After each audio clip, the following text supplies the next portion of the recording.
Well, let's see what happens. I'm a little late. I'm late for the late. Wait.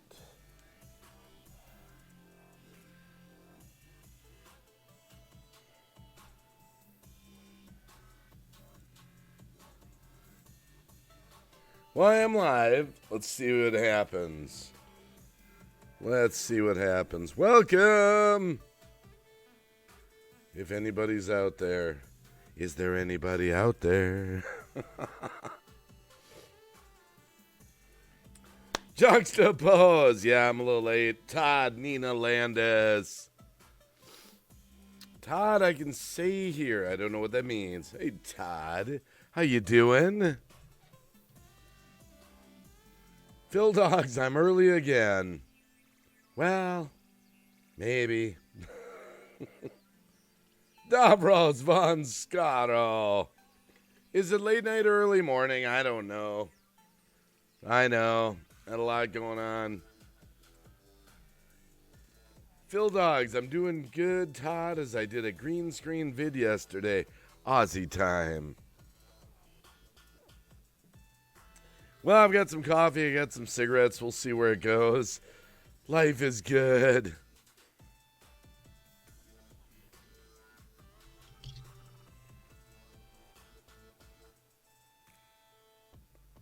I'm just checking something real quick. Getting a few things in order. All right, playback looks good. My nose, yeah, I don't know, looks good. K-Dog! The other K-Dog! How are you doing today? Good morning.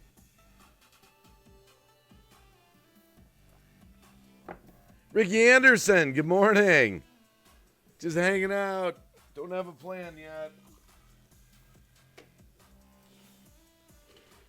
I haven't live streamed for the past few days. Well, Friday I did on the pets one, but didn't do much over the weekend other than a few hours ago and now. So smash that like button, Insomniacs. Yeah, I'm a little late. I was gonna do this at 2:30, but I had a few things that kind of no big deal. It is what it is. We're here. You're there. We're here. You're there. It's good. Welcome.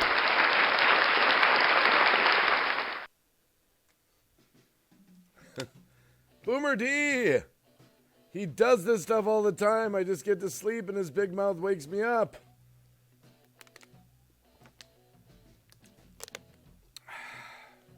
That's right. That's right, Boomer. That's what happens. That's what happens. It's the life of the wacky.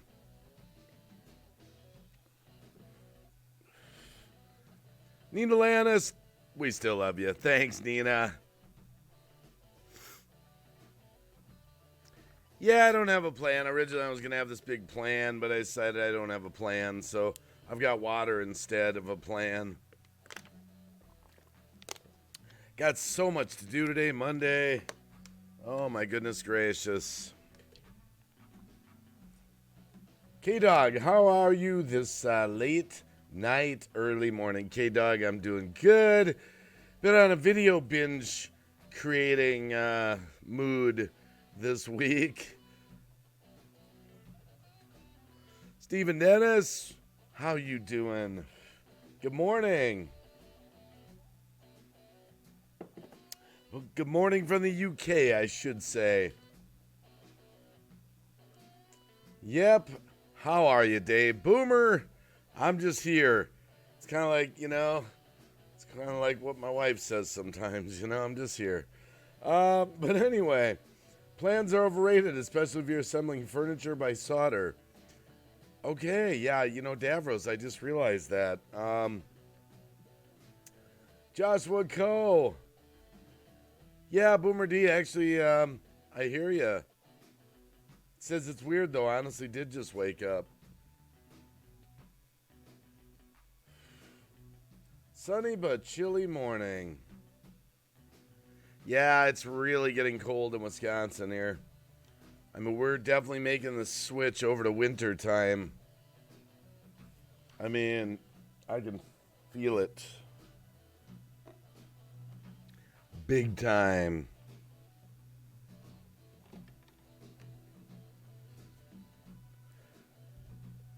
Wow. 20 people, 20 insomniacs in the house. What do you do when you can't sleep? I come hang out with Gouda. Green Bay Wacky. Wouldn't have it any other way. Thanks. Divine K. Raven. The usual suspects are here, right? Phil Dogs is here. Phil Dog says, Todd, did you see my crappy video where I was really peed off and annoyed? Sounds like good entertainment, Phil. I could make a song on that. Hey, I'm Phil Dogs. I'm really peed off and annoyed. I made a new video that's real crappy. My name is Phil Dogs and I made a video where it's real crappy. I'm peed off and annoyed. Phil Dogs down. I'm an Aussie dude. I got peed off and annoyed. It's a real crappy video. Digging this, Phil. New hit from the Wacky. Peed off and annoyed.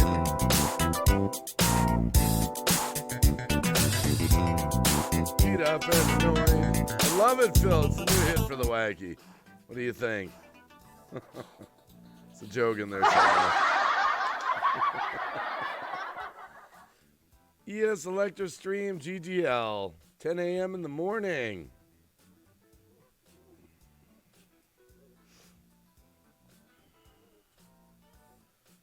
Ghosts of Hawaii. Aloha. Just subscribed to you on Instagram and tweeted you out into the tweetosphere. Oh my goodness. I'm so glad you mentioned that. Hold on. That's right. I'm trying to do Instagram. That's right. I am. I got to hit that button here. Hold on. Hold on. It's you guys right there. Hold on. Here we go.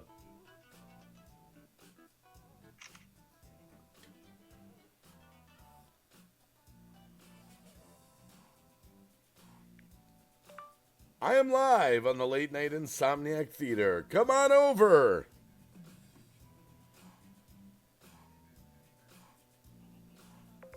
I just shared it to all my Instagram followers. That's right. It's another layer of protection. It's another layer of protection. Look at that picture. Look at that picture. Another layer of possible exposure. All those late night insomniac and Instagrammers. I'm so glad you mentioned it. David, the producer's out there. What? It's getting crazy. What's he doing up this late? It's the chill side of social media. Yes, Ghost of Hawaii. I can't wait. Another place to become a zombie. Watching pictures. Scrolling all day long. Scrolling pictures. Scrolling. Now I can scroll Twitter, scroll YouTube, scroll Facebook, scroll Instagram. I love the social media. Follow me here, follow me there, follow me here, follow me there, follow me here, and follow me there. Good morning, Insomniacs. Oh, my goodness. Put on the side of a plane, yell it out your windows, tell the world. Green Bay Wacky's live, that's right. It's without the drama for the most part. That's true. You can live stream on Instagram too, if I remember right. And if I remember right, because I saw some people live stream over there. I haven't been there for a little while. I'm just starting to use it again.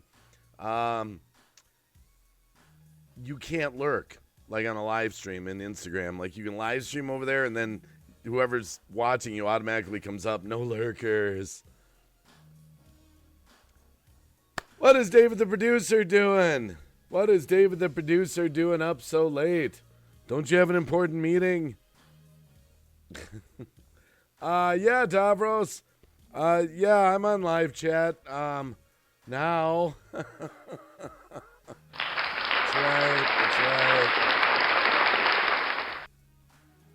That's right. Okay, just gonna kick back and lurk. A bit funny you mentioned it. It notifies everyone entering the chat on Instagram. Oh, okay, something like that. All right. Something like that. Meeting you.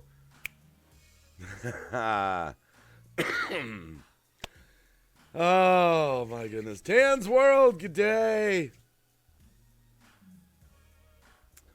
Just thinking about what's on my mind today. Yeah, hit that like button. Remember, there's 13 new videos made this week for your viewing enjoyment other than live streams. 13 to choose from. It's like lucky number 13. So I'm going to see. My goal by next Sunday is to have 40 new videos. That's my goal. 40. You heard it right. It's 5 a day plus a little extra. The Hominata. The Hominata. Herman the Greatinator.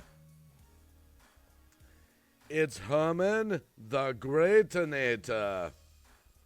What are you doing, Herminator?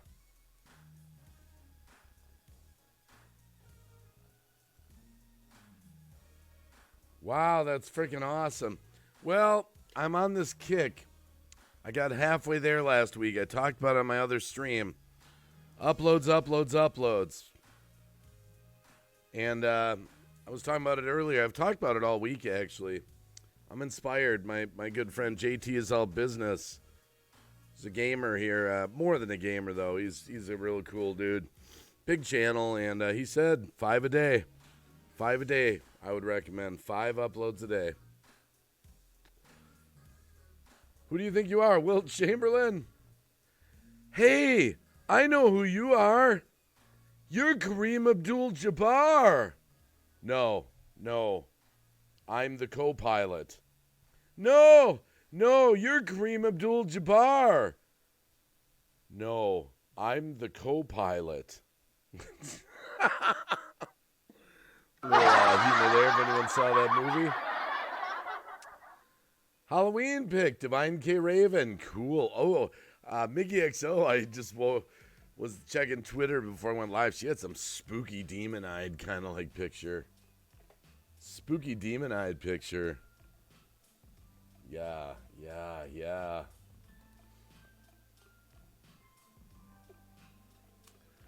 So we'll see. Yeah, airplane, that's right.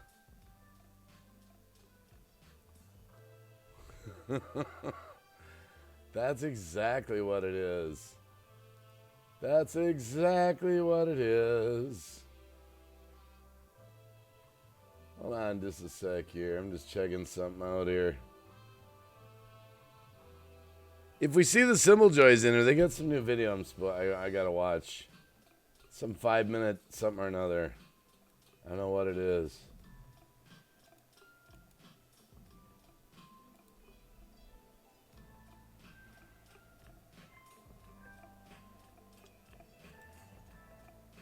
Hold on just a sec here. I'm just looking at something. Give me time. I'm just getting started. I'm just looking at something real quick.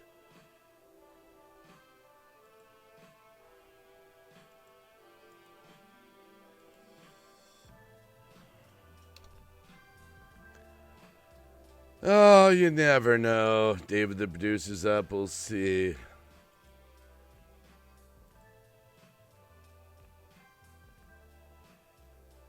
All right. Get my chat back here.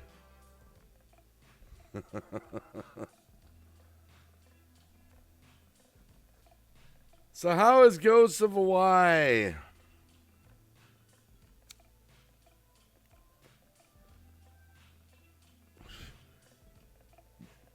Now, Ghosts of Hawaii, is that the name change shortened?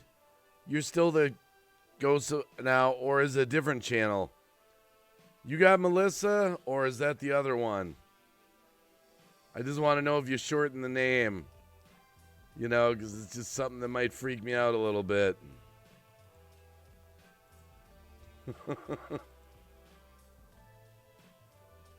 Oh, no, it is the same. You did change your name. I want to make sure. Oh, guys.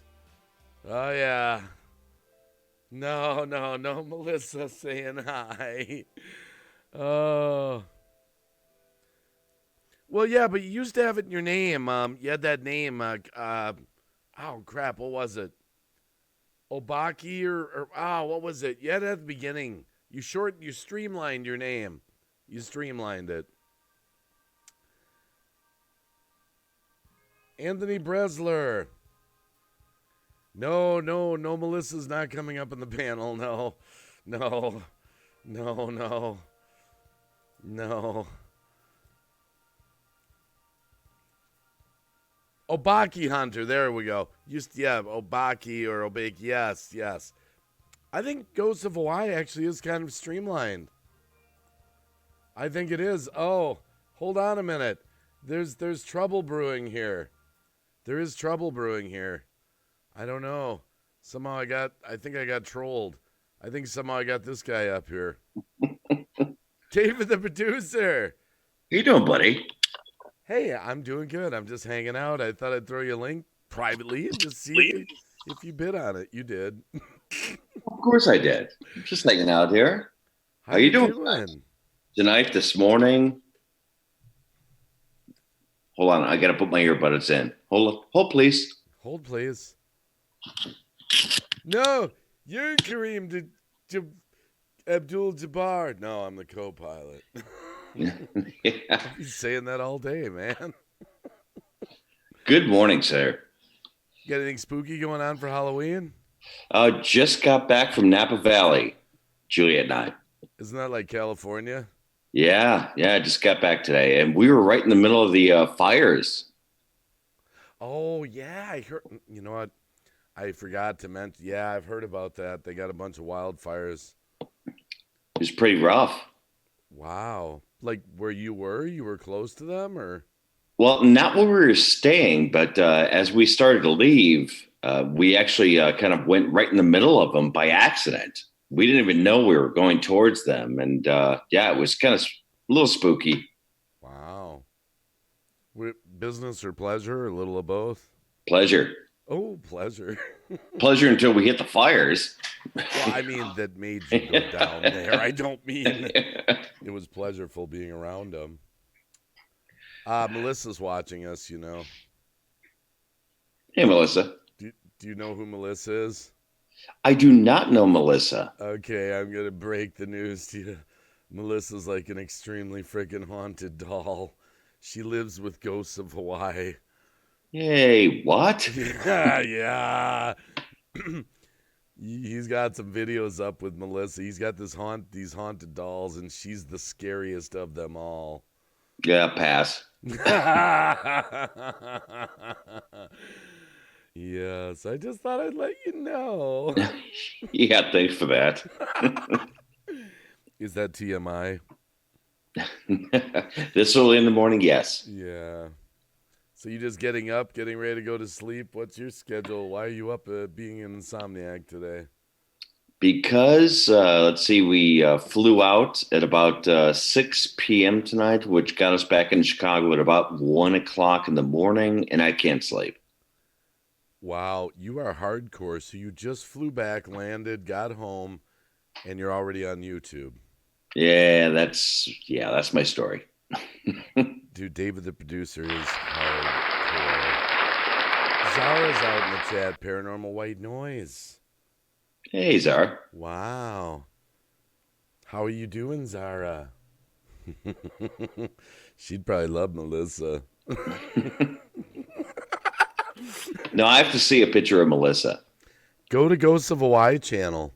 And I have to go check it out. Yeah, he's got this video. She's a spooky ass doll. I'm sorry. He'll tell you all about her. No, that's okay, Ghosts of Hawaii. Melissa can stay there in your house. Hey, have you ever met Halos and Heathens? No, that I lay it on me. What is that? There are a couple of YouTubers. There were a couple. Right up. We went on. Actually, met them in Napa. Oh wow! Is that like a meetup video that you're having? Yeah, we'll end up doing that. Yes, it'll be up soon. Wow! I'm gonna go down to Chicago sometime and meet you. Oh, you gotta come down. Are you kidding me? Yeah, I got to come down and meet you guys. Soon. Yeah. Can't wait to drive through the 45-mile-an-hour zone. All the construction cones.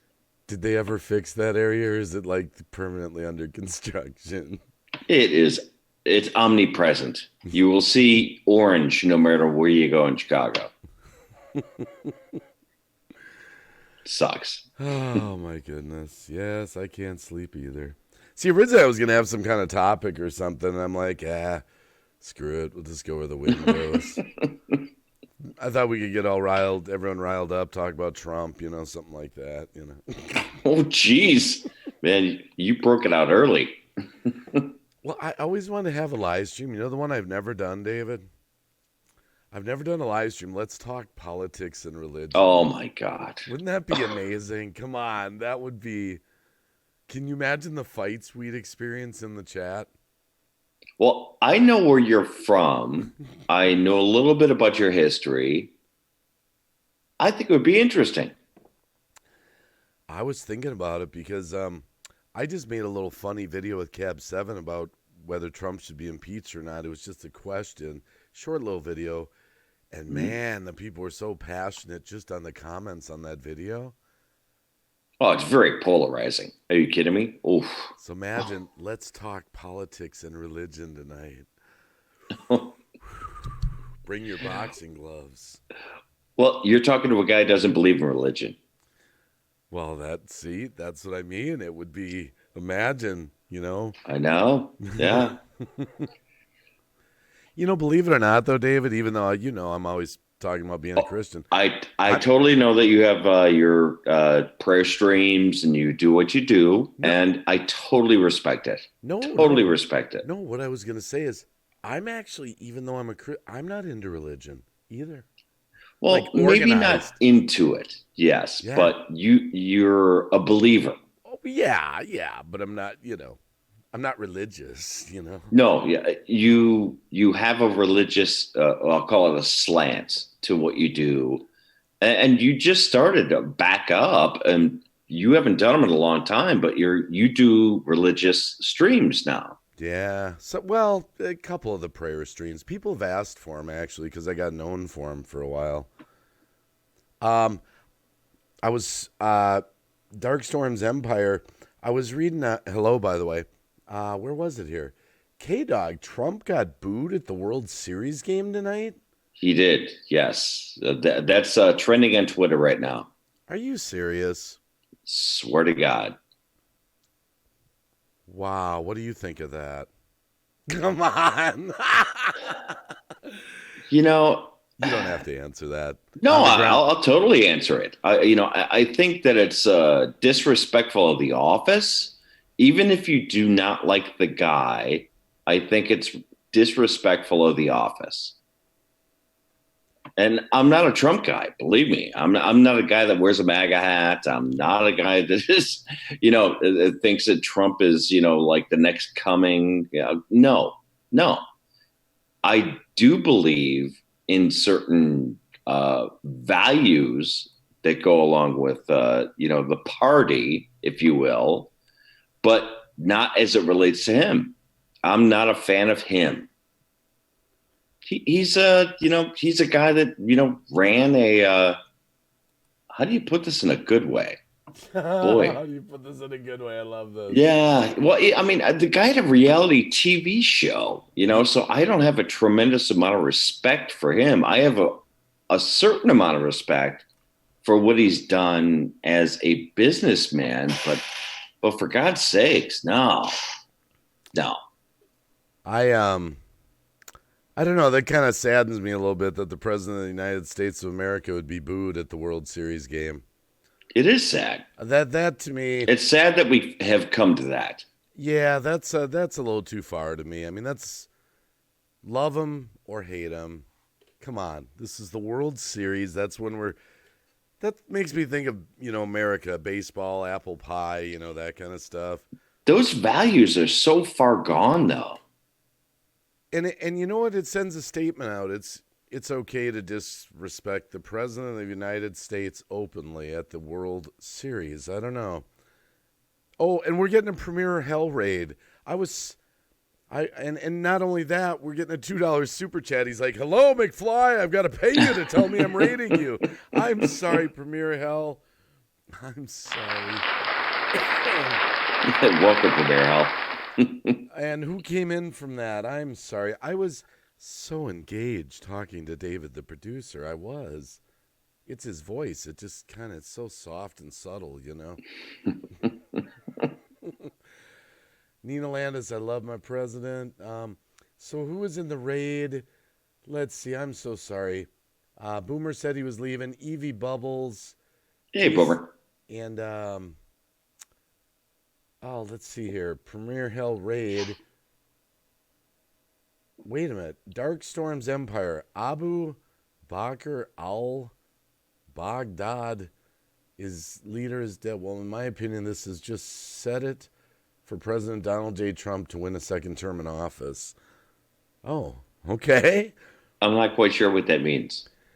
Oh, I think I read something like that on the internet. There was one of the leaders of, I'm not going to say that word. It's probably a trigger word in YouTube. Starts with an I, ends in an S.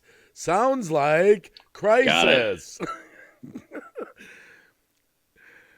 Oh, it kind of reminds me of, what was that, Wag the Dog? Right. Yeah, I saw that movie, and it's a little sad that we've kind of gotten there where we're at today. It really is.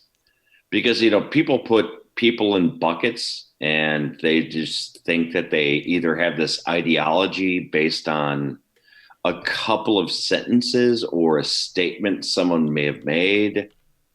It's, I think people are deeper than that.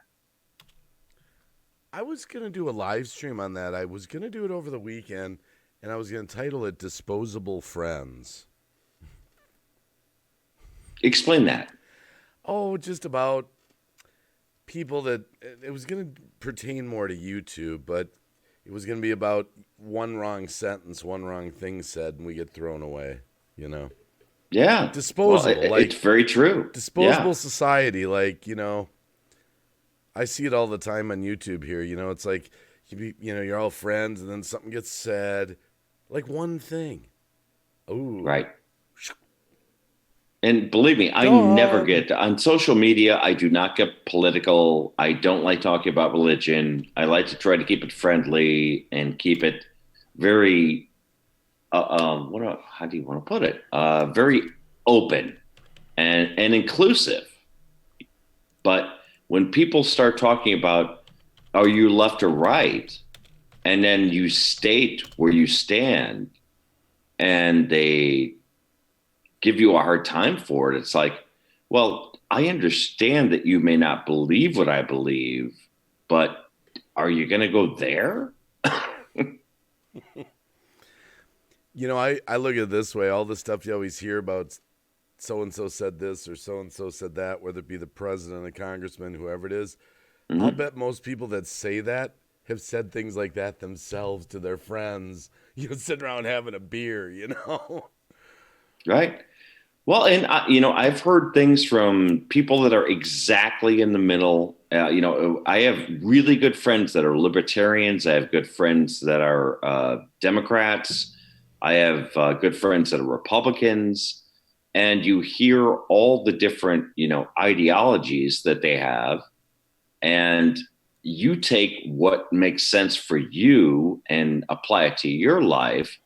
But to have it swing one way or another where people won't listen to you because they put a tag on you, it's like, wow, that's pretty harsh. Well, I know this too. I know for a fact, and people don't want to admit this, but I know it's true. Do you know how many people form their opinions just based on the media, what they see on the internet, what they see on the news? Oh, almost. If I went up on the almost 90% of them do. I mean, it's kind of frightening how people form their opinions based on what they see off the news, off of a Facebook feed. Yep. Off of a Twitter feed, off of a trending hashtag, whatever it is. It's be your own person, think for yourself, and hopefully, try to do what's right for, as many people as that are out there, for God's sakes. Well, you know what would be a funny video, I thought, to go around to people on the street. Hey, quick question. Can you name something that Trump's done? And if their answer was good or if it was bad, where'd you hear that?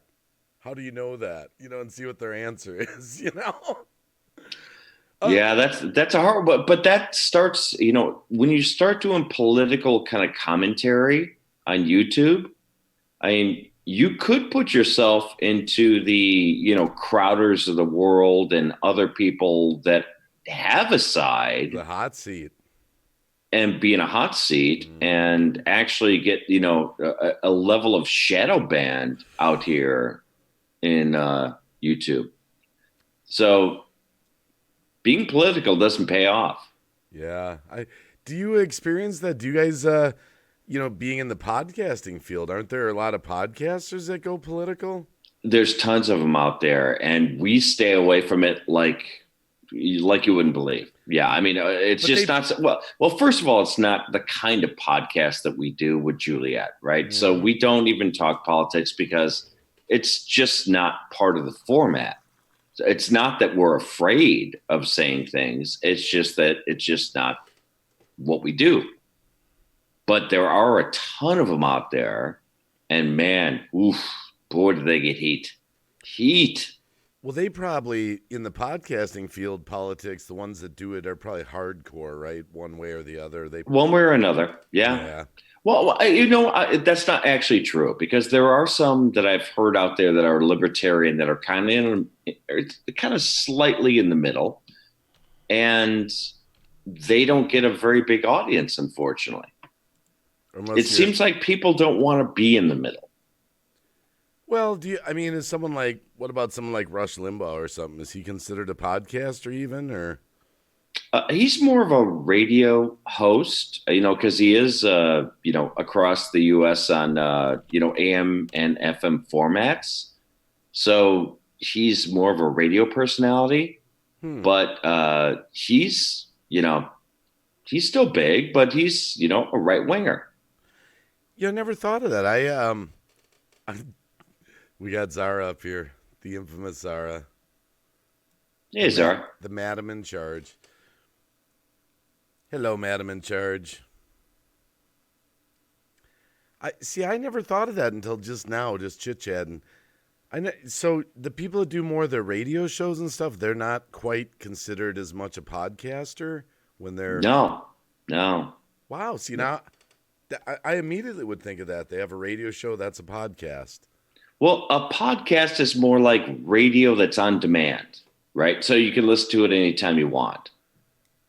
Radio goes on at a specific time, has sponsors, has, they're on specific stations. That's more of a radio or a broadcast or personality, where a podcaster will do stuff just solely on demand. I see. That's so funny. I know that might sound funny, but I never thought of that until just now. I always thought podcast meant someone that's not seen. Like there's not a video to go behind it, Right. And it actually would be, hello, Zara, by the way. Hello, Dave. Hello, Hey, Dave. Zara. This is Paranormal White Noise. I think most know me by now. And, I know you don't care, but just so you know in the chat, the reason we're talking a little bit about podcasting, David, the producer, his wife's Juliet Miranda, and she does the podcast, The Unwritable Rant. So we just released our 200th episode on Sunday. Oh, wow. Congrats. Wow. Thank you. 3 years, 4 years you've been doing 4 that? years. 4? 4 years, yeah. I've got to go over there and binge watch and get caught up. I've got to binge watch. I'm gonna take a whole day. I might do a live stream all day. We're live, like we're all said we're going to watch or listen to the Unwritable Rant all day, like for 24 hours or something. It's very kind of you. You don't have to do that. I know that, but I get behind. I get behind on that. I will say on this episode, though, we do have Sarah Karloff, that is Boris Karloff's daughter, for kind of a Halloween special. That and Sven Gulli? Sven Gulli's coming on in 2 weeks. Yes. 2 weeks. Okay. Yep. And we got Mark Cuban on, and we tried to get him in October, but it looks like it's going to be the beginning of December. Okay, but you're still going to do that? Yep. Okay. And that I am really looking forward to. Oh my God, you have no idea. That's that is like my one that I really am excited about. Wow. So what's going on in Germany today, Zara? Nothing. It's miserable outside. Describe miserable. Yeah. I don't see fires. I don't see brimstone.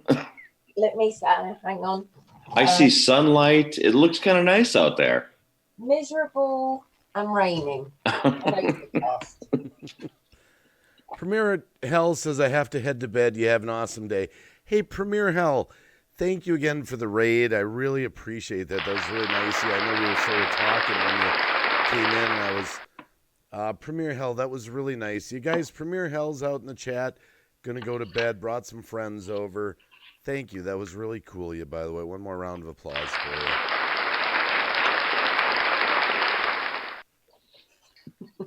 I know this is going to be totally random because I don't have Hulu. Do either of you guys have Hulu? I don't. Oh, have either of you seen this? I used to. I saw a commercial for the Stephen King thing that's on Hulu, Castle Rock. Oh, no. That's done by Castle Rock. That is a production company that is Misery, the new version of it. Is that the one you're talking about? Well, it was so weird. What I was seeing as I watched this preview for it, this trailer, it looked like it had elements of Stephen King's movies in it, like Misery. There was it said Shawshank, and Timothy Robbins was in it. Yep. I got the impression this Castle Rock was some imaginary place where everyone from all the movies come or something weird. I don't know. I have heard of Castle Rock. I will see if the chat knows anything. Castle Rock is a production company that's owned by Rob Reiner. Oh, yes, and their logo is the lighthouse, isn't it? That's right. I've seen that. Yeah. No, it's an actual series. We'll see if anyone in the chat has seen it. Oh, maybe I'm wrong. Yeah. I saw the ad on YouTube today while I was in the airport. You saw it too? Yeah, I did. I don't know if I want to get... How much is Hulu? Jeepers, how many $10 a month I can't do anymore. I'm done. That's what I'm done. Between, Juliet has like 3 or 4 horror websites that she does monthly things for, like Shudder. Shudder's the best. Oh, is Shudder's Shudder awesome. worth it? It is. Oh. I would do Shudder, but the rest of them that we tried, we've actually kind of, fallen off. We're like, no, we're not going to pay for that anymore. Shudder's awesome. I use this. I've got 2 apps on my tablet. What do you have? What do you have? Cinema HD and Showbox. Showbots. I don't know either of those. Neither. I've never. Well, let's just say you can watch a lot of stuff free of charge. I like the sound of that. And you can actually, with Showbox, you can cast your TV as well. I learned from the YouTubers that we hung out with in Napa this weekend that they use Sling. You've heard of Sling? No, it's in the States. I don't know if it's in Germany or not. Sling. But I don't watch German TV. Oh, okay. But they get all of their cable TV through this Sling app, and it's like $35. Very cheap. Oh, right. Yeah, so they get Lifetime, AMC, all the stuff that we get here in the States that usually cost us about, I don't know, $50, like HBO and the rest of that stuff. It costs us a lot of money over here. That they get it for like about 60% of what we pay. Oh, right. Okay. Well, I don't even have cable. I got rid of it. I got rid of cable. I got rid of it. I'm about ready to cut the cord. Well, you know what me and my wife said? Our bill used to be like $165 a month. We had a DVR box out in the living room. We had a DVR box in the bedroom. Typical cable setup like I've had my whole life. And we realized, we're always watching Netflix and we're always watching YouTube. And all I'm watching on cable is like maybe The Walking Dead or something. And so I called the cable company and said, okay, so we got this whole thing. How much if we just go for the highest speed internet? And they said $99 a month. So I said, let me get this straight. I'm paying $65 a month to watch The Walking Dead. I said, can you come and pick up your DVR boxes? Right. That's crazy. Missed it. Well, what was it? 6 months ago, we were paying for our cable and internet for both of them together. It's $215 a month. It was. No, I believe that. We used to live many years ago. We lived in a different place where it was real expensive like that. Right now, where we live, it's pretty affordable, And there's only one cable company too. It could be a monopoly, but no, we got rid of half the channels that we just don't watch them anymore. Well, my wife, she went and we got one of those antennas for like $18, to pick up the local stations. Oh, the local stuff, yeah. So out in the living room on the big screen, we still get like 25 channels out there, along with Netflix, along with anything you want to watch on the internet. We're like, my goodness, how much stuff do we need to watch? I know. We're bombarded with information. I mean, forget about just all that, and now look at all the stuff that you watch on YouTube. That's true. I've been binge watching Christmas movies. Christmas movies? Those are awesome, though. What type? They are Hallmark. Oh, Hallmark ones. Hallmark ones. Just so all you need to do is type in Christmas movies. No. That's all you need to type in on YouTube. Now, by the way, that Sling service that I told you about, they have 3 different Hallmark channels on there. Wow. Yes. I'm always laughing. My wife, I'll get slapped for this. I'll get the slap ready, but I always say, "Oh, you mean the chick flicks?" The chick flicks. They are. No, they are. They are though. They're chick flicks. But I happy endings. That girl meets boy meets girl. There's a bit of a confusion. Christmas is there with the Winter Wonderland and Christmas wishes, and at the end of the day, everybody falls in love and everything's hunky dory. Yeah. It's basically every Christmas film out there ever made. Hallmark film. Yeah. Good morning, Gemma. By the way, Gemma's Journey Grace out there. Oh, Gemma's out there. She is indeed. Yeah, Cinema HD is pretty good. So that's what it's like with their TV. Oh, once it goes back up. We picked up Netflix. It looks like that's our version in the US. Yeah, and Showbox, when it opens, like you get your trailers and your news. Right. And then you go to your movies. Nina Landis, we watch Hallmark all the time, Christmas videos. Yeah, you want to know something? Me and my wife went out tonight. We were out all afternoon, and we went to some stores shopping. And I was like, oh, my goodness, all the Christmas trees are up now, all the wreaths, all the villages. I'm like, oh, my goodness, it's already going to be Christmas. We've had, like, the Christmas plates with, like, the stars and that on, and I don't know what it's called in English, Stollen. Hang on, I've got one in here. I'm not ready for this, David. I'm not ready for Christmas. I love Christmas. It is my favorite, season and holiday. But that said, stop it before Halloween. Yes. By weeks. I mean, I was in Target 2 weeks ago and they had all of their Christmas stuff up. I'm like, are you shitting me already? Well, we've had stuff since September. Oh, wow. Mm-hmm. It was that's surreal. Crazy. They had all the Halloween stuff they were clearing out, all the Grim Reapers and all that, right next to the Christmas trees and all that. Me and my wife were laughing. I should have Twittered that. I should have taken a picture of that. Like, it seemed kind of... Could have Instagrammed it. I should have. My bad. Mm-hmm. I'll go back. I'll bet they'll still be up tomorrow. I bet they will be. I mean, some of the Grim Reaper statues and stuff they were selling were like $189. I don't think they're flying off the shelf, you know? Right. Oh, my goodness. That's crazy. Yeah, I am a sucker for a Christmas movie, though.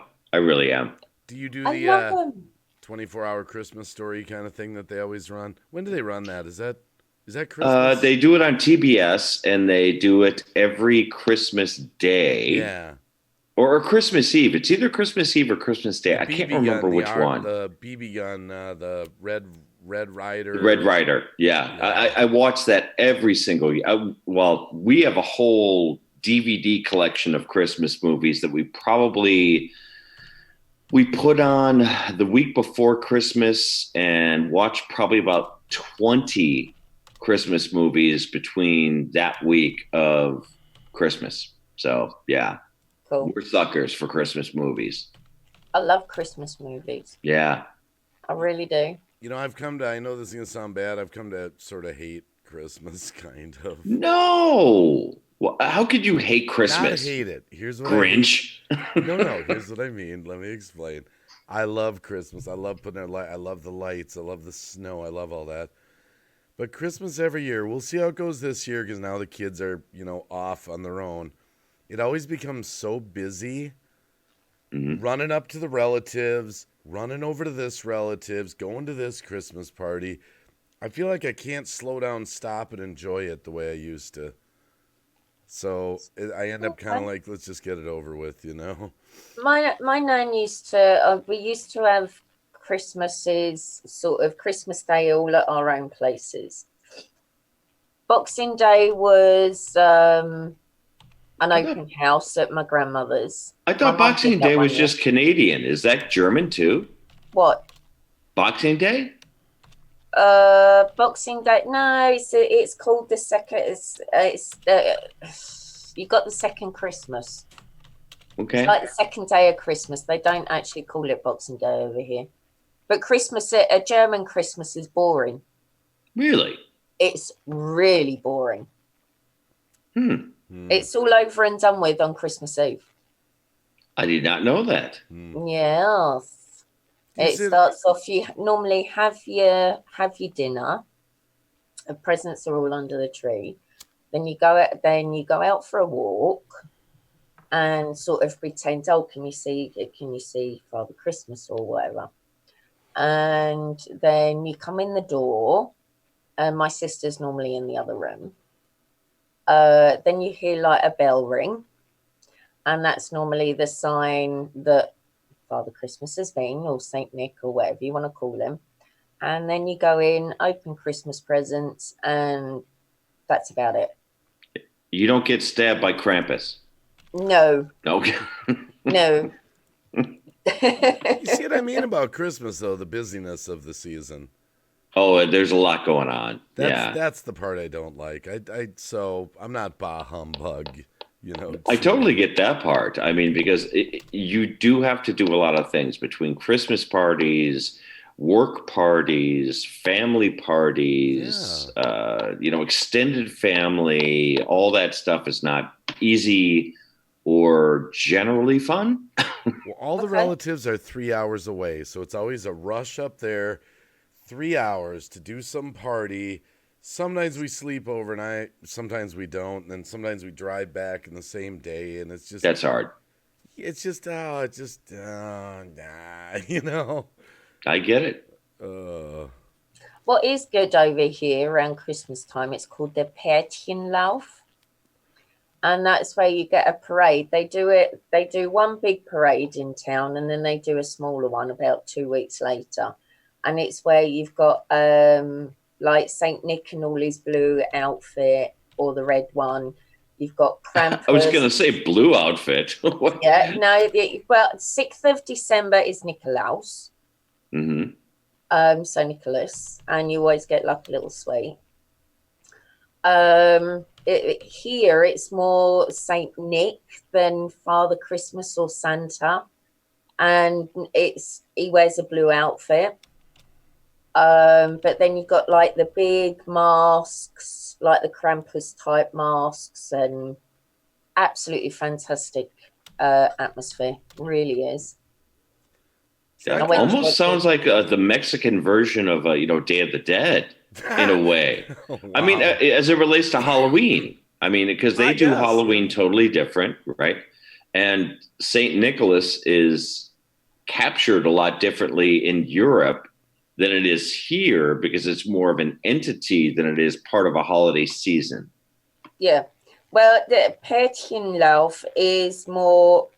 God bless you. Thank you. It's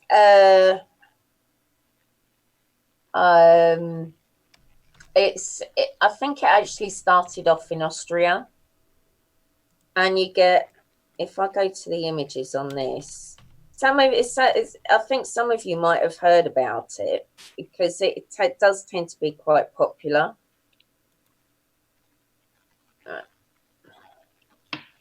My camera's not very good. Oh, I see. Yeah, it's very yeah. I see.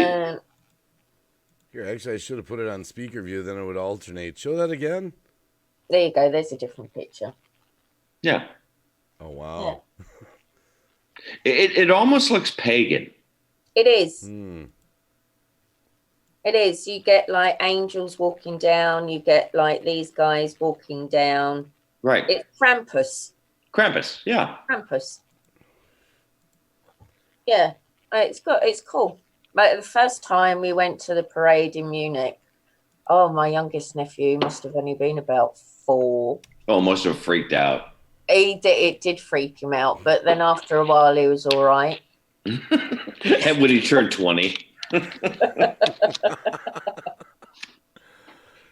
But what's big over here is the Christmas markets.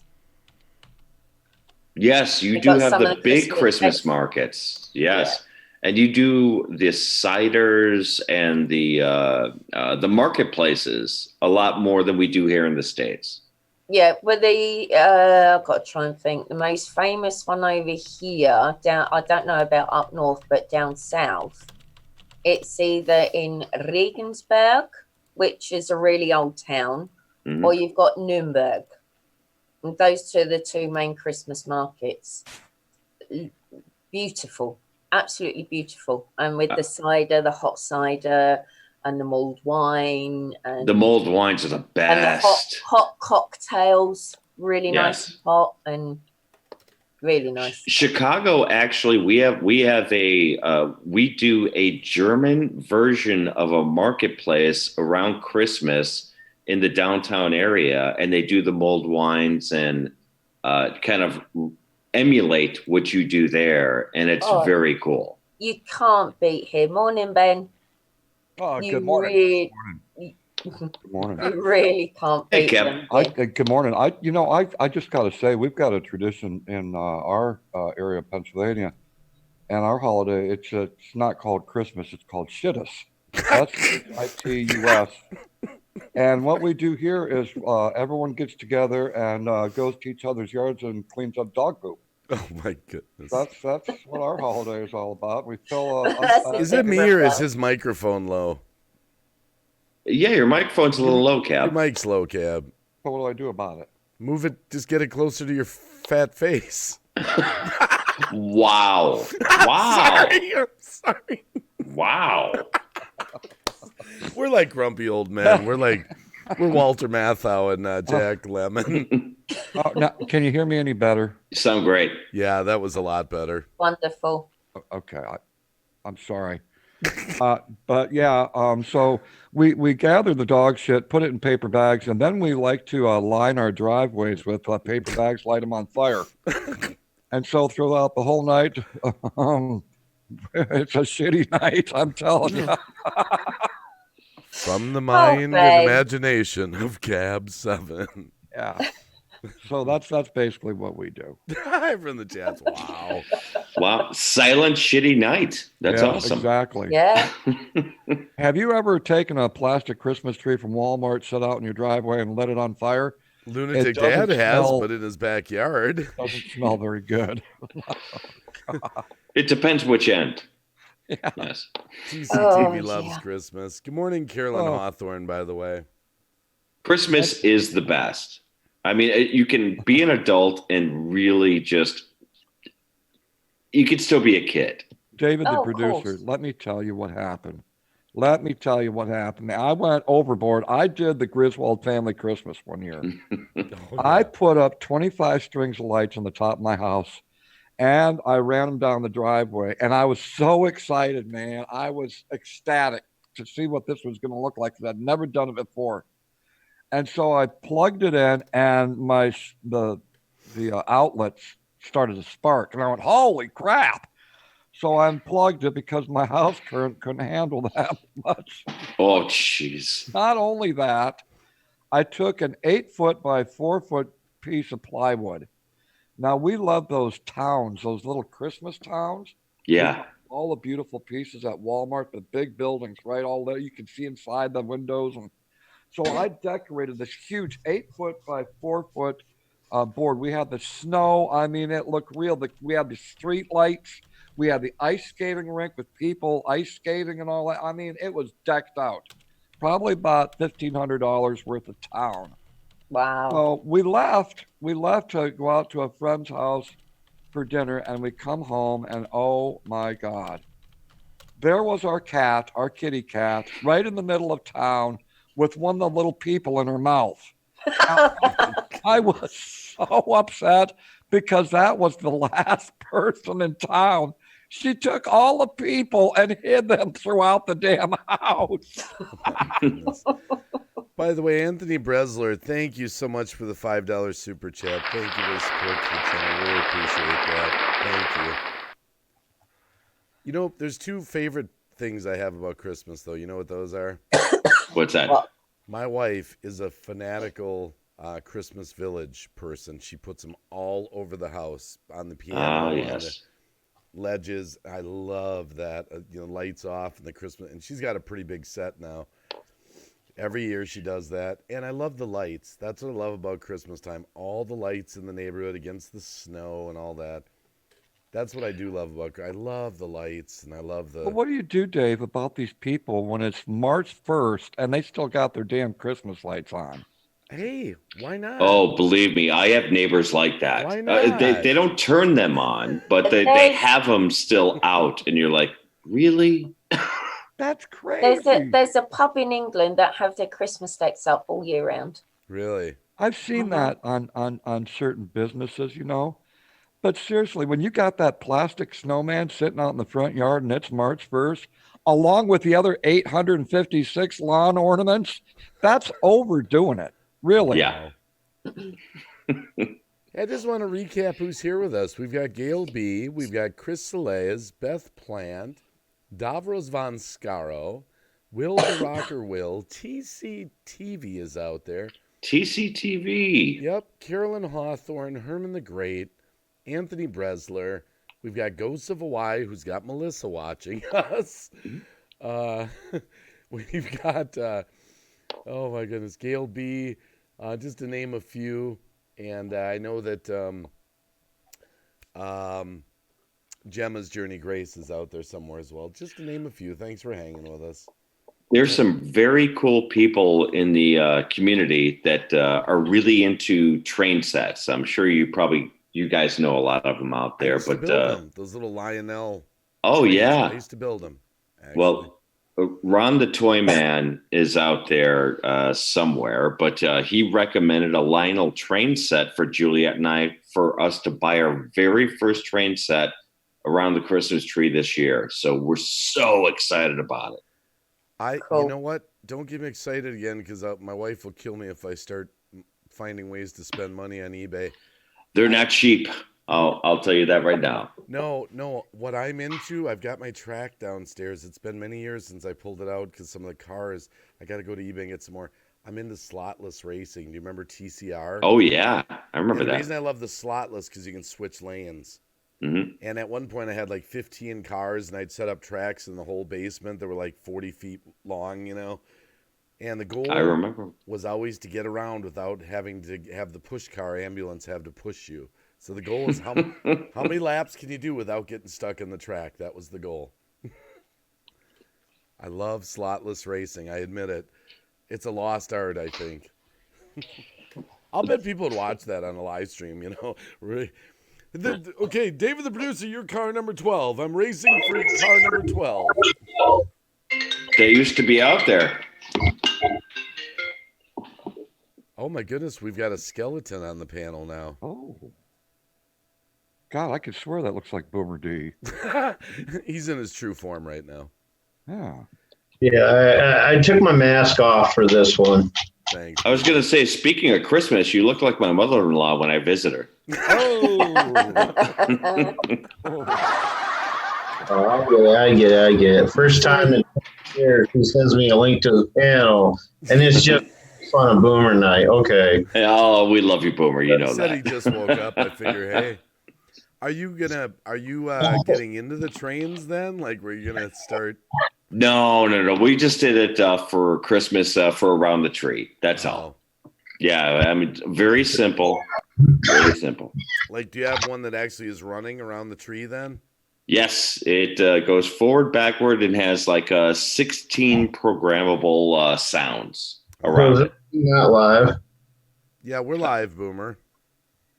Oh, wow. It's not just a hangout. If I had known that, I would have made myself up a little bit. I think you did. You look great. Okay, well, how do I get back to your actual live thing then?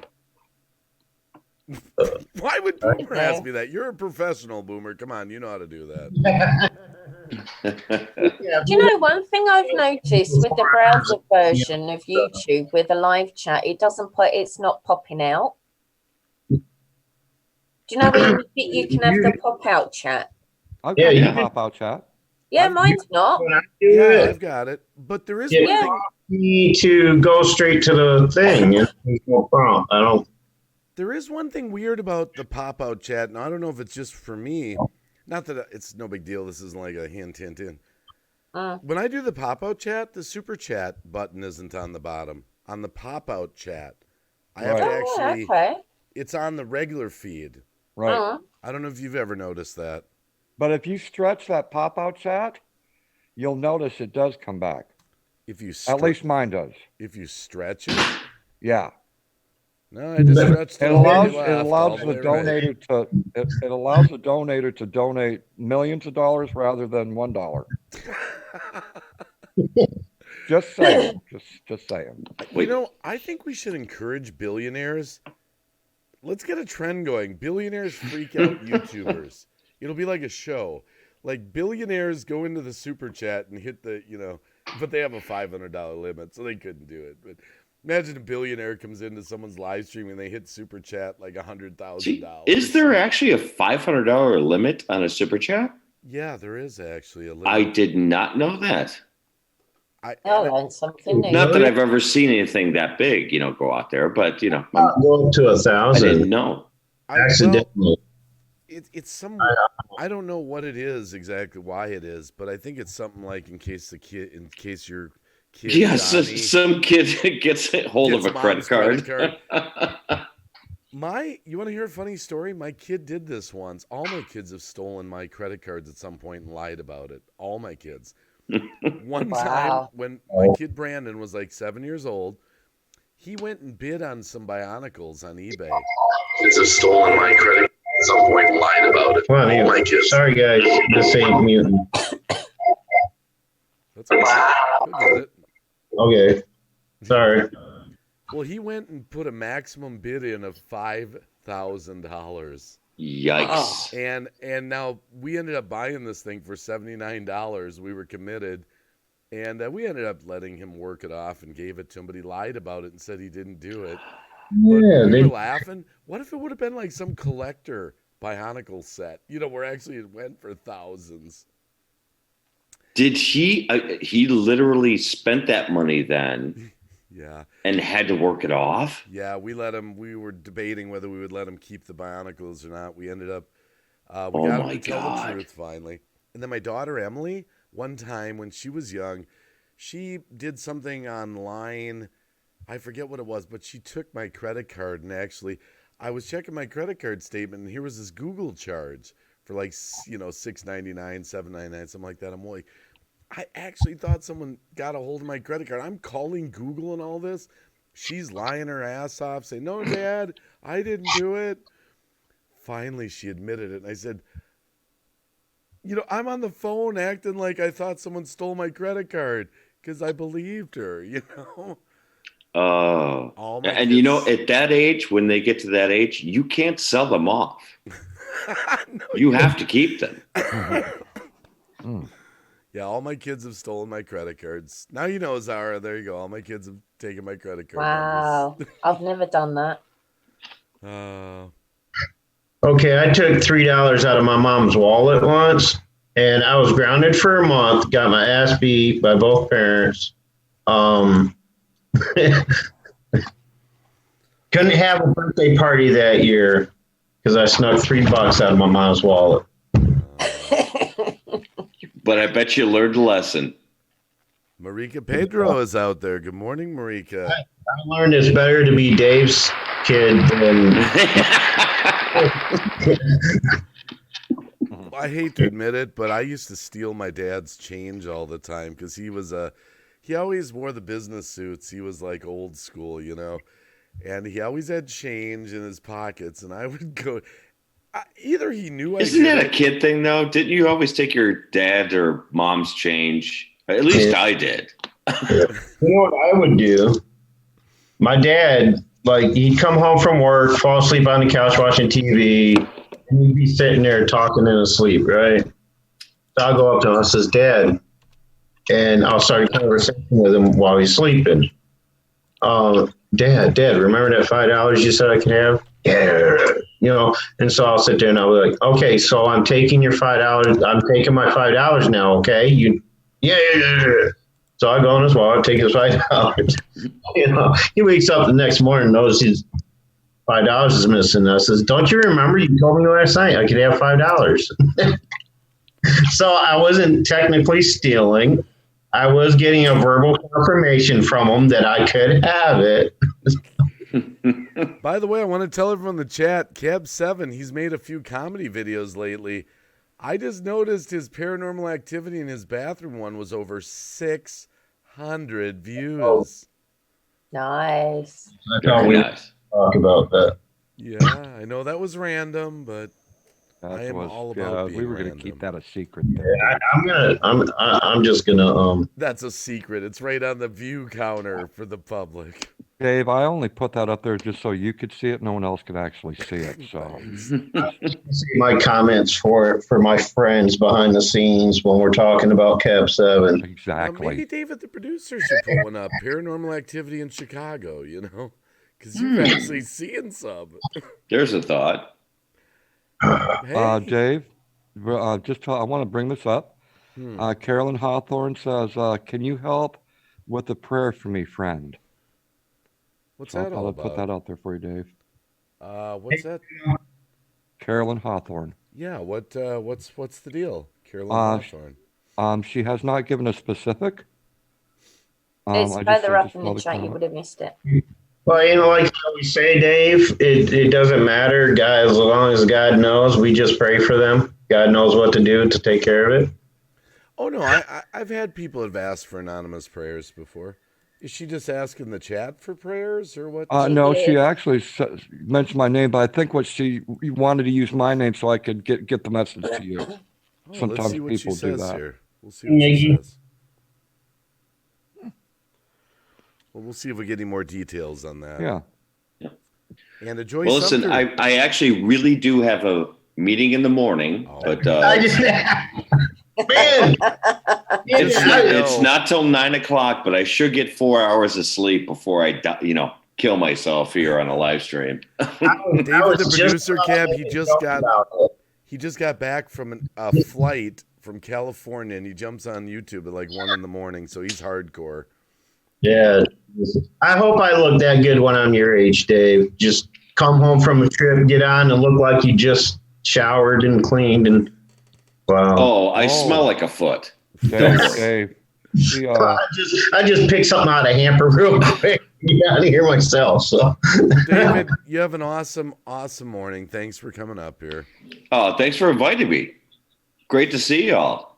Good hanging out with you for about 3.6 minutes, Dave. I like it that way. Yeah, I know. The less of me, the better. Believe me.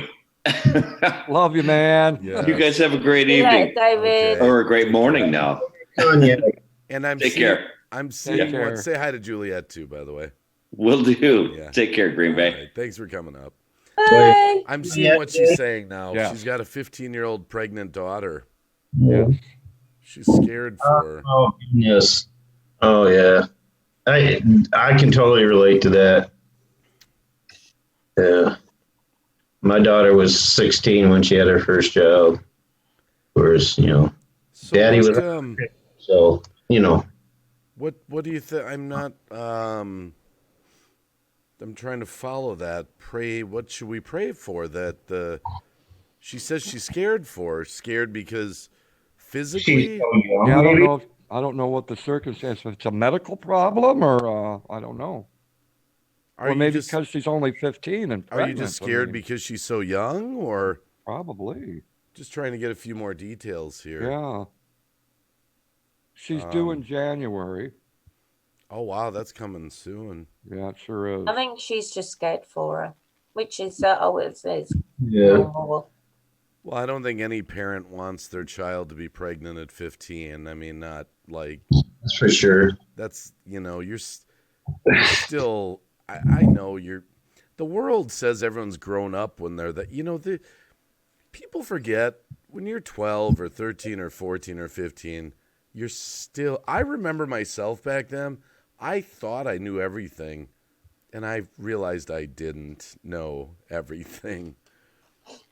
She's little and she might have a C-section. Oh, okay. Well, here, I'll pray for you, Carol. I just wanted to know, I didn't exactly know what you were, I wanted a little more details on that. All right. So, Lord, I'm going to pray for Carolyn Hawthorne. I'm going to pray for her daughter who's, pregnant at a young age, Lord. And there's a lot of fear in the household right now, fear that she might even have medical problems delivering this child. Lord, I would just pray that you would just be there with that family, be there with Carolyn and her daughter. I pray for no issues delivering this child. Lord, children are a gift from God. I know maybe the circumstances aren't maybe the way that they would want it in their household, but that, Lord, that's not my prayer is just comfort for their family and no medical issues. We don't want anything to happen to her daughter delivering this child. It might be a C-section. There's always risks with this, Lord. Please comfort Carolyn and her family.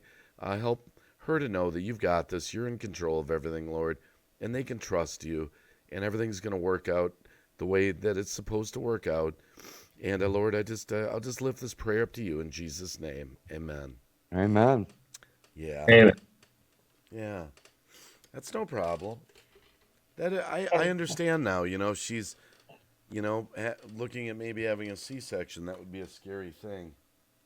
Actually, C-sections are sometimes safer than natural deliveries. Well, it's funny you bring that up, Boomer. There is actually truth to that. My wife, her mom actually passed away 3 weeks after she was born, and they actually say if they would have done a C-section, she probably would have been okay. My wife was too large of a child, so the doctor made her deliver naturally when all the nurses and all that said, no, it shouldn't be done. That this is a C-section. But back then, this was 1967. Oh, God. It wasn't as common, back then. But she lost a lot of blood and all that. I didn't have to get gruesome, but so I understand what you're going through, Carolyn. That's why I'm scared, yeah. We've got Herman the Great up here. How you doing, Herman? I'm doing all right, Dave. How are you? Doing great. I'm trying to figure out if everyone's low on the mic today or it's just because I have my speaker down. Well, I mean, there's a silver lining to that, too. I mean, she is young. Yeah. She has a better chance of bouncing back than, because they tend to be able to endure a lot more than older people. Yeah. I still wish, I don't like seeing 15-year-olds in that predicament. They're 15. They should be. I mean, it happens. I know. I was 15. I had hormones. I, Admit it. I mean, my first son. I mean, I was in high school. She was in junior high. But bringing Paranormal 3, bring another human being in this world is a blessing. Yeah, it is. It is. Yep, it sure is. But I remember when I was 15. Now, if there's any young people out in the chat, especially young girls, if you ever hear this when you're dating a young boy, when you ever hear we've been going together for 2 weeks, it's trouble, Yeah. Don't fall for the lines, girls. Look, I've said them all. If you love me, just if you really love me, that's hogwash. What you tell them is, if you love me, you'll be willing to wait. That's what you tell them. Yeah. I gotta admit, I used to have that sort of attitude, like, well, we've been going together 2 weeks. Don't you love me? Seriously, and that's nothing to do with what's going on with Carolyn here, but it just brought back memories. I remember being that guy. Guys are real. We're not real. Well, nice. I was a good girl during high school. I never had any boyfriends. I was a good girl. Well, a semi-good girl. I used to go for Well, my younger daughter, she's actually, doing the thing where you ain't touching me until we're married. That's her values. I'm kind of proud of her, actually. Good on her. Yeah. And she actually has dumped boyfriends because of that. And she told them up front, that's my kind of thing, And you don't see that very often. And it's my This own day and daughter. age, it's pretty admirable. But like I said, on the other side of the coin, in this day and age, you can't really judge anybody for it, because it's becoming the normality of it now. Parents are getting younger and younger all the time. It's just, I don't know, some kind of evolution thing or what. But yeah, I mean, like I said, I was a young parent. My daughter had her first child when she was 16. And something I'll never experience.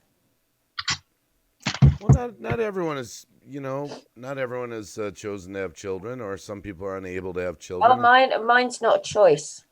Oh. Mm-hmm. Oh, didn't want to. Wow, I didn't want to get. Shoot, I hope I didn't. It's fine. Okay, it's I was fine. like, oh no, did we open a can of worms? No. It's fine. This year. Okay. I was like, oh no, that's like. Oh, no, I was just born. It's sort of with women. You have a certain amount of eggs that last you until you go into menopause naturally. Oh. And I was just one of those women that were born with too few. So I went into early menopause. So I went into that early. You never know. No. I know women who, even after menopause, ended up getting pregnant. All my eggs are all gone boomer. I've been in the menopause for well over 10 years. Oh. Mm. There's always adoption. Yeah. I would love to adopt, but no, circumstances aren't right. And I have friends that actually, like my son, my 28-year-old son, him and his girlfriend, they do not want to have kids, actually. They have no. But a lot of ones in their, shall we say, in their 20s nowadays, don't really want to have kids so young. They want to experience the world, go traveling.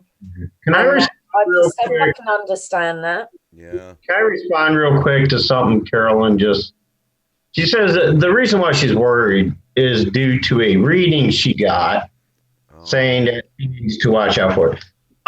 Carolyn, you can't take those readings. I read cards, okay? And I'm very in tune to the paranormal and stuff. You can't take them too literally, or sometimes you got to take them with a grain of salt. What they're just advisements, really. You never know for certain what the message exactly pertains to. So, you got to take it for what you want to take it for. Those readings are, for the most part, very generic. Good advice. And doesn't necessarily pertain to any one particular situation. It could be pertaining to something else totally different that you may not even be aware of. So just to set your mind at ease a bit, don't put a whole lot of your faith in these readings. And that's coming from somebody who does card readings. They're just suggestions for the most part. Green Bay. By the way, we've got TCTV from the UK, our beautiful friend, up in the panel, along with Herman the Great. Cab 7's out there somewhere. His mic's off, but he's there somewhere. Probably getting beat up by his spirits in his bathroom. Boomer Rock, Boomer D, I should say. Boomer D. I got to get used to this in my brain. And Paranormal White Noise. By the way, Herman, are you actually awake? Let's confirm that first. I'm awake, Dave. Oh, good. Where are your hands? Right here. I just don't have anything to say about the topic you're discussing. So I don't. Well, we I don't don't really have a topic. We just no. I mean the kids topic. I don't have a say on that. I don't have kids yet. So I have just sitting something here. to say on that. TCTV has something to say on this. I have no idea The what thing she's is, going to say. I am a mum. Obviously, everybody knows that. But in respect to Carolyn, I knew a girl who left school, and towards the end of leaving school, she was actually pregnant. She gave birth when she was 16, and she'd done fantastic. It is a scary ride, and it's scary for anyone when it's your first baby. Yeah. But I think giving it patience and giving it time, she'll step up to that mark.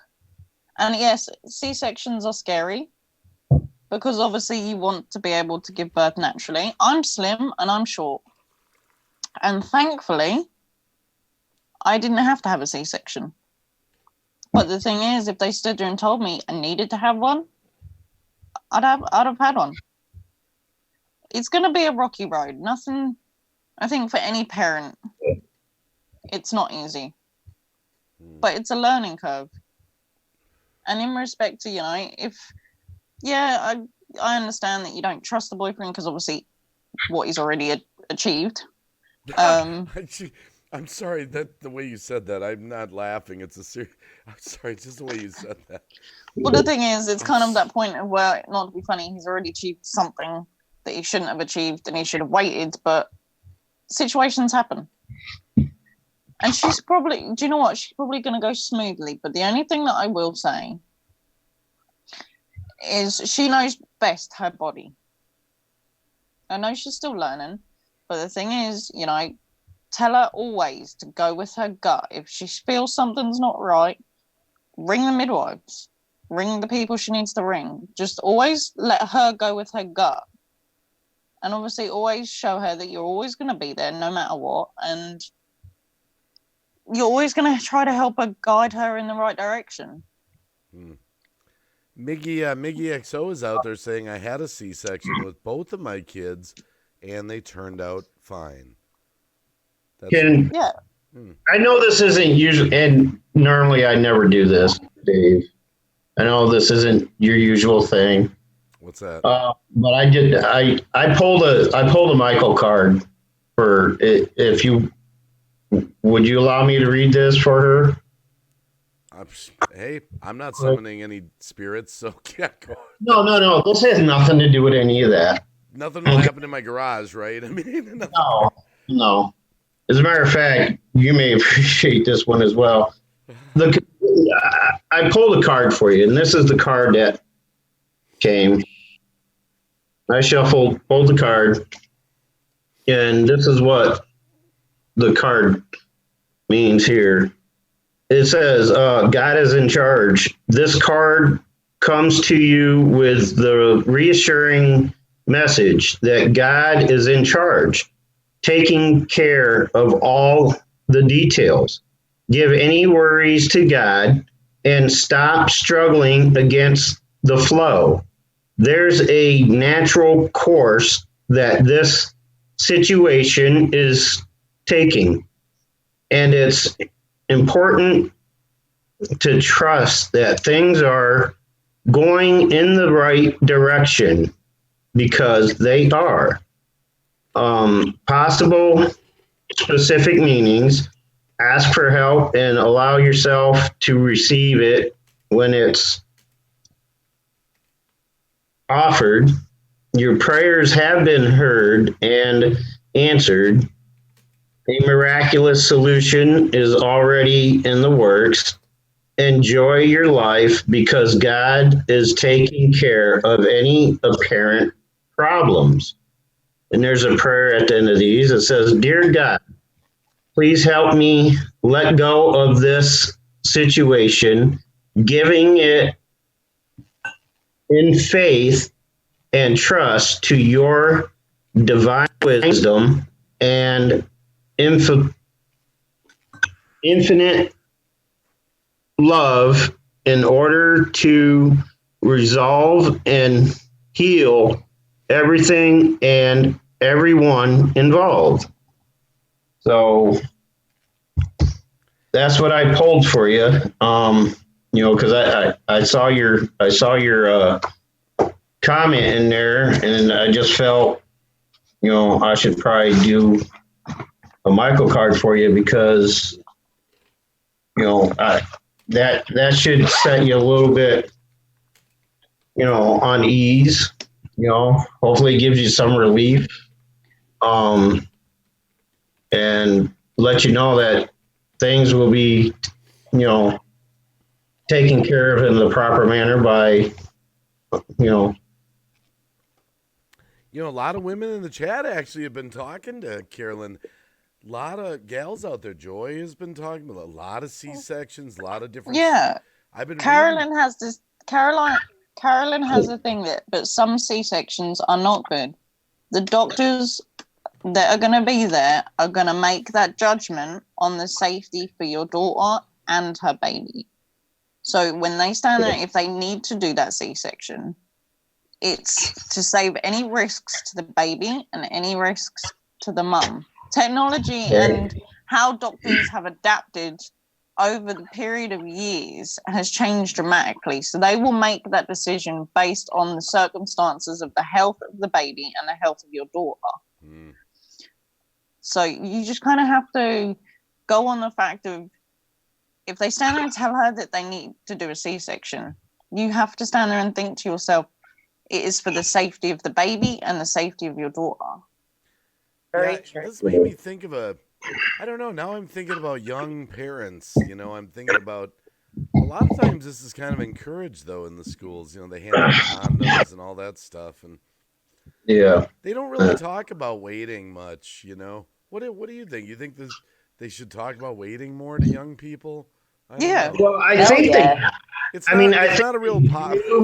But they also realize that,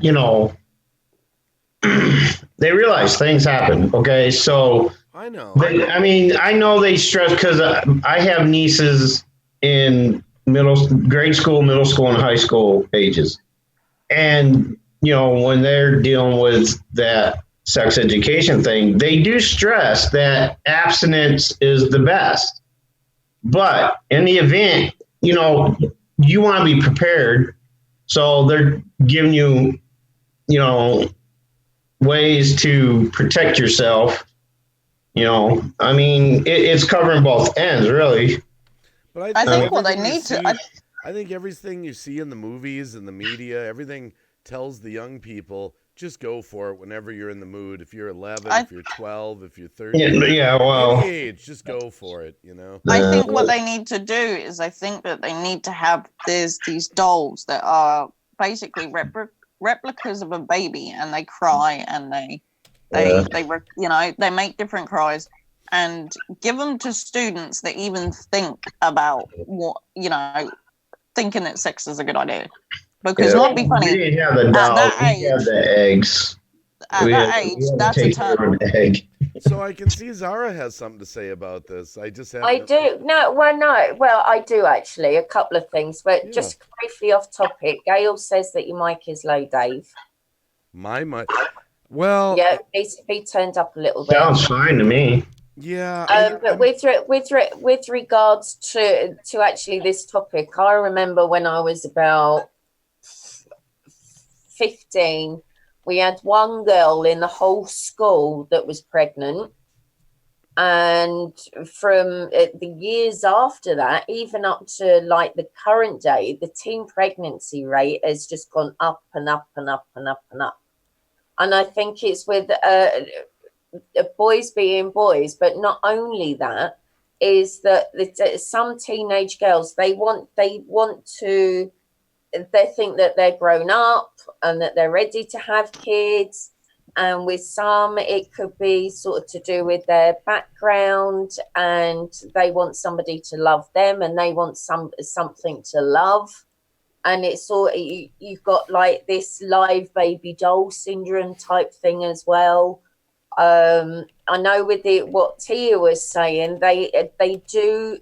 I don't know so much about the UK, but I know in other places of the world they do have these types of babies.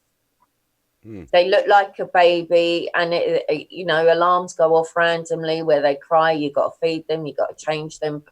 Basically, you got to do everything like you would if you was a mum. I've heard of that actually. I turned my mic up a little. We'll see if it helps, Gail. I've heard of that where the high school girls have to carry a baby around for a day, like as if it's like a real baby. And yeah, but the thing is, you need to get them to do it for a week and see how much that, not to be funny, but no. It's not the girls. It's not just the girls either. The guys had to do it too. I'm going to admit this because I was a kid, I was younger. I saw both sides. There were, it's not always, and this isn't Carolyn Hawthorne. This is just a blanket statement, so it's no diss to anyone. I had some girlfriends that were promiscuous. Let's put it that way. It's not always just the guys. There were girls that hey, if you love me, you'll, I got that from girls too. It wasn't just guys. Yeah. It's probably a higher percentage of guys, but there are girls that, it makes them feel grown up. I'm grown up. I'm having sex, Yeah. It's kind of a bad, but I had both, I'm just going to be honest, And I think all you do is love on your kids and try to teach them good moral values, I guess, Right. Relating to Carolyn's comment just a minute ago, she says, I have to watch the baby while she graduates. It's something I have to do. But the thing is, you will stand there the day she does graduate, and you will look down at that baby and stand there and say to the baby, look how well your mummy has done. Exactly. And that's what you got to think of, because I know it's going to be hard, and she's going to still try to do her best in getting her education finished and everything else. But she's now got not to be funny. I mean, for me, I stand there, and every time that I achieve something, whether it's I've done a course for education or something like that, I'm doing that on the basis of having my little boy look at me and say, Mummy, I'm proud of you. What is clean? You do everything for your kids. What does Clean Paranormal 3 mean? It says, all I called that mind games. I don't understand that comment. Elaborate on that. What she means is like when a person stands there with what you were saying. When a girl stands there and says to you, you'll do it if you love me. Yeah. That's all mind games. Oh. With regards to Carolyn's last comment, I think you'll actually find, Carolyn, you'll be totally different when the babies arrive. I know with my mum loves to have her grandkids, but she loves to give them back as well. My sisters weren't as young as your daughter, but I know a lot of the parents that have said more or less the same as you, and then they've turned around and when the babies actually arrive, they've been completely different. Mm-hmm. I have a suggestion for her. If it's at all feasible for you, Cab's back. Okay. I would suggest that you start before the baby's even here. Start going to some family counseling with you and your daughter and a family counselor. Okay, and they can, for one, prepare you for what is gonna, and you get a chance to actually communicate with each other about what your expectations of each other are going to be when this baby arrives, because there is a lot to consider. She has to understand, well, she's going to be the mother. She has to take as much responsibility. You're only there to help her out when she needs to, stuff like that. And they can, going to a family counselor would probably be the best thing you can do. I gotta jump in here. Herman the Great says to Miggy XO, I'm doing great. I'm just silent on the panel. Not much to say yet. I'm just passing the time. I'm just... Well, what I meant say by something, Herman. Speak. Well, Cap, okay. you got a dog bone for him? Speak, Herman. Speak. I'll say this. I don't, like I said, I don't have much to add to the topic other than I hopefully will one day be a father. I that's my goal in life. Still, I still have that goal. So you want to be a dad? See, you have something to say. But I want to. Not that I'm going to be a dad anytime soon. I hope not. Let me rephrase that. I hope. Now hold on. Let me do something. Herman, I'll have your baby any day. No, I need to do something here for the chat. Okay. Okay, I'm going to feature you. All right. I want to put this image in people's head. Okay. Why are you going to feature me? I look horrible. Okay. This morning, Dave. Okay. Here's Herman. Just get this image in your head. The poster boy for abstinence. Someone right looking at Herman. The poster boy for No. Get this image in your head. Someone looking at Herman going, now it's all blurry. Dad. You'll be great, Fa. You'll be a good dad. I'm just fun with you. I do have a question to ask while you have me featured, I guess. Unless you want to unfeature me for this. No, I get. Go ahead. How do you know when you're ready to be a dad? Like, do you ever? You don't. You're never ready.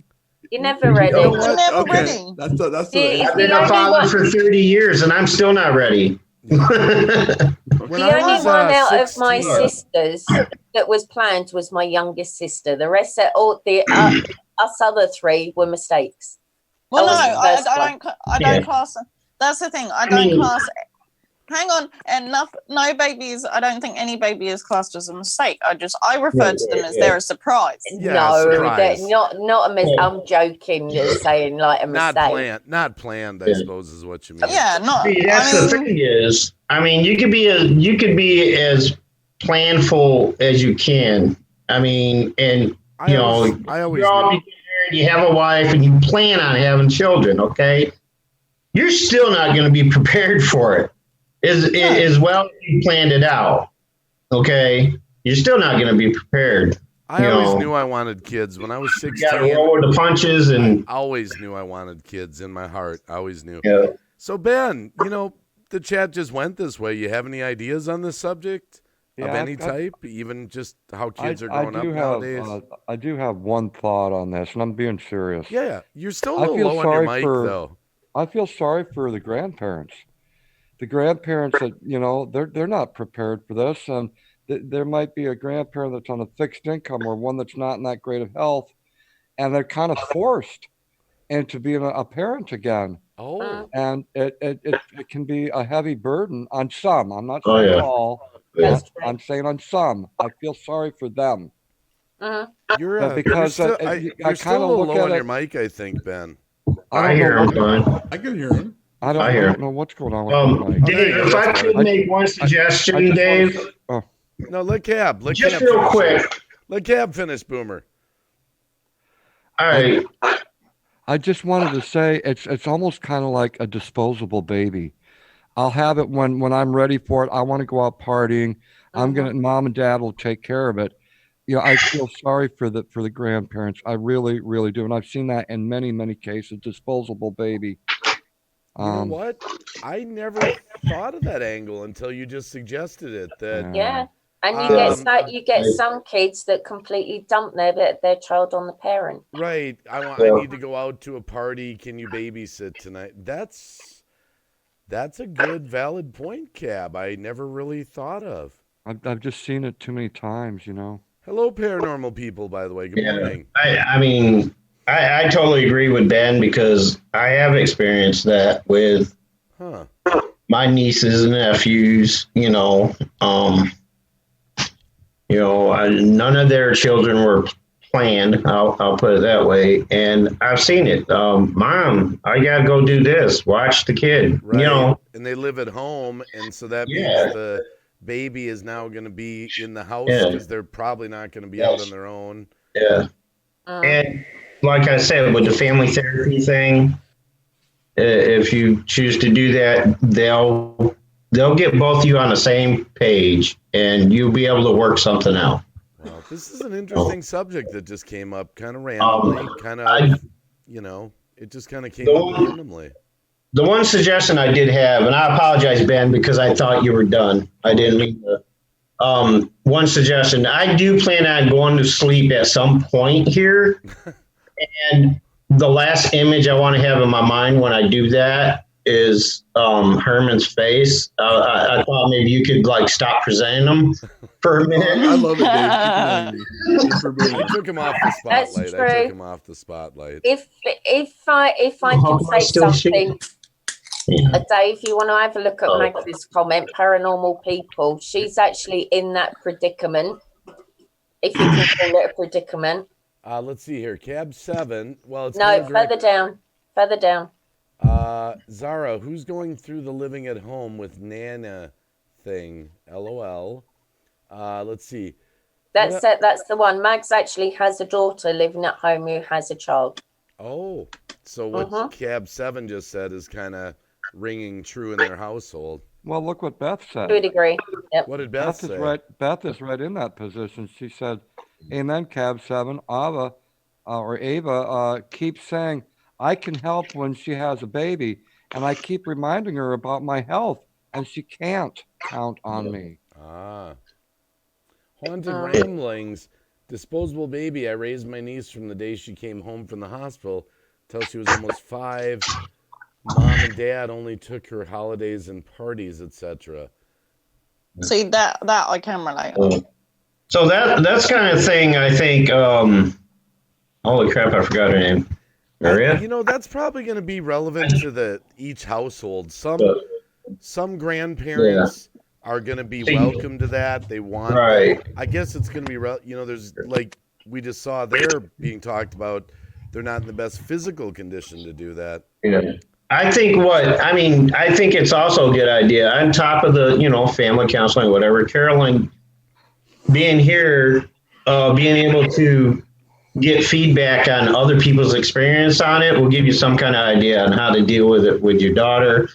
Come up with a plan, let her know straight up, hey, this isn't going to be one of those situations where, let her have her schooling and things like that. And, let her get her job and stuff like that.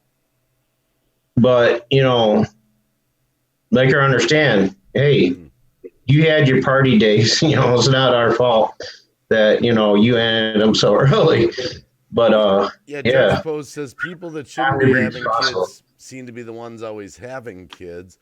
Paranormal People says she's had her own house for 3 months. She's still in my home as it costs too much to run it, so we have to let her stay here. Colleen Paranormal 3 says, now you're making me feel bad now. Thinking of it, both my parents at the time was sick, but they love their Colleen Paranormal 3, we're not trying to make anyone feel bad or guilty or anything. We're just we're not proposing all different scenarios. The one that Cab threw out, I never even thought of that, actually, Yeah. Can you hear me at all, Dave? Yeah, I can hear you just fine. Okay. Yeah. Absolutely. Thank you. Mel Godoy says Rebecca was forced to care for her nephew at 12 years old because her sister wanted to party, and their parents let her get away with murder, forcing Rebecca to raise her nephew. Wow, we kind of struck a nerve here with people. Yeah, I There's mean, a lot of stories going on out in the chat here. I mean, I can relate to that bit. Obviously, this is a side of my life that my little one does not know. The woman that gave birth to me obviously had me, and then 12 years later went on to have another child, a little boy, and I had raised him until he was 8 years old. But it wasn't because she was going out partying. It wasn't because she was going out drinking. It was because she was pure and utter lazy. And I raised him up until he was 8. So, you know, all the things that he needed to know, I had taught him. I took him to school every day, and I'd taken care of him since day one. Bearing in mind, at the time, I was only 12. So I didn't have my childhood because I went from, you know, I didn't go out. I didn't, you know, at 12 years old. And then she went on to have another baby. So it went from being 12 to full-time parent. So I had a gap when I was probably about 18. And it was very rare that it happened, that I could go out and go have fun. But then, you know, the first thing I'd do, even when I was out, I'd be texting back saying, you know, is he all right? Is everything okay? Do you need me to come back? Because I'd got so used to raising him that it was practically like he was mine. But then when I went on to have, obviously, my own son, and the stuff that was going on at home, I had to walk away. That little boy is now 15. He'll be 16 next June. And to this day, I love him to bits, but I know a part of him will hate me because I had no choice but to walk away.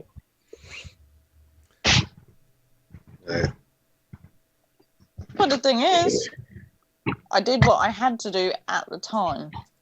Yep. And there will always be bits that he will remember because I taught it to him.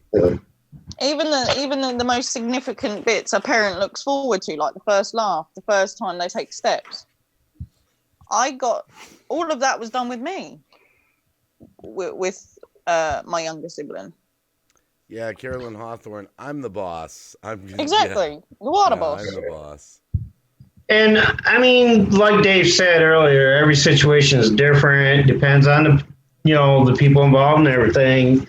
There are occasions where this experience will teach the young parents responsibility if they're willing to, accept that. It fails some people like my niece, but they may be installed with a sense of responsibility, realizing, hey, I got a human life to be responsible for. So, Ben, I was just thinking about this. You're always doing hard-hitting topics. Throw that down on your list. Teenage pregnancy. Let's talk about it. That would be a good one, Dave. I'll bet for your show on an evening, even though we're talking about it right now, that would be a good topic because I know you bring a lot of different people up. I'd throw it on your list as a possibility for a show some night. Dave, you wouldn't believe how many people suggest suggestions for me and show topics. I mean, I've got so many of them. That's a good one, though. That's a good one. Well, after seeing the people in the chat here talking so much about it, throw it in your list. That's all. It just came to me, The ultimate show would be to actually have the teenage daughters or teenage girls up on the panel with their parents. Oh. I would love that. Wow. Yeah. That would be good. That'd be tough to find a family like that where they'd I know that's difficult. But then if you have, you have the teenagers and their parents, but then you also have other parents that are younger parents, for instance, whether they're 18 into their mid-20s. Right. I mean, I became a parent at 21. Yeah, I think I was, let's see, my oldest kid's 28, I'm 52. So when did I have my first kid? Let's see. I could do the math. 19. No, 22, 32. I must have been about 23, 23, I think, 24-ish, right around there. Yeah, when I had my first kid. I suppose You know, the hardest thing to see, and you hear these stories, is when the parents of the daughter say, if you get pregnant, you're out of this house. Oh, yeah. And that actually does happen. The parent will kick the daughter out and the child. Yeah. Mm-hmm. That's true. That's true. That's absolutely true, Ben. Yeah. That's true, and that's one of the things that makes me angry. But you know, they have shows like that on TV. They have a TV show called 15 and Pregnant or something. 16. And what they're supposed to do, I mean, I think what they're meaning to happen is to convince these younger ones to not do the same thing they've done. But in any episode I've ever happened to catch, it almost has the opposite effect. You know, it's almost glamorizing it on some of those. And I was like, I don't understand what, message they're trying to get through here. Because, I mean, I would never encourage any parent to kick their kid out of the house because that happens. I would never. No, I agree with Boomer on that. They do glamorize it. I've seen some of them shows. Yeah. Not be funny. They need to show the reality of what having a child at a young age. It's not easy. There is no book. Yeah. Nobody's ready to become a parent. I don't think it's ever going to go away. Right. I think no matter how much it's never going to go away. It's part of society. It's always been there. Yeah. Yeah. Paranormal people. My daughter was 17 when she got pregnant. They still live here. I was 16 when I got pregnant and got kicked out of my mom's house, actually. Wow. So there's a testimonial right there, actually. Bad Blood says, welcome to the stream, by the way, Bad Blood. I think that the parent should not kick the kid out just because the kid got pregnant. I think, if anything, I think the parents should be the support system. Right. Teach them responsibility and teach them how to get out on their own. Teach them how to do it rather than just booting them to the curb, because that don't teach them. I think it's sort of with that happening with some families, there could be a lot of background why. It could be because of their religious beliefs. It could be because of their standing in society.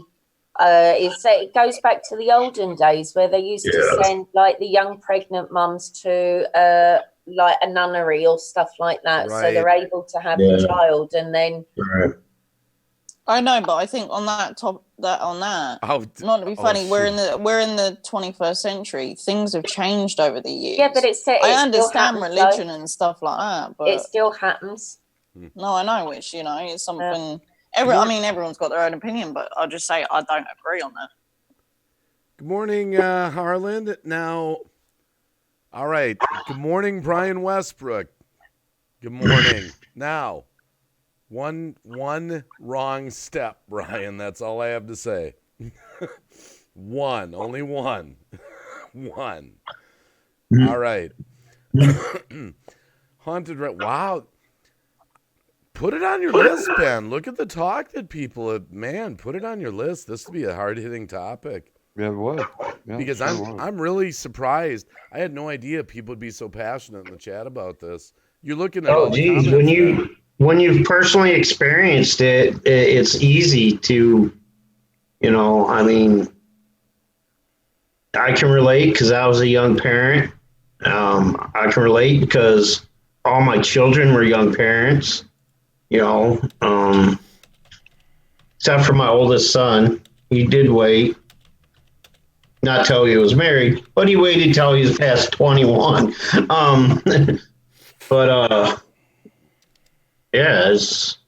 There was a talk show I did watch where half the panel was young girls who had babies that wanted them, and then but they told the truth of what it was like and the hell that they had to go through, the responsibilities that they would have never guessed. And then there were the other half of the panel was of girls that wanted to have babies at a young age. And so the girls that had already had the babies and everything that they had went through, they were trying to teach the girls that wanted to have babies and as being young that, hey, you know, you might want to wait. And it was amazing Right. how that panel of girls who hadn't had babies yet, it didn't make no difference. It did not make no difference to those young ladies. Dr. Phil did a segment on that. Amazing. Amazing. Yeah. I remember seeing one where the girl literally just got up and started ranting. I don't care what you say. Was cussing out her mom and everything. You know, how can you tell me this? You had it, me when you were, and I'm like, wow. Like these they're just not listening. They need more than Dr. Phil. But those shows are always so dramatic for the ratings. You know, they're always so dramatic. Well, yeah, but it is real life experience. Yeah. Phil Dogs is back, by the way. Phil Dogs. Well, Phil Dogs. Phil Dogs.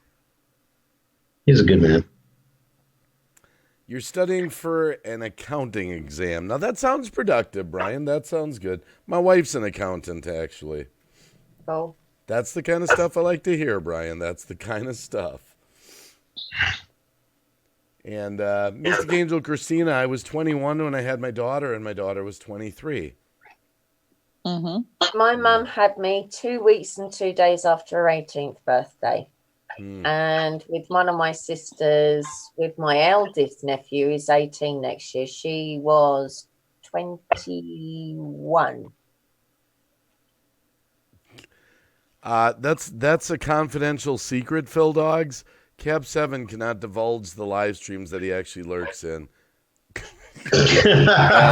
That's true. But I will say this again. It goes back to the Breakfast Club, Carl the janitor. I go through your lockers. I know everything. I read your notes. I am the eyes and the ears of this institution. By the way, that clock's a half hour fast. So no Breakfast Club humor there.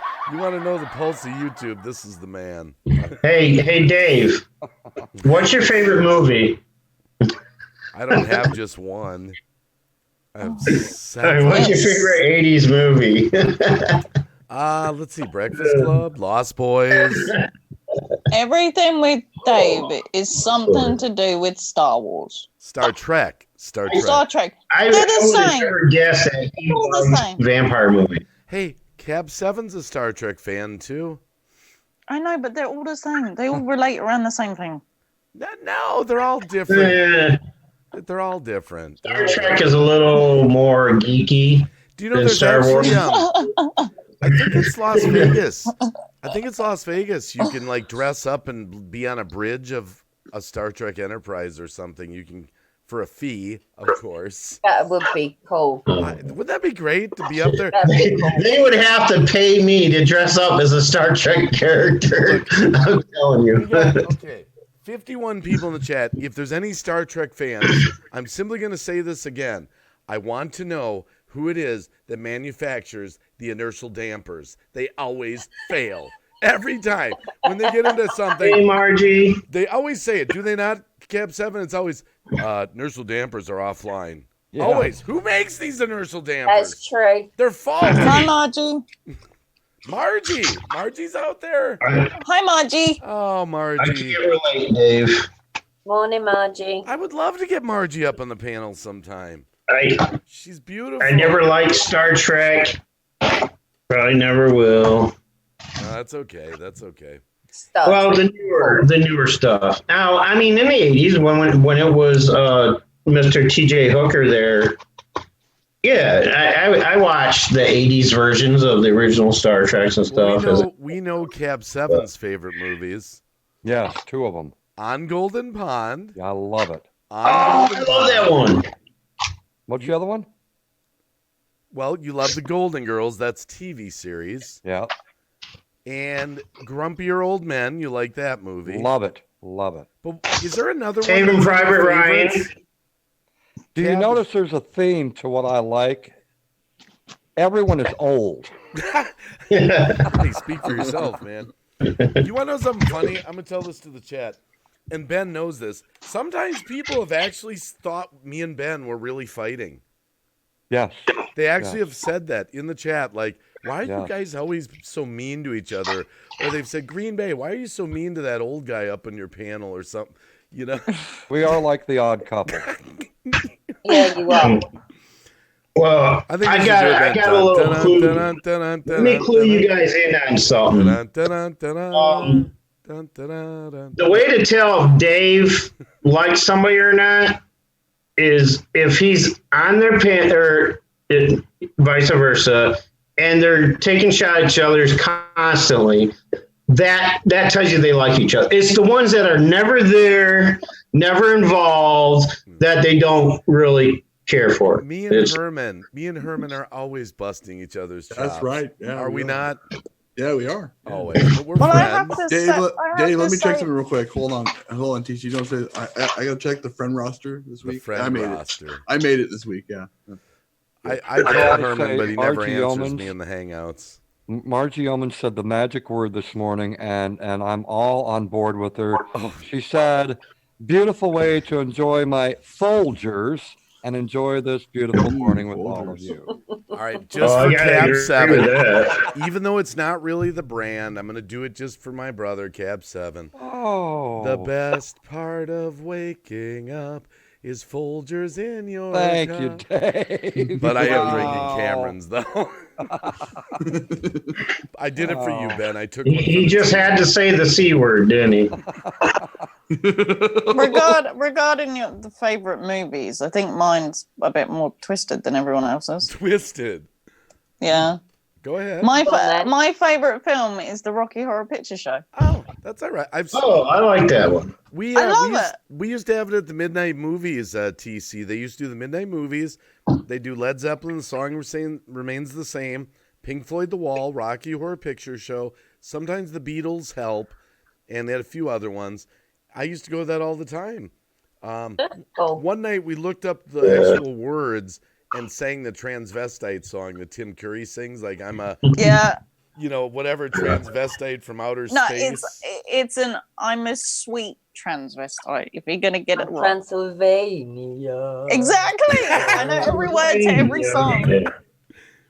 There's places where dream it. It runs every night, like at some places, and everyone dresses up in their characters. They go and they throw toast and they throw, water and popcorn and all that stuff. Yeah. I was 40 years old by the time I was able to actually watch. All right, Brian, that's a good point. Let's get it out of her. Zara, what's your favorite movie? I got so many. Well, throw a few out. I'll throw a few out. Saturday Night Fever, Grease 2, The Entity. The Entity?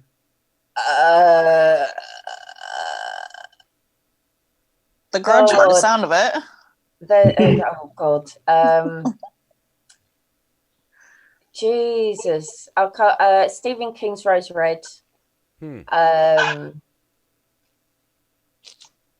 God, some real good. I can't think. I've gone a mind blank.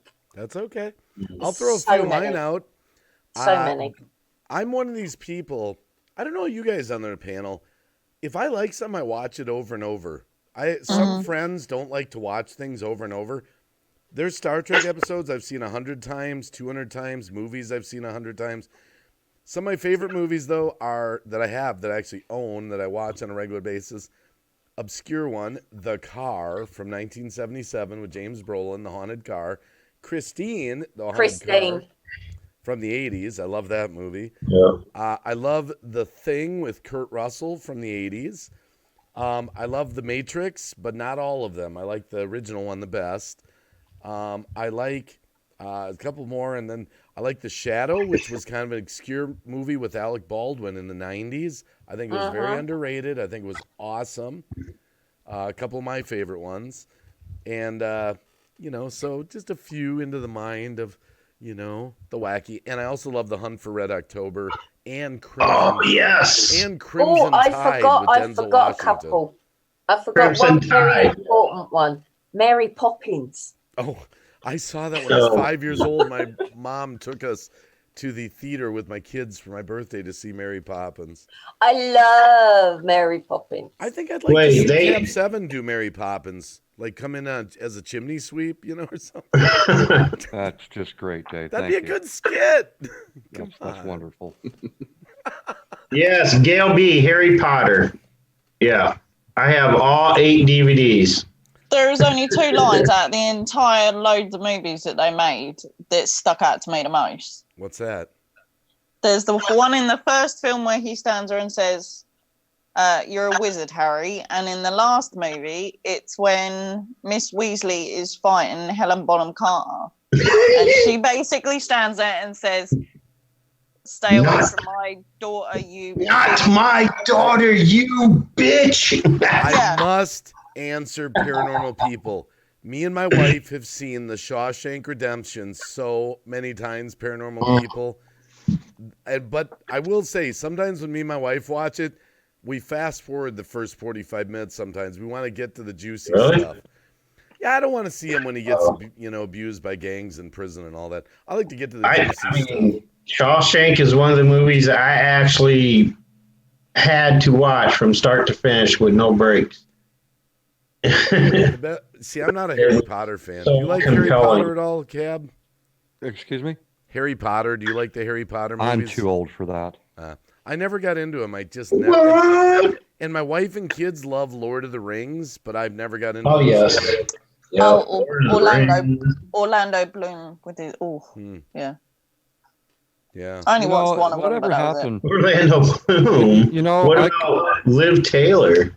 I come from an older generation, right? So I like a lot of the black and white movies, like Mr. Roberts with Jack Lemmon and Henry Fonda. I like the old movies like that, the old comedies. Martin and Lewis. I just enjoy that kind of stuff. My absolute favorite TV program. I'm actually going to show you, but I've got to be careful that they don't all fall out. What is that? Oh, The Visitor.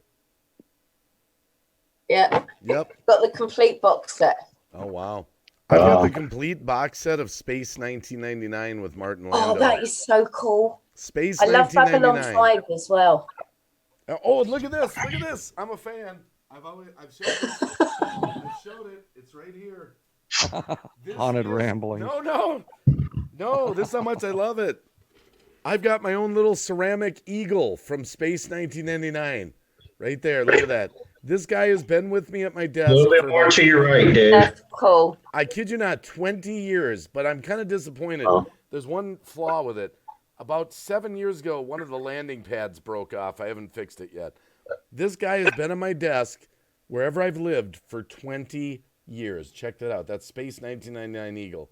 What was that other one that was out around about the same time? Was it Moonbase? Hold on, I'm playing with this, Zara. Boys and their toys. I had a one of the first Millennium Falcons. Oh, the ones from the 80s. They're cool. Came out. Hey, Cab, you know what I did the other morning? I tweeted him out. The other morning, I started watching my old, from the 70s, Saturday morning television shows. The Far Out Space Nuts with Bob Denver, Wonderbug. I started watching them on YouTube, and I was tweeting out these shows that I used to. Dave, you know what that means, right? That's called midlife crisis. Okay? I know. Yeah. I loved Wonderbug and the Schlepp Car, and you know what? When I watched it again, I loved it actually as an adult. I was like, man, this is such bad acting. I'm loving it. Did you ever see Wonderbug? Anyone ever see Wonderbug? No, can't say as I have. I watched Wonder car, Dog. Found a funny Schlepp car, so let's make it ours. Found a magic horn, a new car was born. Wonderbug. Mel Godoy. I would say I loved 90% of John Wayne movies. I grew up with them. Oh, yeah. I loved John Wayne. So did my granddad. Oh, yeah. Well, I want to tell you, Pilgrim, you came over on the Mayflower and you dressed like a woman, yo. West Star the Prophecy is a cool film. The Prophecy? That's Christopher Walken. Prophecy. That's Christopher Walken. I have all 5 movies. Yeah. And what was it? Teen Wolf. Oh yeah, Incredible Michael J. Hulk. Fox. Yeah. Yep. Yeah. Teen Wolf. Yeah, they really screwed it up with the second one. Hey, Chris Sale's old Battlestar Galactica or new? Because I love the old. I loved them old both, but I one. thought the new one was extremely underrated. I think that was one of the best sci-fi series that ever was on. The new The Battlestar. old one's the best. Especially when some of the people found out they were Cylons. Oh my goodness, that blew me away. I remember that episode. I was like, "You're a Cylon." Hyman, How about Flash Gordon? Flash Gord. Yeah. Yeah. Open Range. Yes, Brian Westbrook. I remember that movie. Was Open Range Robert Duvall? I can't remember if Open Range wasn't that Kevin. Was that Kevin Costner and Robert Duvall? I can't remember. I don't know that one. I know Big Valley. That was a good one. I used to watch that all the Open time. Range was a movie. I think it was from the 90s or maybe early 2000s. I remember that. Hyman, I keep seeing you do weird McClintock. stuff with your face. Where's your hands? I'm hearing some rustling going on over there. Not a great gamer's out there. Not a great gamer. Good morning. I'm sorry I didn't say hi to you. I was on his live stream earlier. JL member channels out there too, by the way. Hey, Herman, did your door just swing open? Who? No. Oh. My door's been open for about the whole time I've been Just messing. Hey, No, I I get know. nervous when I get paranormal people up on my channel. I'm starting to run around, man. I'm like, Apparently my door was moving. Well, it's not like we got some magic thing about us that's just gonna make shit happen to you. I mean, I know. I'm just fun. that's Wiccan, okay? That's Wiccan, all right? Oh my goodness. I haven't practiced that for years. Brandon the I gotta say Pinocchio. there's- Good morning, by the way. Davros Von Scaro still here, by the way. He says, "No sausages for me." To not a great gamer. I Jim wanted to Wallace, say alias Mr. Graphics, is out there. John Wayne was not in the military, and by many accounts, his failure to serve in the military later became the most painful part of his life. He was a fake hero in real life. I never heard that. Westar G Explorer, by the way, good morning. You know a great movie is I'll bet no one in this chat. Well, how many people got in there? 53. I'm just waiting to hear what Ben had to say, that's all. Oh, go ahead. Cap 7, what do you got? That's okay, Dave. I've already lost that thought. I'm sorry. I was so excited. Listen, when you get over 50, you forget things. I'm sorry. Oh, no. I know Ben has actually told me he forgot he was over 50 before. Now I'm scared. No, there is two TV shows that I really enjoyed, and they're still good to this day. I can watch them over and over again. Bonanza and Gunsmoke. Oh, yeah. Oh, yes. What about MASH? Did you say Bonanza? Hey, you want to hear a funny story about Gunsmoke, Ben? What's that? Gunsmoke. I just found this out the other night because I watched on YouTube a documentary on Gilligan's Island, right? Yeah. Gunsmoke is why Gilligan's Island was canceled. Because here's why. I didn't even know this. No, I kid you not. Gilligan's Island did 3 years, right? Right. They renewed it for a 4th year. And so they told the cast that Gilligan's Island was going to be on for a 4th year.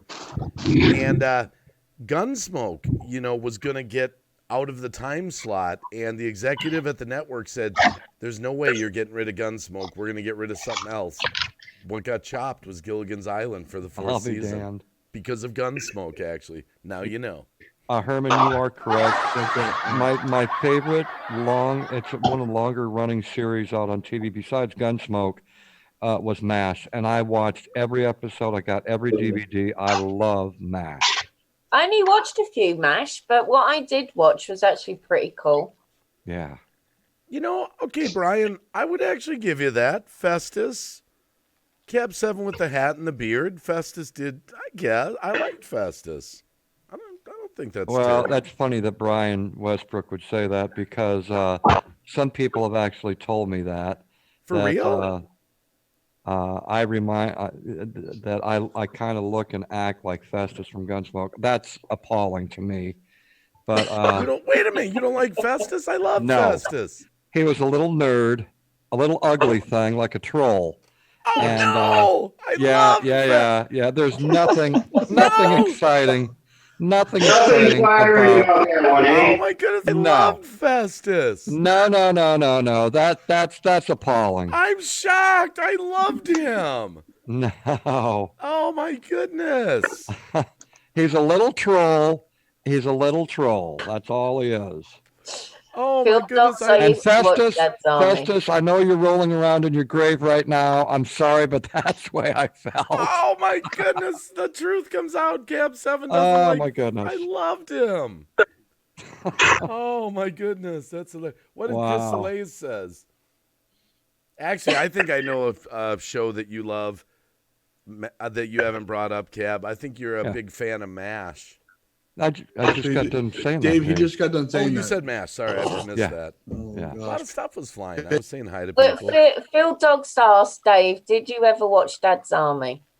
What is the show? Dad's Army.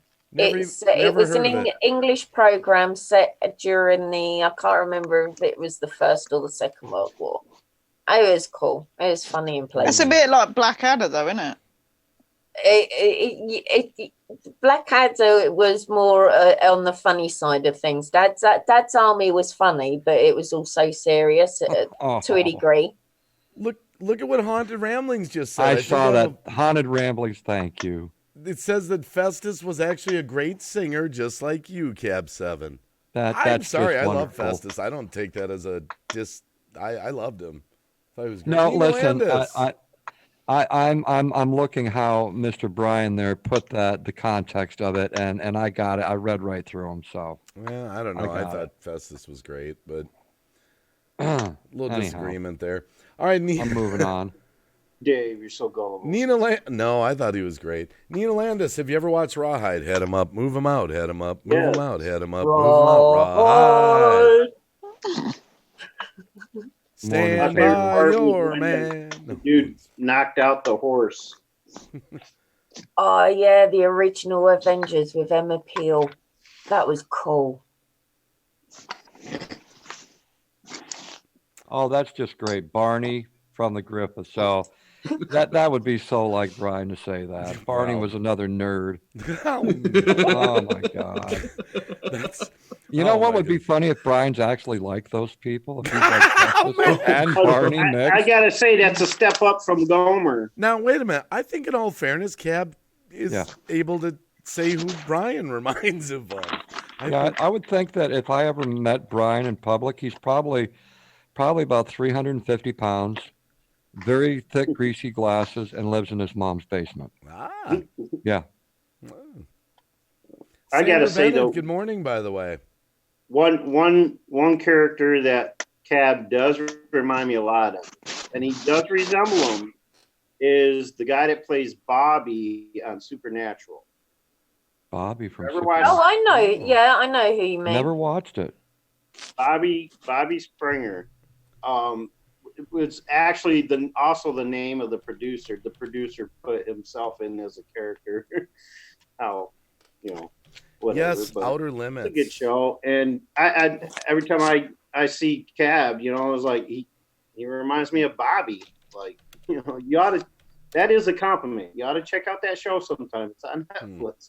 Well, do you know what this reminds me of, Dave? The other day when we were talking with Fireman, who I said that he looked like. Who did you say? I forget. Oh God, the guy, one of the guys from Star Trek, and it was Spock's dad. Oh. Do you remember? Do Sarek. you remember? Sarek. Yeah. I don't remember that. You don't remember? But I will tell you this. One of my favorite actors, there's a little trivia, in the Enterprise series, one of the Vulcans is actually the genie from an old Twilight episode back in the 50s, and he still looked the same way he did in the 2000s as he did back in the 50s. So funny how some actors are Which one was that? Nina Landis, watch that Hitch Apparel. Hitch Apparel, what is that? I don't know. I don't know. Herman's still being quiet. I'm being quiet, Dave, because I'm plotting something. No, I'm kidding. I'm just listening. I mean, how could you not know movies or television shows? He's going through his friends list and checking it twice. I watch YouTube, Dave. No, but seriously, well, I mean, I watch. I mean, the movies I like are Forrest Gump, Rudy, Hoosiers, just to name a few of the movies. All the underdog movies. Yeah, pretty much. But I don't watch a lot of movies now. I don't watch a lot of TV. I watch mostly sports on TV if I watch anything on TV at all. But I mostly stick to YouTube and Netflix, maybe Hulu. I'm a pretty simple person, Dave. So, or I do watch Friends. That's one of my favorite sitcom. It is a classic. I'll agree with you there, Herman. I love Friends. It's so stupid, but it's funny. I currently have Cheers playing on Netflix right now. I like Cheers. Sometimes you want to go where everybody knows your name. Yeah. Oh my gosh. And they're always glad you came. You want to go where people know the troubles are all the same.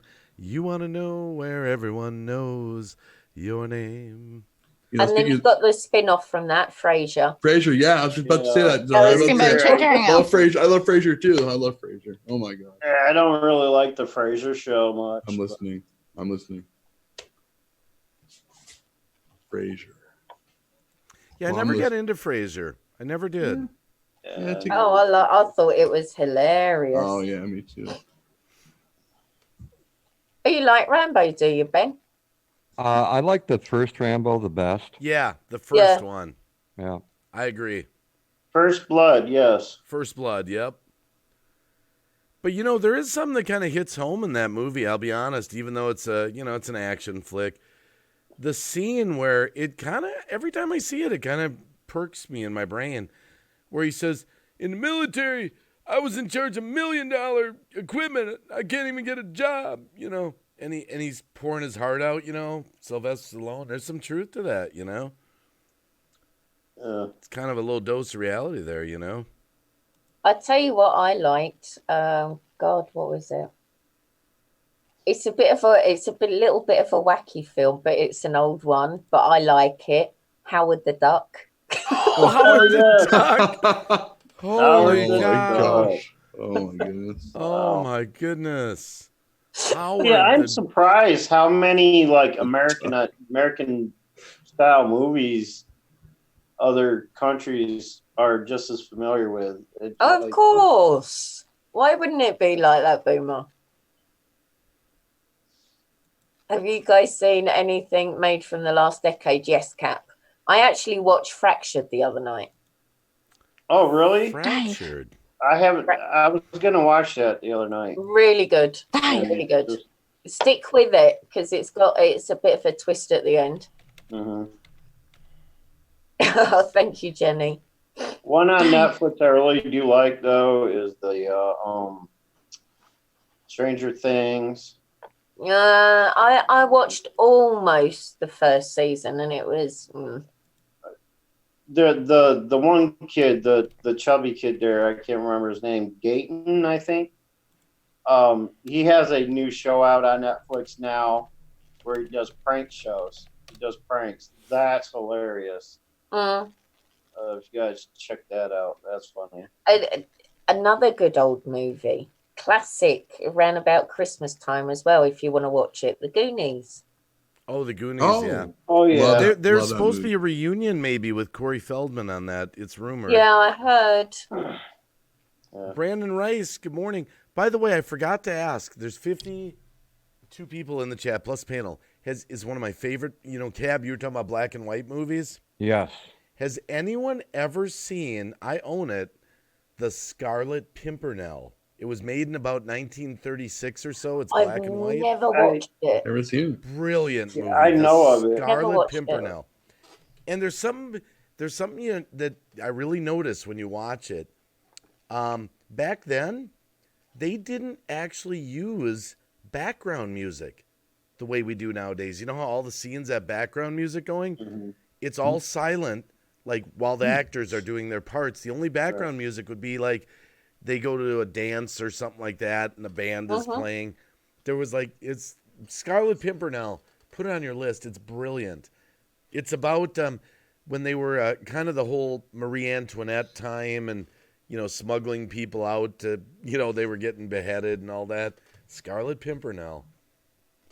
Yes, I like Jenny Hansen. Scarlet Pimpernel, yes.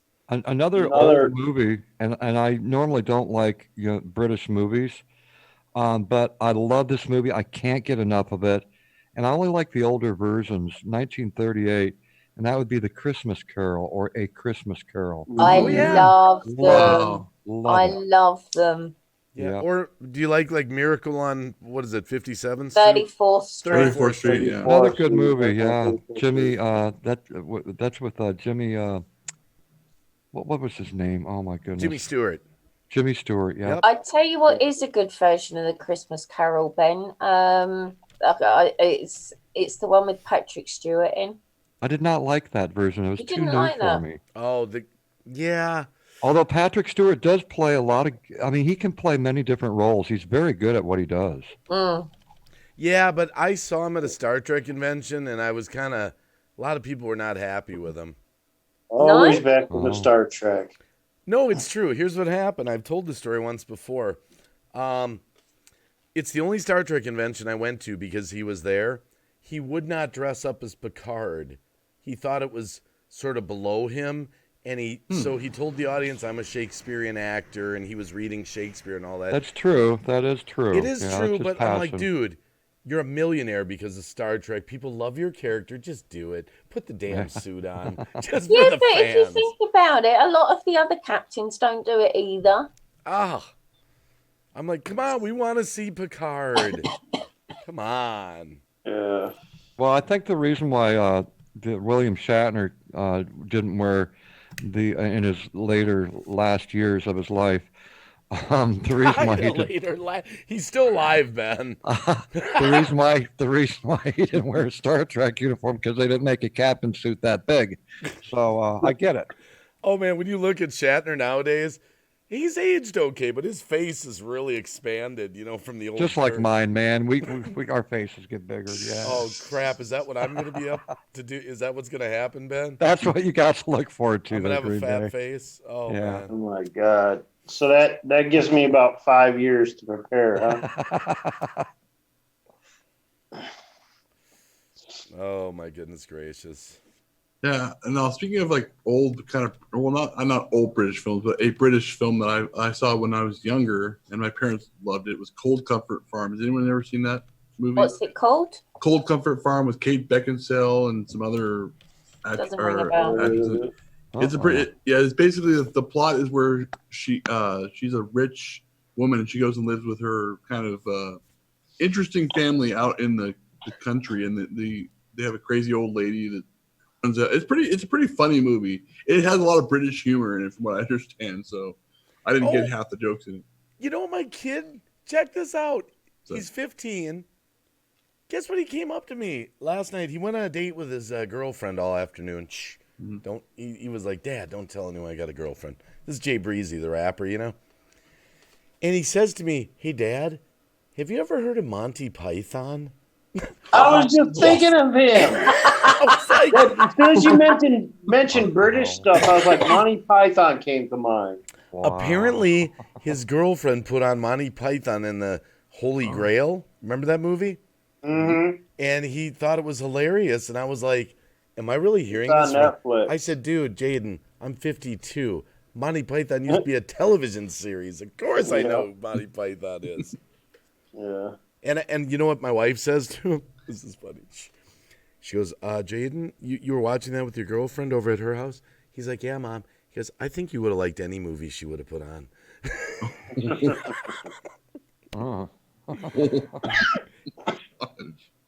That's so true, though. That's so true. Gotta love Monty Python and the Carry On films and Saint Trinians. I like the old Charlie Chaplin silent movies. Charlie Chaplin was good. The old Laurel and Hardy. Laurel Hardy, yeah. Oh, yeah. Oh, yeah. I'm going to save that, Jim. I'm going to save that. I think my favorite black and white movie would be Creature from Black Lagoon. Oh, yeah. Mm. Oh yeah. as far as like horror movies. Oh, have any of you watched the new two-parter of War of the Worlds? There's a new one? It's based on the book. Where do you find it though? Where can you watch it? I watched it on one of my apps. Really good. Really enjoyed it. War of the Worlds. I That one originally with It's the one with it's the one that's Cruise. just come out. Lucy It's Luxor and BBC. Todd. Good morning, by the way. Say that again. was the one Boomer? with Tom Cruise, right? Played in No, not the that's a original. couple of years old. This is a Original. two-part series by the BBC. Oh yeah. wow. Well, I was thinking of the original who played in the original one. Well, War of the Worlds, there's a lot of young people out here probably don't even know the story of that. War of the Worlds, actually, Orson Welles did a radio broadcast. And one radio broadcast, this was back, I think it was the 30s. He did a radio broadcast that was so realistic that the Martians were landing in New Jersey, in this particular city. And the whole country believed it, that they were actually listening to a real invasion from Mars. That's awesome. And they went nuts. They had their shotguns out. They were ready to kill the Martians because it was so realistic back then. And that was the original War of the Worlds. They made the movie in the 50s, and it was shocking to the theaters because it was in color. Color was a big deal all of a sudden. And then Tom Cruise, of course, remade it.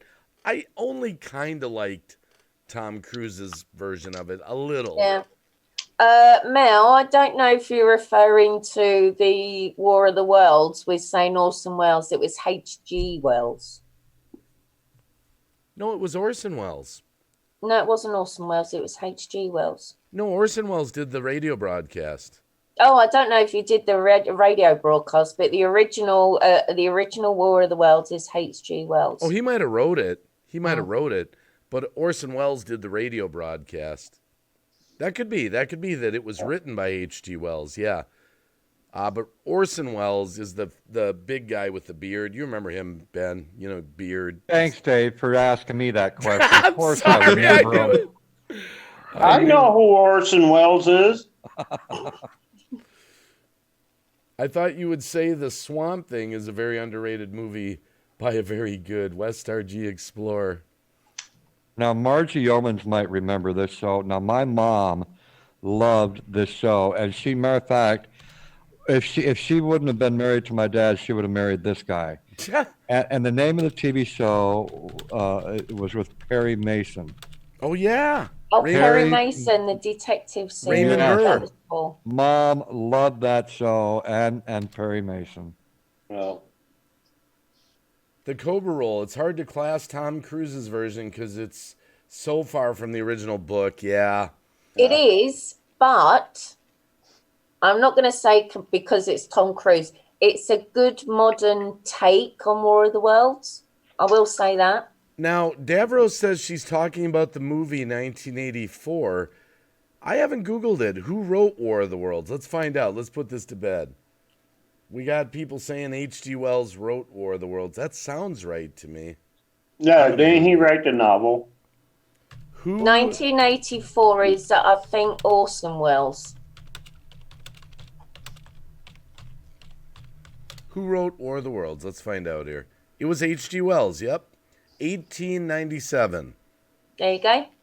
Yep, he was the writer of the story. So, yep. And 1984, I think, is Orson Welles. No, George Orwell, sorry. George Orwell, yep, you're right. Yep. Because we had to read that in school, I remember that. Well, pat on the back for me, then.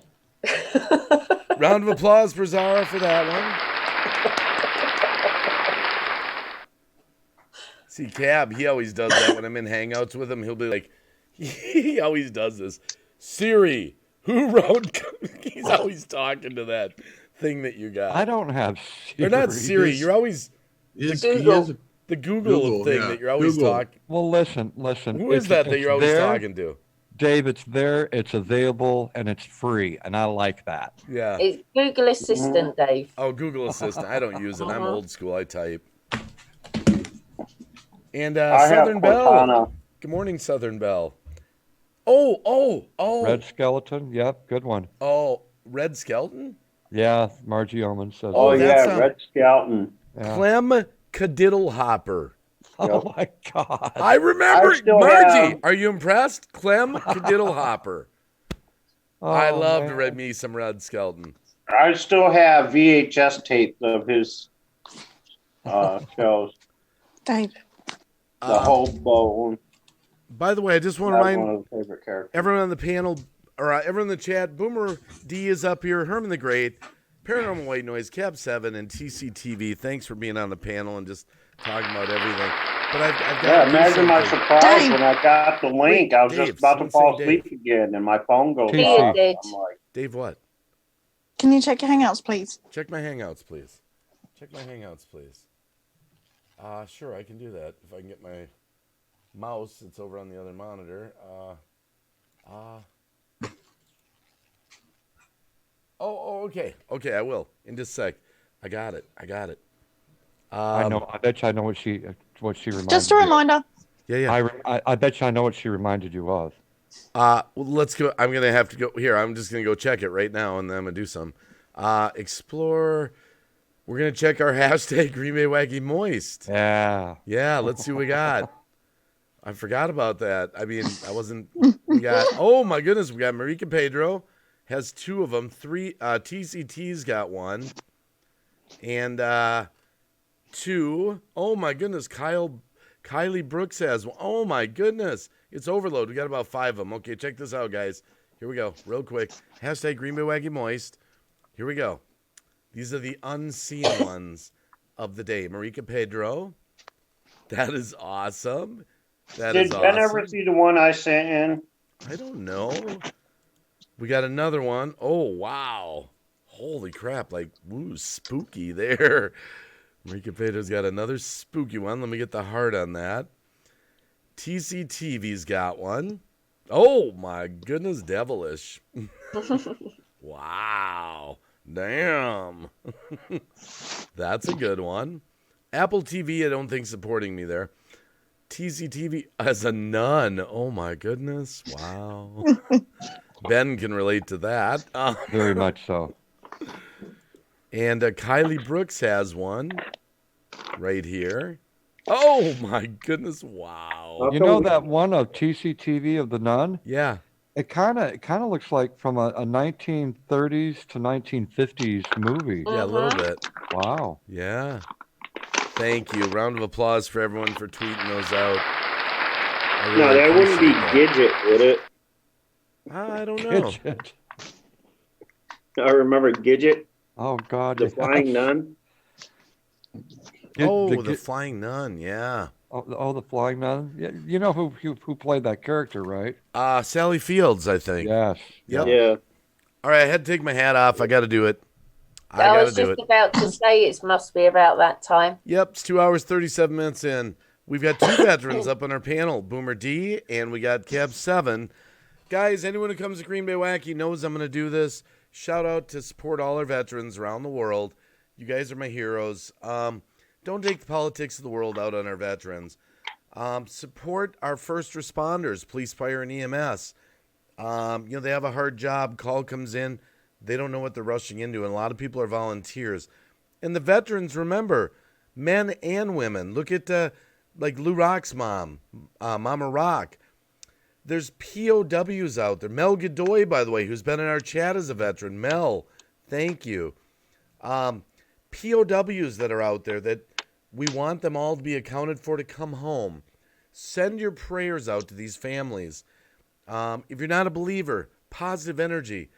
We want them to know they're not forgotten about. They live in our hearts, and we want them all to come home. We want to know what happened. Remember, there's veterans all around the world. There's different bases, different places they're stationed, different allies that we work with.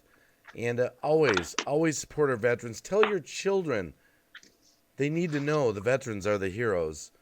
And, I've always said this before. I like to show it. I'm not a veteran, but my dad was a veteran. This is flag. He was on the beaches of Normandy. And thank you, Dad. And I'm going to show one other thing. I like to show this. I showed it earlier. But this was my dad's. He was in the 8th Field Artillery Observation Battalion. And he got the medal right here for meritorious service. Now, I don't know if they can see that in the Zoom room, but it's on my OBS. So, but that was his medal. So, guys, this round of applause is for the veterans. If you're a family that has, veterans serving, have served, some paid the ultimate price, this round of applause is for veterans. You guys are my heroes. Thank you. Thank you, Cab7. Thank you, Boomer D. Thank you. Thank you, Dave. Thank you, Mel Appreciate Godoy out in the chat. And many, many more in our community. Back to the Zoom room. So, yep. Means a lot. Hey, Dave. Cab. There's a link that I'd like to put out there. Do it. If anyone knows Jon Stewart. No. What famous is it? actor. Okay. Oh, the actor. Yeah. Right. He put out a very emotional testimony that was sent to me, and I mean, it was hard to watch it, but he was so true in what he had to say in front of Congress. Okay, and he got very upset. Jon Stewart, the comedian. Yes, he got very upset. It was very emotional, and he supports the first responders, and so he went in front of Congress and let his emotions out, and told Congress how he felt. Most of the representatives were not even there to come for this. Only a few of the representatives were there. Really? And, is this on Twitter or something? This was here on YouTube. So Jon Stewart gives an emotional speech to Congress on behalf of the 9/11 first responders never forgot. If you ever get a chance, please watch that video. It is extremely emotional, and I was all for Jon Stewart standing up for these people that are dying, the ones that were there that are sick right now, and probably in 10 years, half the ones that are still here now will probably be gone. Oh, so his and nothing's being done about it. So he was talking about the ones specifically that responded to 9/11. That exactly. Ones, because I know they breathed in a lot of asbestos from the buildings. Exactly. And so a lot of those first responders were there, the ones that were capable of being there in front of Congress. It was a very touching speech. Wow. Did he have a family member or something that was, I mean, what prompted him to do that? He was simply standing up for the first responders. Oh, okay. Yep. And his voice was very impeccable speech. Wrestler Mania, thanks for coming to the stream, by the way, Wrestler Mania.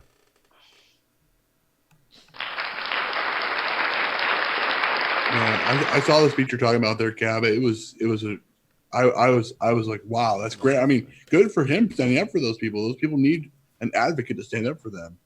You're right. You're exactly right. Jon Stewart, no one's used to him being a serious person. They're used to him being a comedian. So it was a good change to see. He actually fell apart a couple times during that speech. Yeah, he did. Yeah, I watched it. I watched the YouTube video you're talking about. I was really impressed with him. That's kind of taking that's going, beyond what he's used to doing comedy. He's actually standing up for something that's actually worth something. Not that some stuff's not worth something, but I mean, this is really worth it. 18 years later, these people are still dying. They're still sick, and nothing's been done about it. Right. That's inexcusable from. I don't care what side of the aisle you're on. That's inexcusable from Congress if they haven't done anything. They should be doing something. But well, a lot of my wife's side been our first responders. They're volunteers to their local fire departments. Right. A big part of my wife's side of the family are first responders, actually. And that's very admirable for people that are willing to do that. Yeah. Fireman CV in our community, our brother, of course, he wears both hats, veteran and first responder. And the sad thing is, the volunteers get the least recognition too. And that's sad because these people are actually, they're not getting paid to run into these fiery buildings. Okay, they're volunteering their time, on their days off of actually doing their actual jobs Well, I kid you not, we have a relative that joined the volunteer fire department. I kid you not, in 1 year, he lost 100 pounds. He was a big guy. And he was talking about how much equipment he has to wear and all that. And people don't realize what goes into that job. I watched a video. I said this on a previous stream. I was trying to look up how to properly use a roof ladder, as funny as that may sound. And I happened to stumble across some firemen videos showing them, carrying the equipment. Ghost Mafia, too, he's talked about that.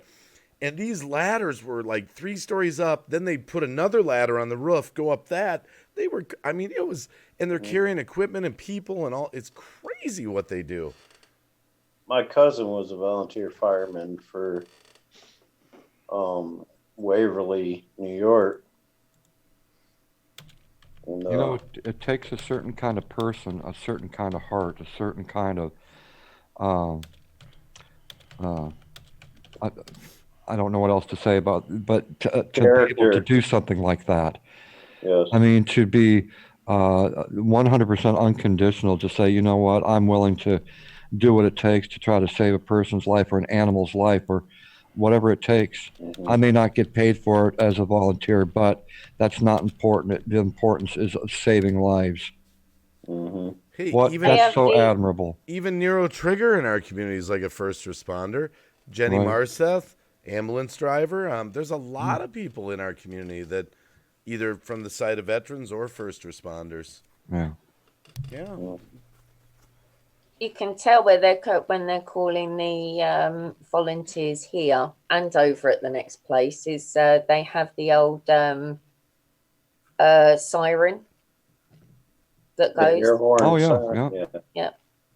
They have it like in the city, you mean, where they call them with the siren? No, here locally. They've got one here locally because the local fire department's only probably about 3 minutes away from me. And it's normally on a Saturday they do the siren. It's like a test. And it's classed as the next county, the other side of the motorway. They do it there as well. So I hear it my side and I hear it their side as well. We have Sounds that like here. an air raid horn. Haunted Rambling says 75 pounds is a normal pack they carry. That's about right, yeah. That's a lot. I was carrying 175 pounds when I went over that cliff in Panama. Oh my goodness! Wow, 175 pounds of equipment. Oh my! I had wow. four 81 millimeter mortar rounds, a base plate stuck to my rack, plus my regular packing list and my weapon and everything. It was total 175 pounds. Wow. That's when I went tail over teacup down a friggin' gully in Panama. Juxtapose says first responders helped me out when I snapped my arm in half on YouTube. I saw that video, Juxtapose. Oh my goodness, that was painful. He's got a video, guys, where he was goofing around with his friends and he just jumped over this fence that was like a chained fence, caught his leg and he landed wrong and oh my goodness. Ouch. He had x-ray. He showed the hospital exit. Yeah. I remember that. Yep. Yeah. Yeah. I do Painful. remember that as well. I think arm breaks are a lot more painful than leg breaks. I don't know. I've broken this one 3 times, my right wrist. Yeah. Operated on once with one of them, but I've never broken. I've broken a toe. I've never broken a bone in my leg. I had a hairline fracture in my arm one time, and that hurt a hell of a lot more than I broke my left ankle twice and my right ankle once, and those 3 breaks in combination weren't as painful as my damn arm. Now, this isn't going to turn into the scene like from Lethal Weapon, is it? Is Herman frozen? Oh, no. No, he's sleeping. Is Herman sleeping? Yeah. Oh, he left. Okay. He's tired. No, I I made the remember roster. Lethal Weapon. They What's his start name? comparing body scars, him and that girl, Oh, yeah, you think that's bad? Look at this. Oh, yeah, look at this. This is where I was shot. Oh, yeah, look at this. That was yeah. That was what, Lethal Weapon 3 or 4? Something like that, yeah. I've seen them all. They're good, man. I mean, Mr. Mel Fol- Gibson, he was one of my heroes of TV. Mel Gibson. Too bad he went kind of so crazy off the rails. Mr. Fulton Mraz, good morning, by the way. Oh, Paranormal Radio is already... yeah. Lulu, love you is out there. Lulu, love you. Good morning, How you doing, sister? fam?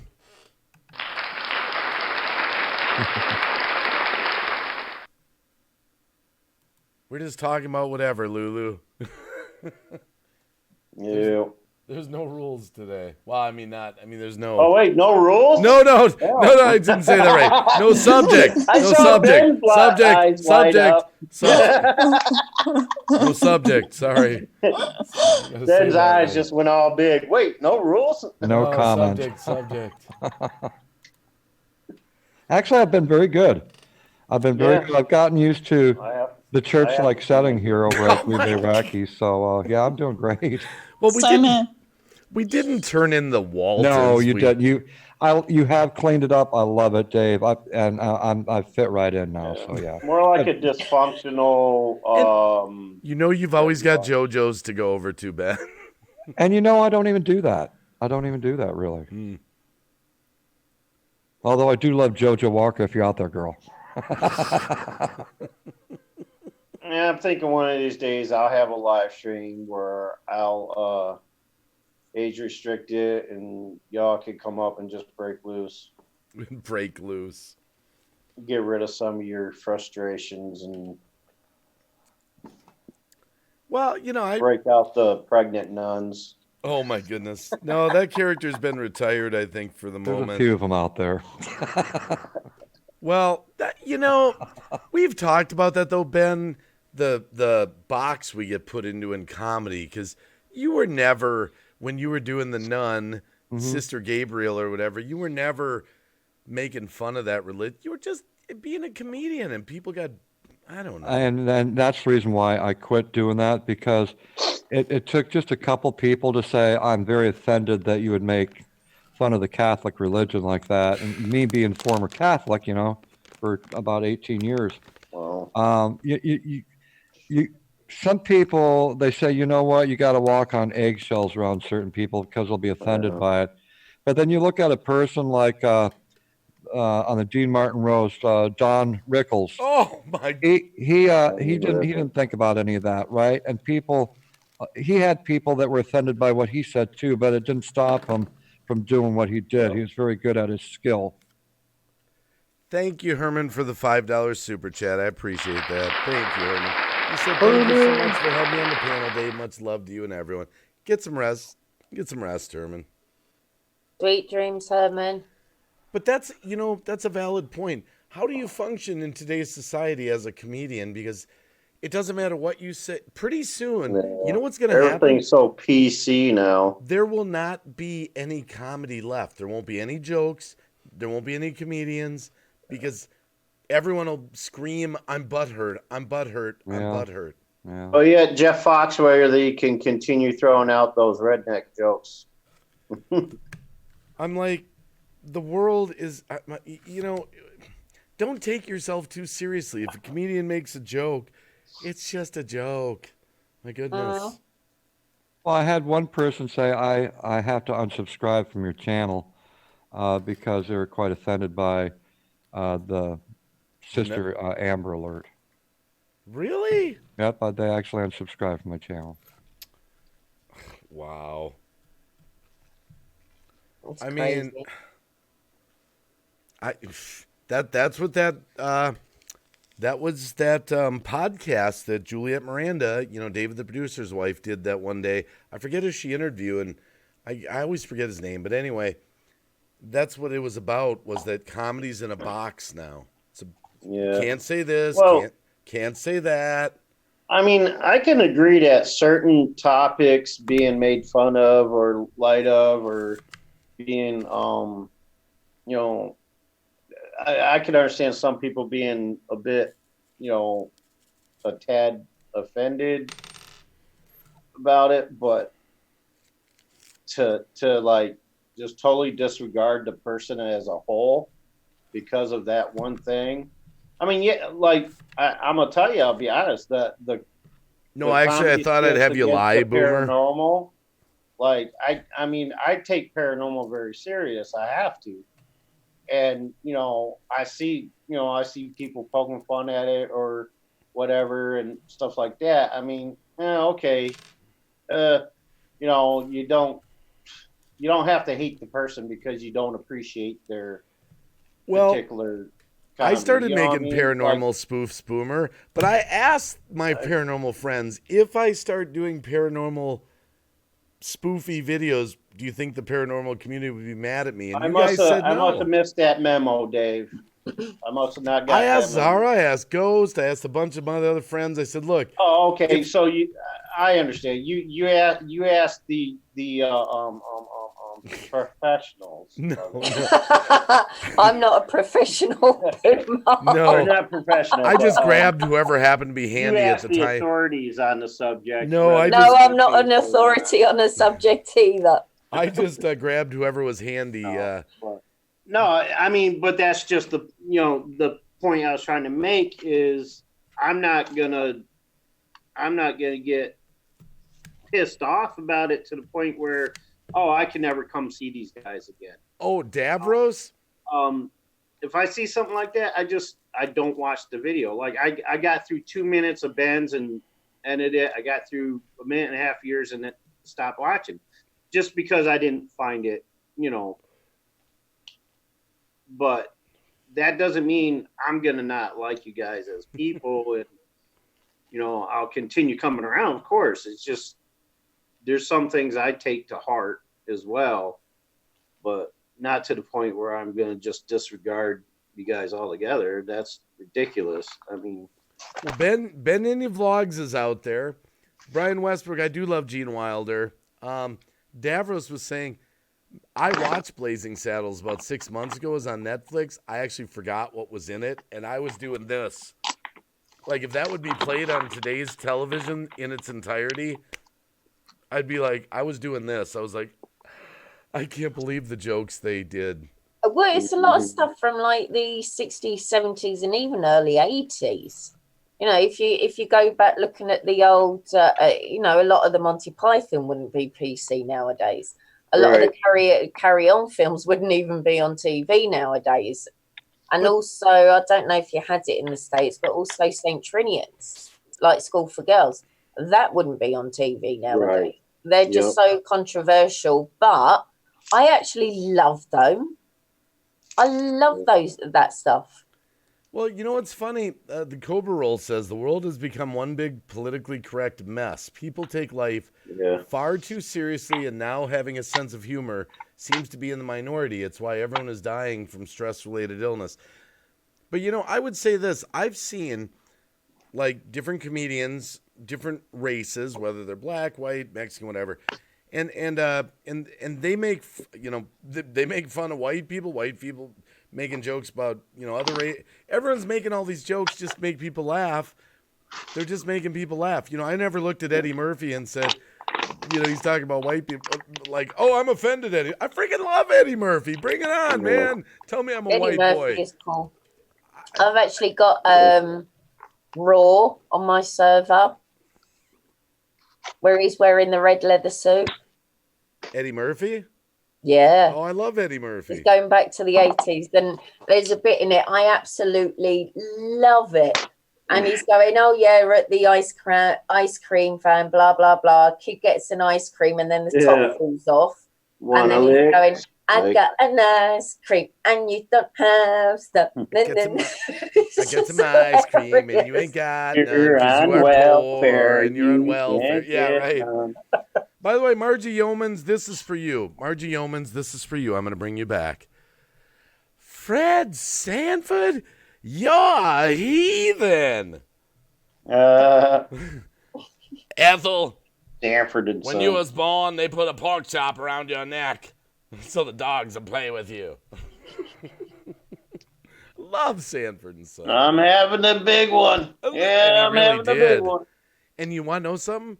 When he really died in real life and had the heart attack thing, people thought he was he was famous for Elizabeth is a big one. They actually didn't know he was really having a real. They thought he was hamming it up. But there was an English comedian called, when did that happen? I think late 80s. Tommy Cooper. He actually had a heart attack on stage.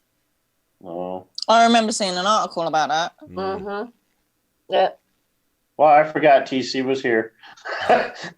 She talks when she feels like it, you know. But, you know, the whole reason I was saying that thing about Eddie Murphy, you know, when he'd make jokes about, you know, honkies and white people, I laughed my butt off with, I never was offended. Oh, yeah. Like, I mean, I can't believe you're making fun of white people. Never. It was like. You know, I think what opened the door to all that stuff after Don Rickles was All in the Family. And that was a prime example of racism and bigotry. Yeah. And but it became the #1 television show back in the 1970s as well, amazingly enough. Right. Yeah. Yeah.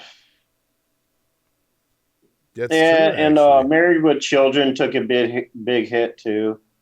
Oh, what did they do? Funny. What I always watch it. What did he say? I don't remember.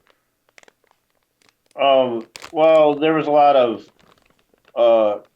like the way Al is with Peggy and all that and everything. They're trying to think, you know, people were arguing the fact that they're trying to promote like keeping the woman down, really? You know, keeping them in the kitchen and doing the housework and stuff like that. Blah, For blah, real, blah. Married with Children was just a total farce. That was hilarious. Love and marriage, go together like a horse and carriage. This I'll tell you, brother, you can't have one without the other. Yeah, that was one of my favorite sitcoms too. That and Roseanne.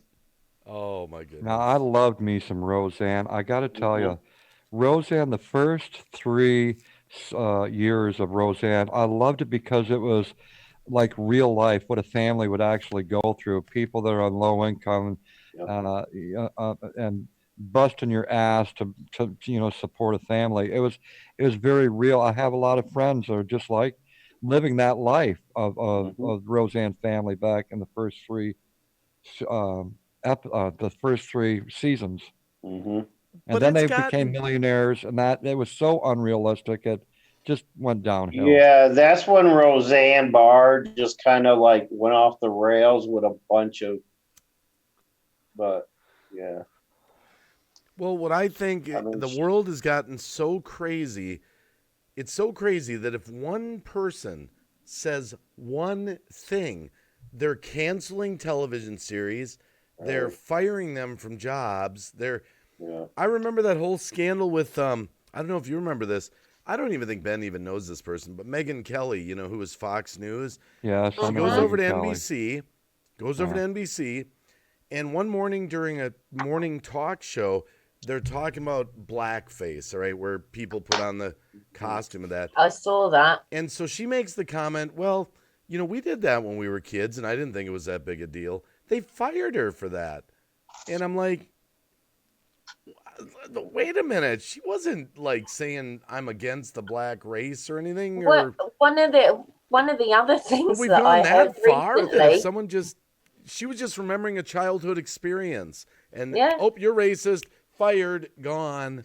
Well, there's one more thing that but with regards to that, not Kelly, but what she said is having not orange colored pumpkins, but black colored pumpkins. That was Bed Bath and Beyond that just got in a scandal for that too.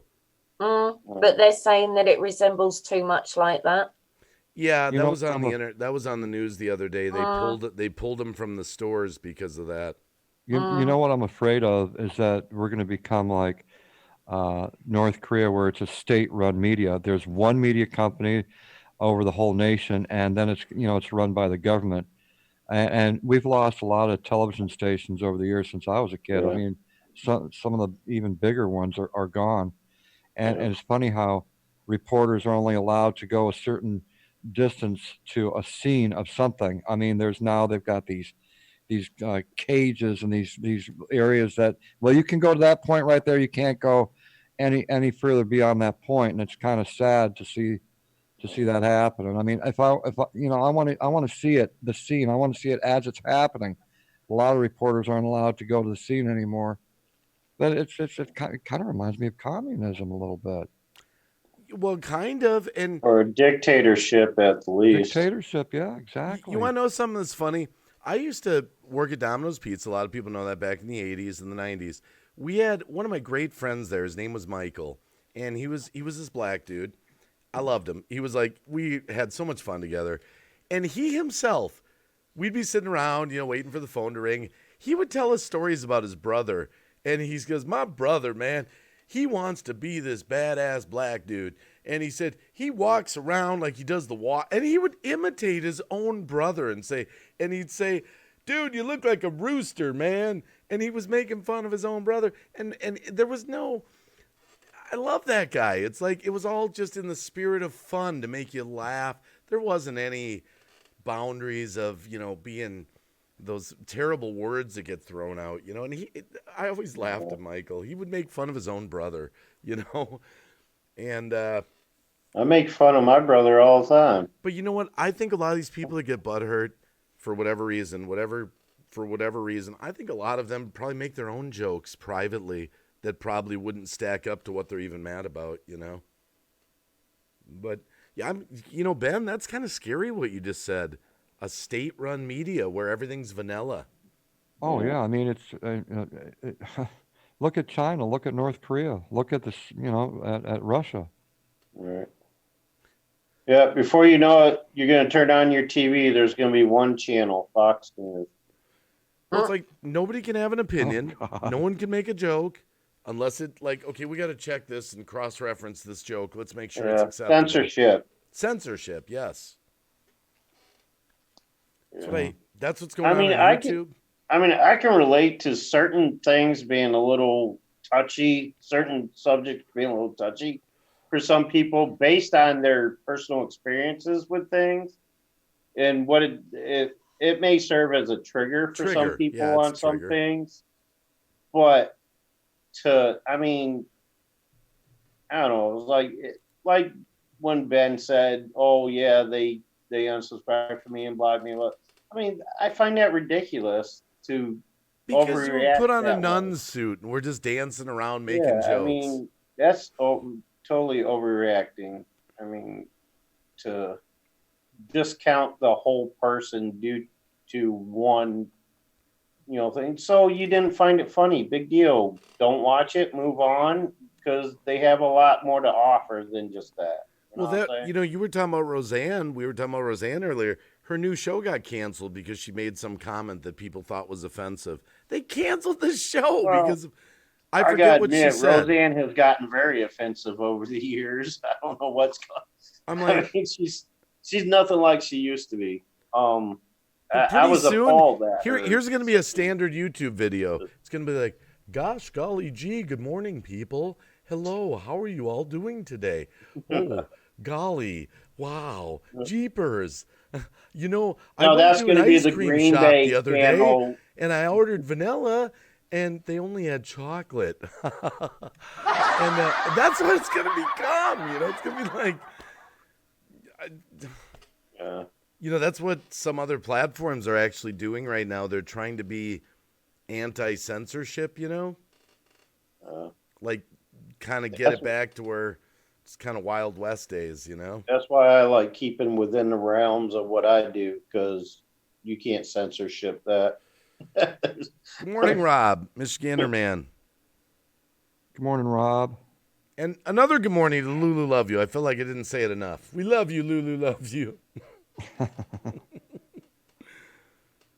Oh, my goodness. Divine, I'm sorry, hun, sending you prayers. What's going on with Divine K. Raven? Feeling a little bit down today, but she'll be okay. Oh, well, that's why you're here at the Wacky, to get, make you laugh a little bit, maybe make your I think it's almost time for some French toast and scrambled eggs. I was going to do a video of me making French toast, actually. Oh, French toast sounds nice, but I've got my own little methods, of what I use and little spices and all that. I got a skit for me. cinnamon. Hey, I got a skit for you and me, Ben.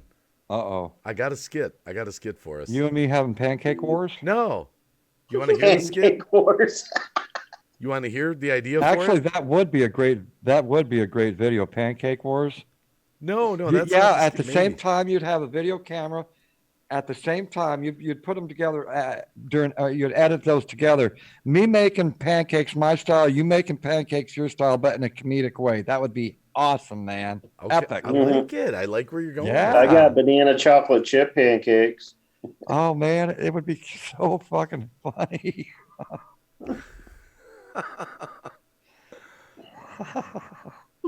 Do you want to hear the idea for the skit? Well, why would you want to give away the idea for the skit? You'd be telling everyone. There's only No one would want to watch it. Then it's like, oh, is that what it's about? Forget it. I'm out of here. There's only What's your 50 idea, Dave? What's There's your idea? only wait. 53 people in there. How many of them I'd do you like think to hear it. remember What's your this? We've got a nerd raid. Nerd of the North raid? Yeah, we got a James raid. Oh, my wow. goodness. Dallas Country Scratcher, Miss Jackie, Bryce from New Zealand, Eagle Eye Vlogs Paranormal. Thank you, nerd. Stacy Morgan. Nerd. Nerd of the North.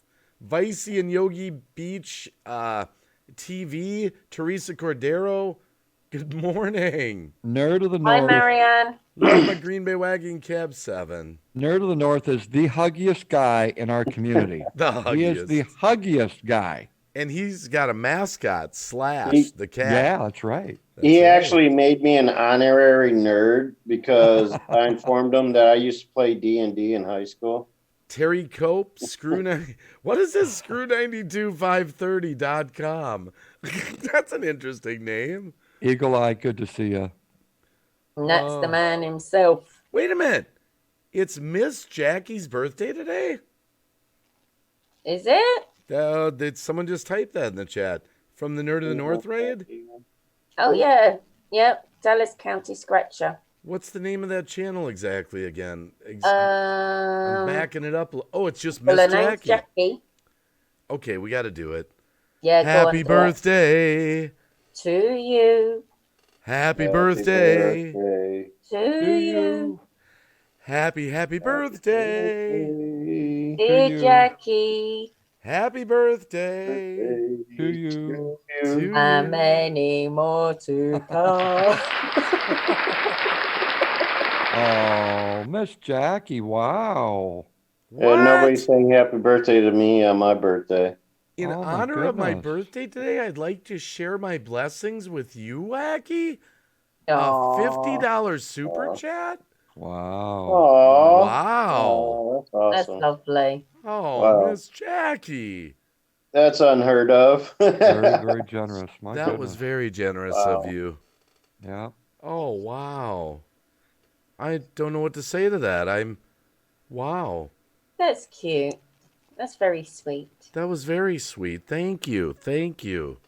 Nerd of the North, she also blessed me that way. Oh, wow. Wow. Hey, Aw. hey guys, I gotta go live real quick. Can you make sure she's? Oh, oh no. No, I'm going to say this, and I mean this because we've talked about this before. Guys, whenever you see people being generous in our community, leave them alone, please. That's right. Leave them That's alone. right. I mean it. We see this all the time where people, so-and-so's being Y'all know I generous. was just kidding. No, not you, Boomer. Not you. Not you. I know yours was a joke. I get it.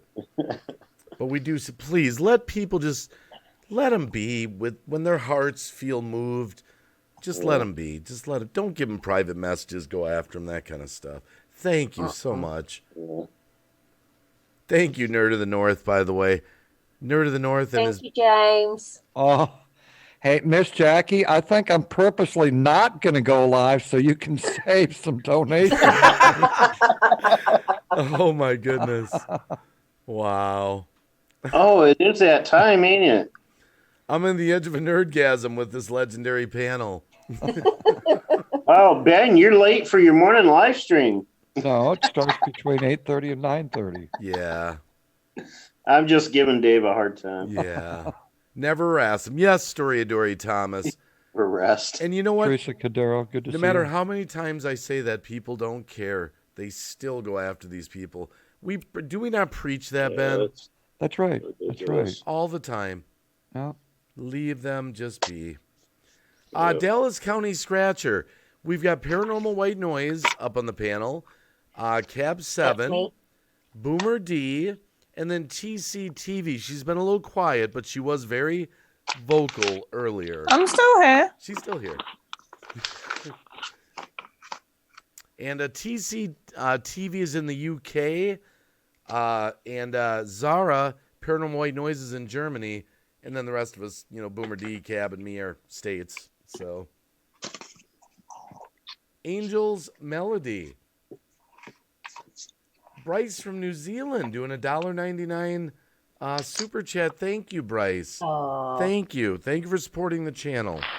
Dallas County Scratcher, I want to ask a question. What is your question?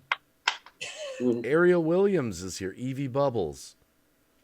And we got Angels. Hang Jar, on. did I ever mention to you I have a second cousin in Germany? Oh, yeah? Yeah. The skit, Ben. The idea came from Lunatic Dad the other night when we were in the hangout. Do you remember it? No. You and me, we're not sports fans. Right. We're gonna talk sports and we're gonna make up crap and we're gonna act. It's gonna be hilarious. Oh, I could be there for that one. No, it's gonna be. It'll be a skit that we do. I'm not a sports fan. I don't like sports. So we're gonna make up stuff. Neither. We're gonna be like, dude, did you see what happened on the Buckaroos the other day? Oh, dude, no. What, man? That freaking Tom Clarkson, man, he threw like a 40-yarder for it was love on the score. We're gonna it's gonna be so ridiculous. You following me on this? That Ben? sounds good, Dave. Sounds good. love in football. I love we can that. pull that off. Okay, the question from Dallas County Scratcher. Who or what was your inspiration to start your channels? Well, I wanted to be like Cab 7. That's why I started mine. Oh, God forbid. Is he serious? Look, simple. Yeah. I wanted to share comedy with the world. That's the truth. I wanted to share stupid, funny skits like throwbacks to the 70s, like Saturday Night Live, with the world. That's really why I started my YouTube channel. That's true. I wanted to share comedy. It turned into something different. I mean, I'm still trying to share comedy, but that's me. Operative word, trying. Yeah, thanks. Well, you see, I think some comedy today is too cerebral. I think I think what me and Ben do, I think it's a lost art form. You might laugh at this. I would call it kind of a slapstick, lame brain, stupid, whatever you want to call it. I think that's been lost. I think this new generation is looking for these cerebral kind of jokes, and that to me aren't even funny. That's me. That's what I like about you and me, Ben. Our sense of humor is whatever, slapstick might be the word I'm thinking. Yeah, some people are going to like it, some people aren't.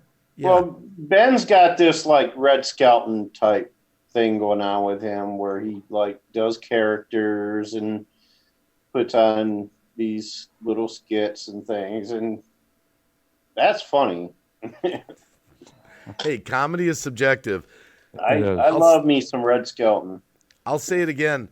The other night when we shot that video with Megan's blog, me and Cab 7 and Megan's blog, and we shoot it, and then we're watching the playback, I was crying. I was out of breath. I was laughing so hard.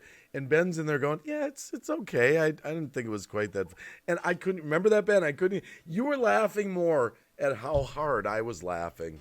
Yeah, I couldn't. I was actually laughing because you were. If you weren't laughing, I wouldn't have cracked. I just could. To me, it hit me as so funny. But that's what makes, I think, us a good team, is because I don't find a lot of your comedy funny. You don't find lot of mine funny. We don't get each other's comedy, but when you bring us together, like the Odd Couple, man, it makes it great for the viewer, right? Yeah.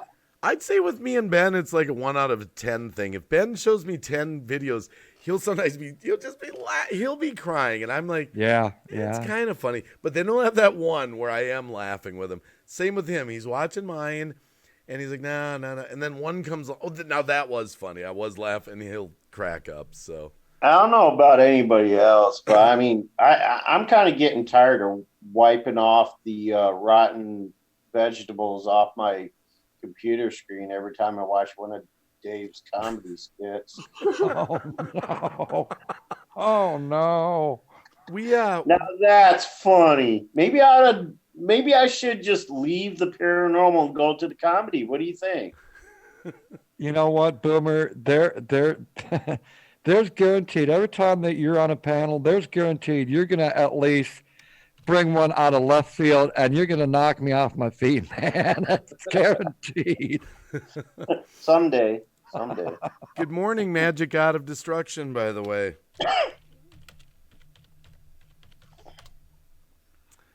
And this is, by the way, we were saying how we got into YouTube was the question. Was that for everybody in the panel or just Dave? It was for everybody. Oh, that's right. I think it was for everyone. Sorry, my bad. Just want to real clarify. Magic God of Destruction. Do you mean the Packers? I'm assuming you mean, it says we won. I'm assuming you mean the Green Bay Packers. I knew they were playing a game against, I think it was Kansas City last night or something.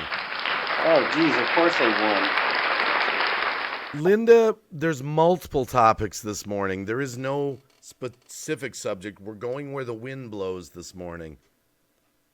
What have we touched on so far? Our favorite movies, our favorite television shows, teenage pregnancy. What else have we touched on? Comedy and politics and everything today. Everything but paranormal. That's all right. We'll be past that one for today. Yeah.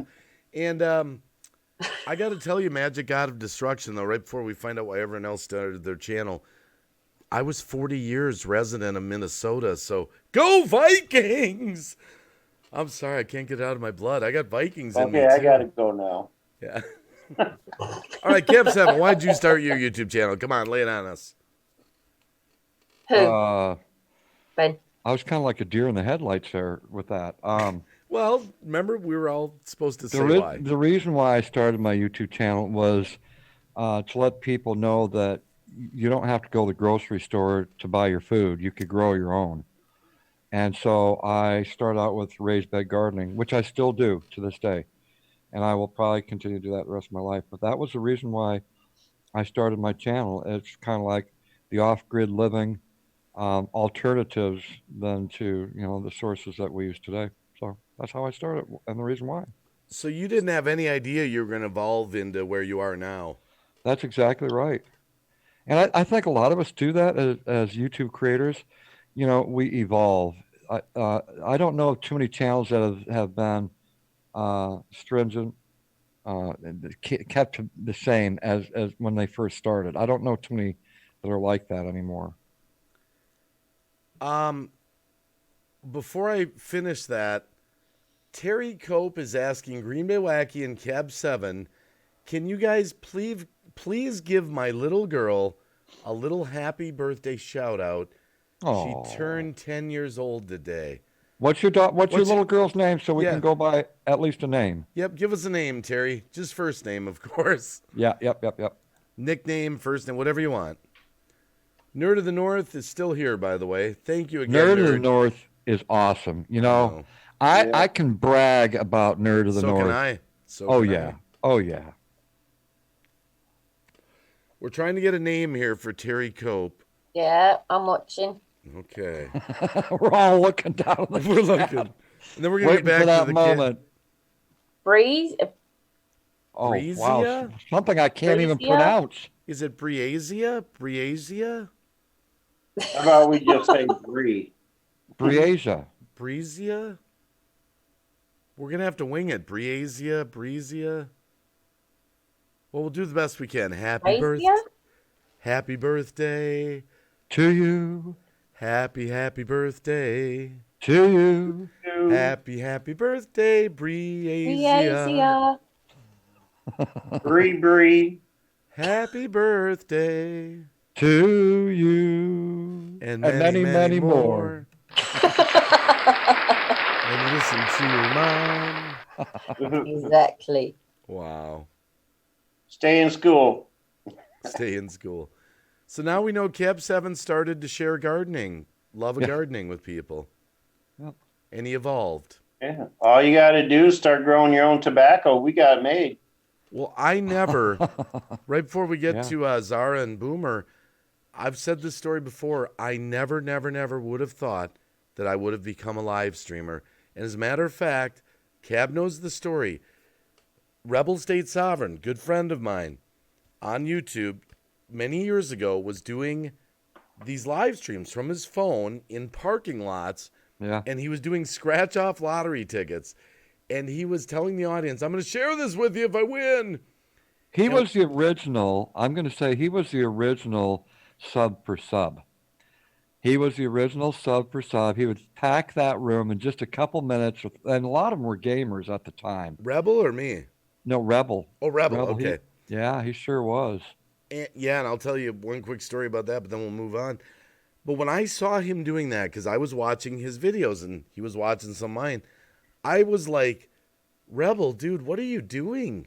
These live streams are stupid. You got to make videos. I actually said that. Like, this is dumb.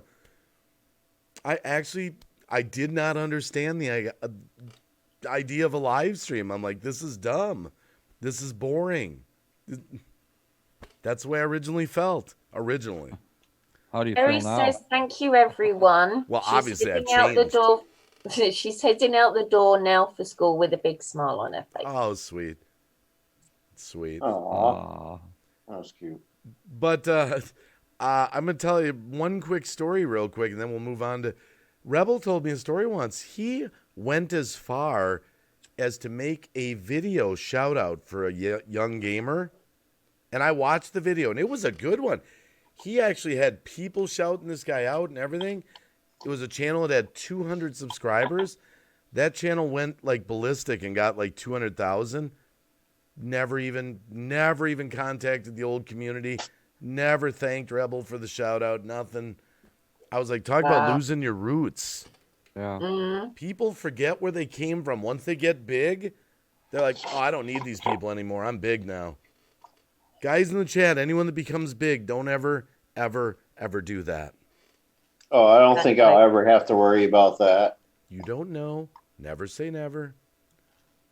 So how about Zara? How did you start? Why did you start your channel? We're still answering that question for this one, I started because I wanted to give something back and to help those just coming into the fields, to give them resources to add to whatever they find across the web, and also to share my stuff.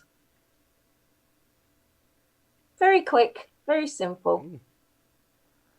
And Boomer D, why did you start your 36 channels? Wow. I only have 2, Dave. Sorry, it's a little joke amongst friends. I've got Boomer 2, D has done some, revisions. I've revised several times. I've had 2 other channels that got taken down, but I started out about 4 years ago.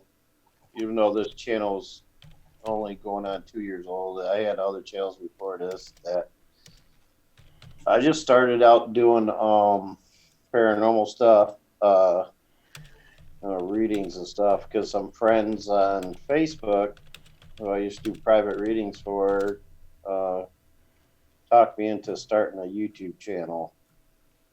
So mainly for readings. Got on here and did, psychic readings and stuff, and okay, it just kind of went from there to, and then later on, as I started getting more into my art, I created another channel, Boomer Behind the Brush, for my art channel. So Hey, just before we ask TCTV why she started hers, Ben Inya Vlog says he's going to Las Vegas to meet Jackie 420. A lot of people in this chat aren't even going to know those names. They're not going to mean anything. But I'm going to say this again. Ben Inya and his friend Jackie 420 helped the Wacky get started a lot. That 420 community used to get me sending people to me all the time. They're always going to have a special place in my heart. Ben Inya and his wife and Jackie 420 and Johnny Blaze, who's a veteran, which we see around once in a while, always helped the Wacky all the way back, getting my first 1,000 subscribers and stuff. I'll never forget that, Ben, by the way. Hello, Seamstress, by the way. Yeah, and I'll never forget the first live stream I ever went to on Dave. But TCTV's got to tell us why she started her channel. And then we made it through everyone. Okay, thanks. I appreciate that, TC. So now... Oh, sorry. Fight it. The reason I started mine, it wasn't long after I'd found out, I had severe depression, I had severe anxiety, and I had mental health issues. And I'd had them for years, but I'd never been diagnosed. And it was not long after I got diagnosed, I started my channel to be able to talk to others, going through the same thing and what helped me and, what helped them in different situations. Mine was about mental health issues and depression and anxiety. And then it kind of twirled out to doing lots of different things. Gotcha. D90. Wow, there's a Tanya Ray is out there now. D90's out there. And Stephen Dennis. Hiya there, Nerd of the North. Yeah, Nerd of the North, thank you again for that raid. Nerd of the North gave us a raid this morning. And that's so cool, too. We've done a lot of raids for Nerd, too, so that's awesome. I believe in Nerd of the North. That's the thing. When we've always talked about, keeping your, reputation, whatever you want to call it, because I love being able to say I love that channel. I believe in them, I love that, Michigander Man Rob, there's another one. I believe in Rob. Paranormal White Noise. Boomer D. That's a little joke. He's okay. He's all right. And a TCTV. Cab 7 who went off for food. Paul Michael DB, this has been great live stream. I've been watching you on my TV. Great panel too. Thank you. Good morning, Tanya Ray. Yes. Mary Sultana, good morning. Where's my shout out, guys? Mary Sultana. Nerd of the North says, I believe in Boomer D. There you go, Boomer. Oh, Nerd, I love you, brother. Margie Yeomans is back listening. Davros is saying good morning to Stephen Dennis. You miss Glenn. North Nottingham's in here? Yes. I haven't seen him. I spotted him. I haven't seen him typing. There he is. Wait, there he is. He just came up on my radar. I started mine so I could stalk people. He said, hey, Zazzy. Zazzy? Yeah, it's one of my nicknames. You never told us that. I have. Hey, wait a minute. I have. Can we get it? You're up here, Zara. We haven't done it for a while. Oh, go on then. No or yes? Yeah, go on. I'll be right back. I gotta go make some coffee and toast. You're gonna go make. Okay, hold on. I'll deal with Zara in a minute. You're taking off, Boomer? No, he's just gonna get coffee. Oh, he's gonna mute his mic. Get coffee made. I got you. He's gonna mute his mic and go make coffee. I got you. Or he's not gonna mute his mic. No. I'll mute it for him. No, he muted it. Okay, guys, here's the deal. Here it goes. Some people know this, some don't. Here's the deal. There's 64 people in here. 64 people in here. We need 24 people. I'm going to up the stakes because there's enough people in here. All right.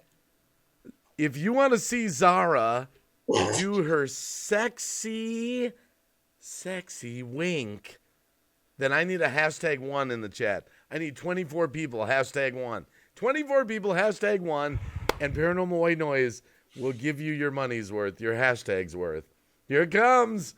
Here they come. We got 1, 2, 3. Hey, Davros, that doesn't count. You didn't put the hashtag sign. Just kidding. 1, 2, 3, 4, 5. Oh, wait a minute. I got to vote too. Wait a minute.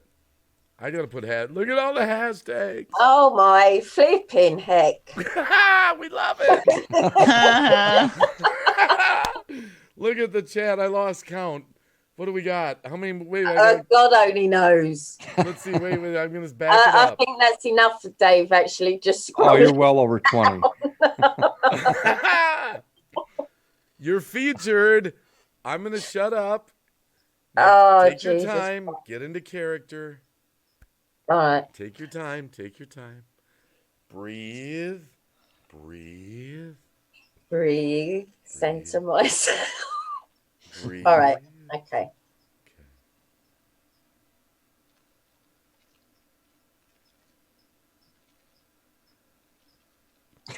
I love it. That was the best. That was the best one ever. Wow. That was the best one ever. I swear, you're getting better at that, I think. There was about 33 #1. Holy moly. Oh my goodness. That was the best one ever. Thank you, chat. Thank you, chat.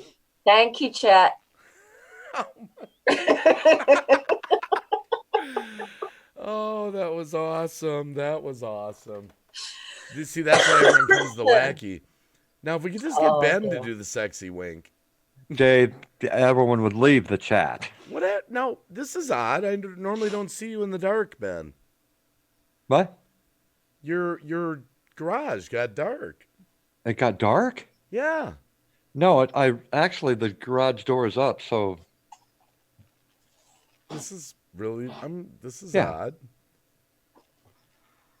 It's nice Look out on the this YouTube morning. playback. You'll see what I mean. Huh. No big deal. I can hand you as a shadow figure. A shadow figure. It's like your lights off He or is. something. He is shadow Good to figure. see- He'll come and kick your ass. Good to see you, the Moser boy. How you doing? Morning, Mosier boy. Hey, tweet this out, guys. I just noticed. This is nuts. We got 67 people in here. You know, that's only 33 away from 100, actually. Yeah. Nothing like throwing out a hint, Dave. Come on, it would just be for Everyone fun. out there, share this out. Dave needs to have 100 in the chat on his morning show. That would be a record, actually. No, I think it would be 103 would be a record. For your morning show? Yeah, I think Yeah, I it think was one about time we got a 103. raid and we got 102 in there for some reason. Oh, nice. Okay. Or either that or we had a controversial drama topic. No, what it was What was it a again? raid from James, I think it was. Well, No, we that got night the he raid got a from lot. James the Fan, but that wasn't the That was- Insomniac. That Or was it later was at night. no, whose was it? It was either James or it was Lou. Lou Rock. That's what it was. Yeah, it was one of them. Lou Rock. Yes, he raided the Insomniac stream one night out of the just to be nice. We got up to 102 in the chat. That would make sense. That's Yeah. what it was. That's what Yeah. it was. I knew it was one of them. I just can't remember which. Gil Skills is in the chat. Good morning, Gil Skills, brother. Hi, Gil. Eli Family 1983 is out there. Good morning. Hi, Gail. And Astoria Dory Thomas is still with us. Good morning. Good morning, Gil. Good Hey, morning. and Good morning. I want to give this plug to everyone out in the chat. You know, Gil Skills, you might not know this since, you know, we've got 65 people watching. He does have a second channel, Gil Skills Live. He's trying to split videos and live streams amongst two different channels. So keep that in mind with Gil Skills, by the way. Thank you, Terry Cope. Shared it out. JCT is out there too, by the way. Why Nina? Paranormal white noise. What? Oh, I think read Nina your own and Glenn. I think Nina and Glenn have been winding each other up again. Oh, in a good way or a bad way? No, in a good way. Oh, good way. Okay. Yeah, in a good way. North Nottingham Paranormal Investigators. Glenn is out in the chat, and Eagle Eye Vlogs is out there. I did say hello. Oh, sorry. Sorry. Oh boy. I think it's time for a video. No, you're welcome. Oh yeah, we haven't had one in it today, have we? So far, we haven't done a video, have we? No. I'll tell you what. Let's run Mr. Funky. No, you want Gucci Guy. Yay. Gucci Guy. All right, you did do the wink. You did do the wink. I did do the wink.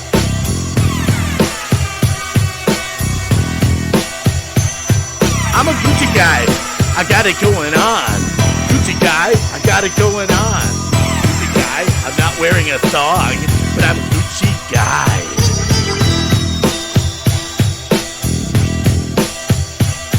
I can freestyle like the best of them. I'm a rapper, I can get in the crapper.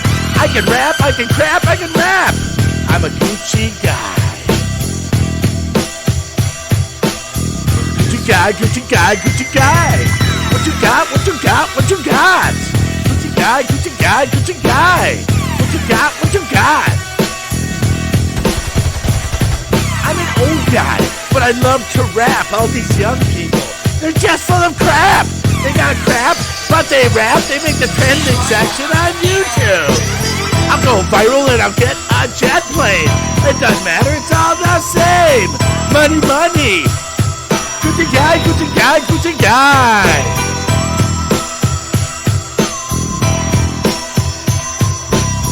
One hit wonder, I'll take it all the way. To the trending section, do it today. I'll go viral and I'll get a payday. Gucci guy, Gucci guy, Gucci guy.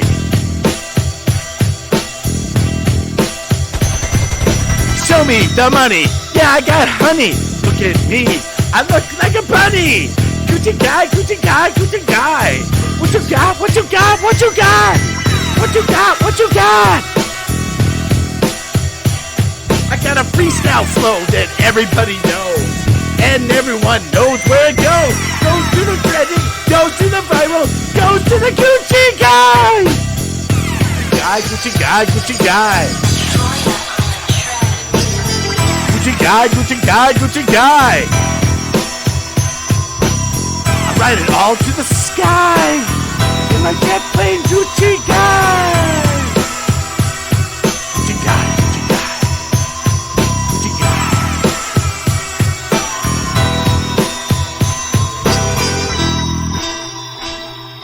Gucci guy. I am Mr. Funky. Mr. Funky, Mr. Funky, Mr. Funky.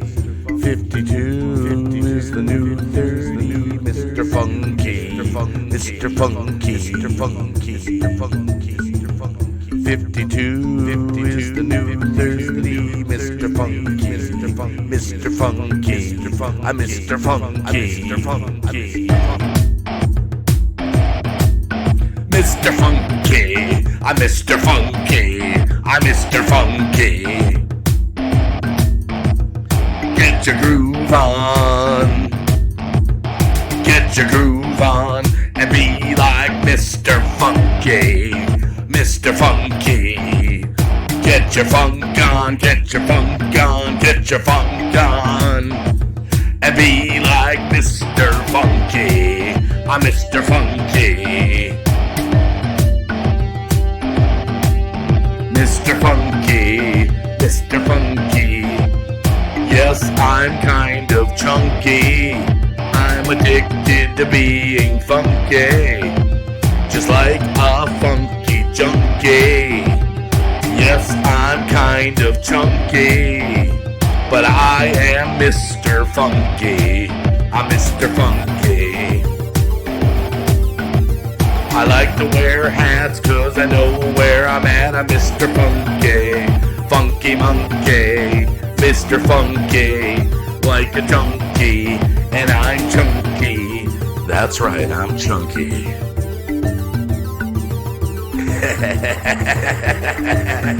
Mr. Funky is in your town. Mr. Funky is funking all around. I am Mr. Funky. I am funking all around. I am funking all over the town. Funky monkey, I am Mr. Funky. I'm Mr. Funk. I am funking all around. Funky.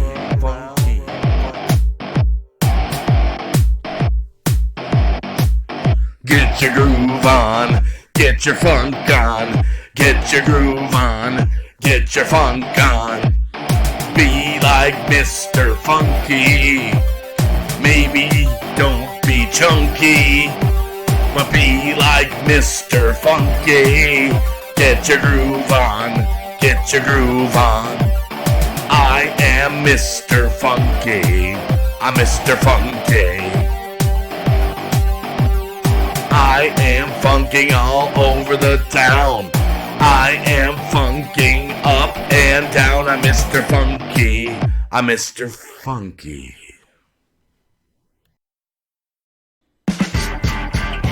Get it, get it, get it. 52's the new 30, you heard it said by me. I'm Mr. Funky, I'm back in action, I'm Mr. Funky. Mr. Funky, kinda chunky, chunky funky monkey. Mr. Funky, Mr. Funky. I got a belly that's kinda chunky. Funky, chunky belly, chunky, funky monkey. Get it, get it. Mr. Funky's back in your neighborhood today. I might give you nightmares, don't know what you'll have to say. Mr. Funky's back, I'm funking out in every way. The funky, chunky, monkey belly, funky, chunky. Get it, get it, get it.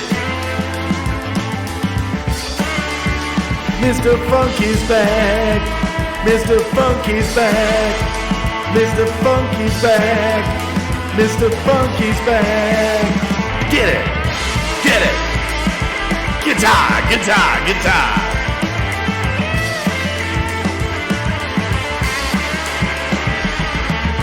Mr. Funky, Mr. Funky.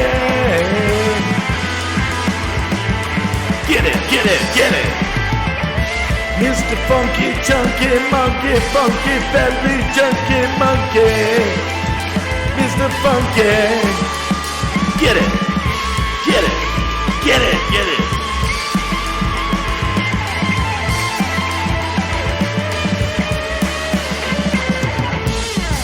I'm Mr. Funky and I'm funking out in every way. I'm kinda chunky, I told you that the other day. Mr. Funky's going to make a brighter day. I'm Mr. Funky. Funky, funky, monkey, chunky. Look at my belly, I'm chunky, monkey, funky, chunky, monkey.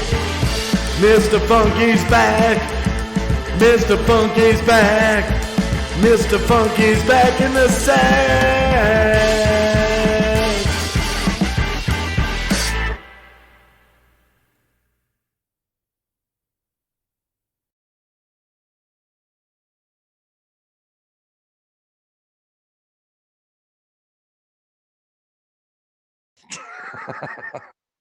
We're back. no. That's Nerd your of the North said, now I'm wearing 4 pairs of underwear. He's gonna have a nerdgasm. That's right. I love that phrase he's got. He's got a hashtag too on Twitter also. I got to remember that and tweet some. I got to do that for Nerd of the North hashtag. Wow, the sun is bright in PA. Oh, now you're all bright. Wow. Man, there's still 63 Still people. ain't Thank that you, bright everyone. here. And So there's cloudy, it's like there's barely ki- any sun.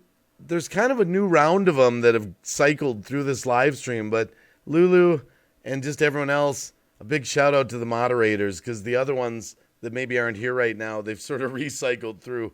Thank you, moderators, for dropping links and just being all coochie crunch, you know? Oh, yeah. Yeah. Coochie crunch. That's my friend's expression, coochie crunch. I'm going to venture a guess that Cab 7's garage door faces east. I missed that. It looks like a giant robot face with two beaming now, eyes. I might have screwed up again. I might have said it's a habit. There's another channel. It's JCT. Now, if I said JCTV, I apologize. I've done that. It's kind of like Diary of Her Mind. For the longest time, we would say Diary of the Mind, and it became a little running. If I said TC or JCTV, it's TCTV on the chat or on the panel. It's JCT in the chat. And if I remember rightly, there is a JCTV as well. There is. Uh-huh. There is. Is there? So that's where the mix-up, we're overlapping channels a little bit. Nerd of the North. Oh, not you, Green. It says not you, Green, JC. But there's only one Boomer D. Nerd of the messed North. that up. My back door does face the south. Oh, you're self-facing. You're like The me. garage door? You're right. We got the two garage doors, but the back door here that you go out into the backyard, that's facing south. Nice. No, I just was recalling when the sun finally came up through the windows there. It looked like a giant robot, like the windows were like the eyes, and beams of light just shooting through. Oh yeah. Light beams out of the eyes of the giant robot. It was pretty cool. Oh, I forgot. I still got my volume up on this a little bit. On mine, my front door faces west. So when the sun comes down, it'll come through my peephole and it'll put a little dot on my wall. Oh, and all wow. I have to do is look over at the wall and watch how far up that dot goes. Yeah. And I can tell the time by it, There you go. like a sundial. Nerd of the North said, not that back door, Cab 7. Uh-oh. Nerd of the North, knowing you, I can only imagine what you mean by that. My back door faces east.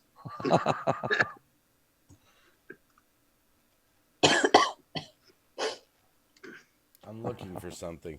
Hey, does Nerd of the North want to come up on the panel? Yeah, That he's would been up be on your panel a awesome. few times.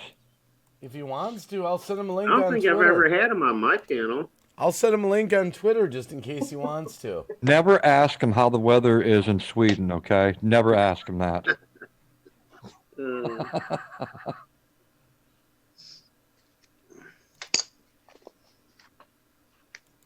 Hold on Right, I just thought a he was second. in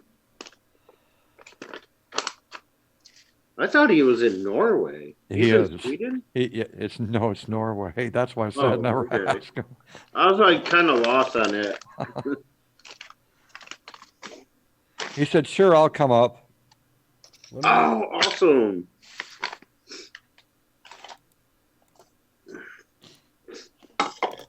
Got a few that I'm sending out here. Yay. I'm glad I decided not to leave. I get to hang out with my nerdy brother. Norway.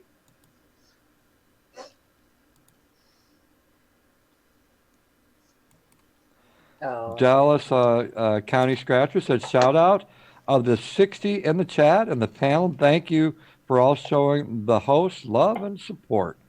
Yeah, we're over 100 likes. Remember, too, man, my microphone is going in the red since I cranked it up. I hope it is not too loud. You're coming across Dude, you this sound way. perfect to me. Okay. Remember, Am I- guys, you can follow me and Cab7 on Instagram now. We're on. Are you on Instagram Uh-oh. too, Yeah, Zara? I've noticed. Yes. Zara? is on Instagram. I've got two accounts on Instagram. Paranormal White Noise. Oh, there he is. Nerd of the North. Anthony's Nerd. on Instagram. Mm-hmm. Mm-hmm. Drop your There you link for go. Instagram, Zara. Come on, do it. Hey, Nerd of the North. Nerd of the North. Give me a hug, man. Give me a hug. Yeah, I'm so upset that Dave and Ben haven't followed me yet. That's what I'm Wait a talking minute, about, you're on man. Instagram, Boomer? I've been on Instagram longer than I've been on YouTube. Oh, well, I just started. Remind me, I'll And follow you. Tia's on Instagram as well. Who is TC? Tia. Mm-hmm. Yep. Tia's been on there Follow for a while. everyone. All of us. Well, I'm just search for paranormal white noise across the board. You soon find me. There you go. I'm the same logo everywhere. So Now, I got to look close. Is Nerd of the North real or is he on Snapcam? James, your makeup looks beautiful. He always does a snap cam thing. I'm the guy that wears makeup on Snapcam. That some guys Oh, the cat, wow. some guys the pirate. I'm the makeup guy. Dude, Nerd, I got to Captain admit, Jack Sparrow of the Black you're looking Widow. mighty sexy this morning. I He's just very, good, very Nerd. stunning.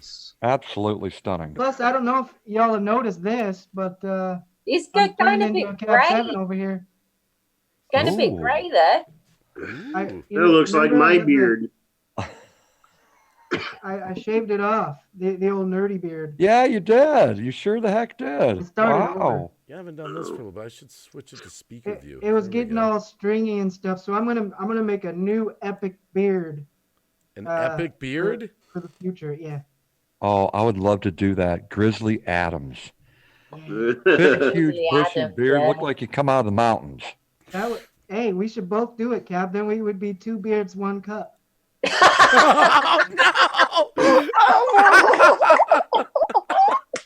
Listen, listeners, Oh, I my got the cup goodness. right here, man. I've been waiting. Oh my god. Oh boy. Oh my goodness, two beards, one cup. I love it. Yeah. Oh. Hey, we gotta say though, Green Bay, you got a nice stash. I mean that, I'm working on it. Yeah. I have had this mustache. Apparently it's a porn stash. Boomer was the one that... See, I wasn't gonna say nothing. I know, Boomer. I'll never forget that. I was. Boomer was pointing that out, but I've had this since I was like 17 years old. I only shaved it off one time because I trimmed it wrong once. It's been here, what is that, 40, Damn. 35 years? Yeah, 35 That's pretty good years. for 3 years, bro. We've got another question from Dallas County Scratcher. If you ever win the lottery, would you ever quit your full-time job? Ooh. I would in a minute. I don't have one, so I'm medically retired. yeah.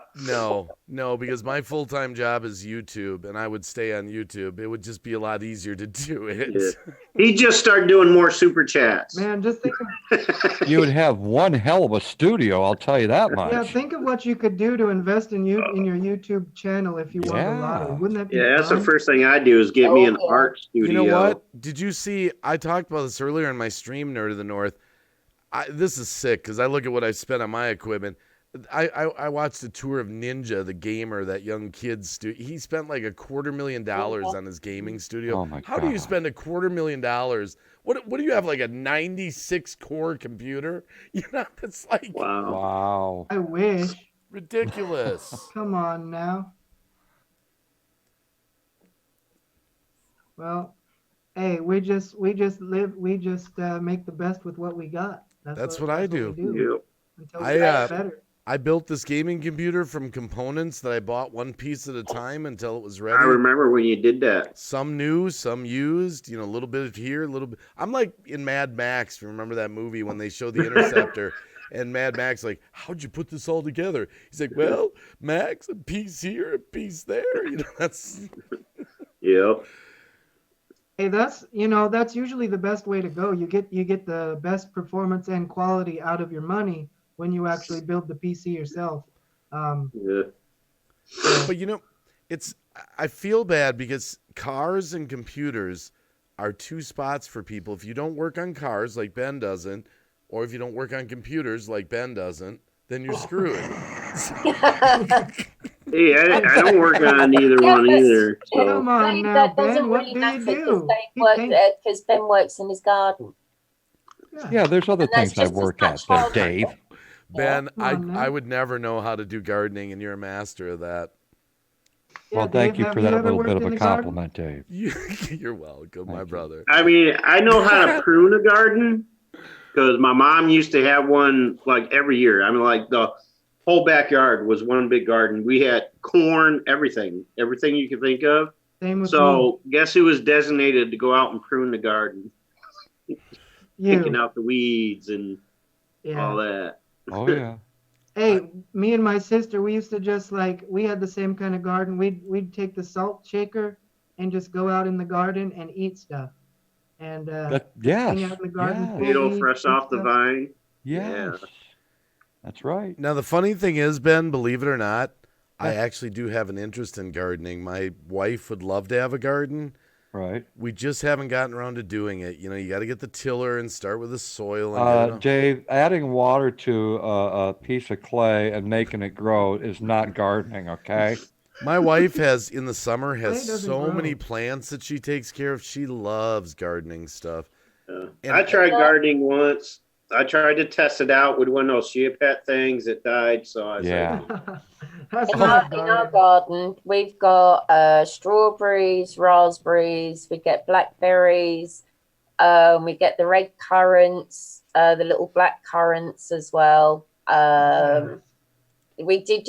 There's still a cherry tree. There's a hazelnut tree. Well, it's more of a bush tree. We did have those marabella, the little tiny apricots. We had one of them and a plum tree, but they were cut down last year. There's one thing that's guaranteed, and I've always said this since I've been doing gardening since I was a kid, and that's you're going to notice a difference in the taste of your food compared to the grocery store. It's going to be a hell of a lot better from your own garden. That's right. Oh, my wife does do a couple of those tomato plants every year. We don't get a lot of tomatoes from them, but we get some. Every time I have one of those, they're incredible. No pesticides, no nothing. That's right. That's right. Yeah, I tried to grow a garden, but it got way too bushy, so I just shaved it all off. Beautiful. Hey, you know what that brings? Now, wait a minute for the look chat. like a thumb poking out of an afro, but You want to the see? biggest problem we have with gardens around here is the wildlife keep coming in the yards and eating because we can't fence in our properties here. My neighbor in back there has a little garden. He gets the skunks, the rabbits, the raccoons, the deer. They come out there and they start chomping on his tomato plants and stuff like that. Well, my I really would like to have a garden. I actually really would. I'm too lazy. I don't have the time because it's going to take a lot of work because I'm going to have to build it to keep the wildlife out, the deer, the rabbits, all that. It's going to be a lot of work. I don't have enough time to do YouTube as it is. You don't got time for that, bro. No time. Dude, get Ben and I up there. I'll do those big green gardens. I'll do the pruning and Ben can do the planting and stuff for you. You do the tilling. You got that picture, Cab 7? Dave, I'm going to solve your problem real quick. What's that? This is how you build your own garden, and guaranteed no deer are going to get into it. No skunks, no rabbits, no nothing. What you do is buy one of those chain link kennels for dogs, and then you go ahead and till up your soil because the sun gets to it, the water gets to it, you have everything right there. You can build yourself a wonderful, beautiful garden, and nothing will attack it. Those are expensive. Those are expensive. Dave, wait a second. This is the guy that goes on Craigslist to get all the great deals. Don't tell me it's expensive. I got a question. I saw something somewhere in an ad or something. I don't know if any of you guys are in the garden ever tried this. There's this material. It's like a synthetic grass. I don't know, some kind. It's like what do you call those chunks of grass? Artificial sod. It's almost like a roll of sod where they're already impregnated with the seeds and stuff, and you just roll them out into your yard, and you could grow a garden that way. A lot of the highway departments around the states actually do that on hillsides. Yeah. You never tried that though? No. Said impregnated. No. No. I would I if could I had. probably Hey, listen, Boomer. If they allowed us to do this here, I would get rid of every blade of grass in my yard and make it all gardens. Wow.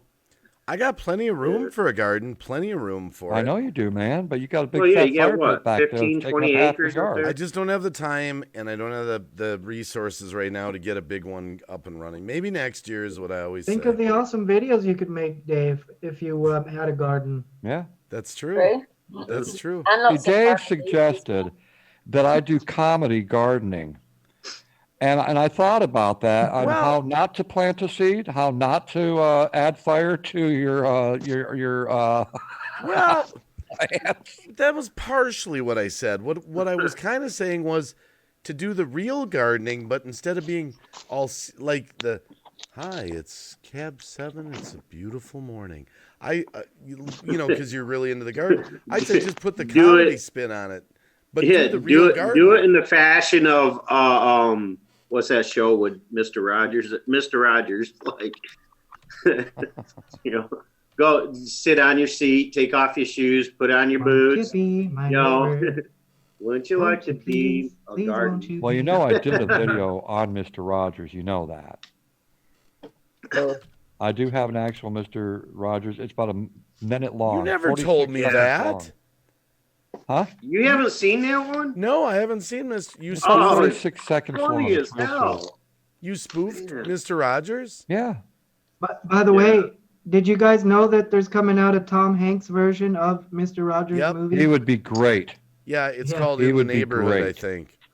Oh my God, nerdgasm! Wait, didn't Tom Hanks pass away recently? Or Tom am I- Hanks. Oh no, that's Robin Please Williams. don't say it's true. Never mind. Robin Williams. I'm thinking of Robin Williams. My bad. Recently, Now, for those like people out there 30 that years are ago. interested, I will be doing a part 2 of the Corn People. Oh, go. Oh goodness. Oh, yeah. Oh, Cornhole? goodness. How does you feel Paranormal. about that? Matter of Okay, fact, I'll be back in a minute. I've got That's it all I right can here. think of. It's like, Hold on, I've got something for the chat right here. Surprisingly enough, I'm prepared because I'm a moderator on Cab 7's channel. Check it out, guys. I'm gonna drop well, this. lucky you. I'm gonna drop this in the link in the chat. Cab 7 gardening video playlist right there. There it is. Oh, God, Dave. No. Yes, yes. I'm gonna open that up right now. Oh, Yeah. no. Yeah. Oh, Yeah, man. baby. Are you feeling okay? Oh yeah. Oh, my God. Oh, it gave you the Oh, my filter. I God. love it. Okay, I wore too much. On my eyebrow, my eyelashes. A little Oh, my heavy on the God. mascara there, eh, Ben? Yeah. Too much.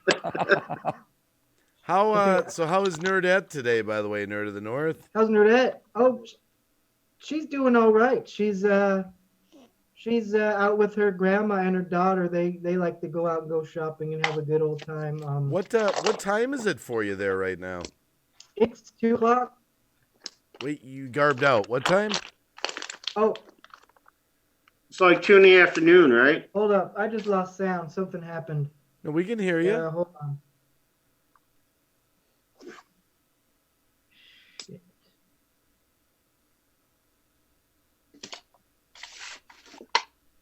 I think he clogged I his lost mic sound. with too much mic. Okay, I'm back. 2:00. 2:00. So you're about 6 hours ahead of me. All right. 6 hours. Yeah. Did you go to sleep yet? Five Dave? ahead of me. I took a nap I did a live stream till about midnight, my time. Took a little break, and then I woke up and it was 3 in the morning, 3:30 almost. And my wife was like, I got up and I go, I got to do a live stream. She goes, now? I said, yeah, I promised everyone I was going to do an Insomniac. Yeah. And she was, and she was going to bed Hells anyway. to the those are the funnest when you wake up in the middle of the night and go do a live stream. Yeah, and it started Instead out of- as just me, and then David the producer came up, and then we invited Zara, and then just everyone's been coming up, and here we are.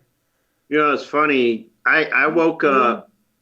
It was about 4:30 or so, I think it was. But I had just woke up, went upstairs, went to the bathroom, and I says, "Oh, I'm up. Let's see what's going on YouTube." Boom! Like he was only like 35 seconds into his live stream. So there's Green Bay.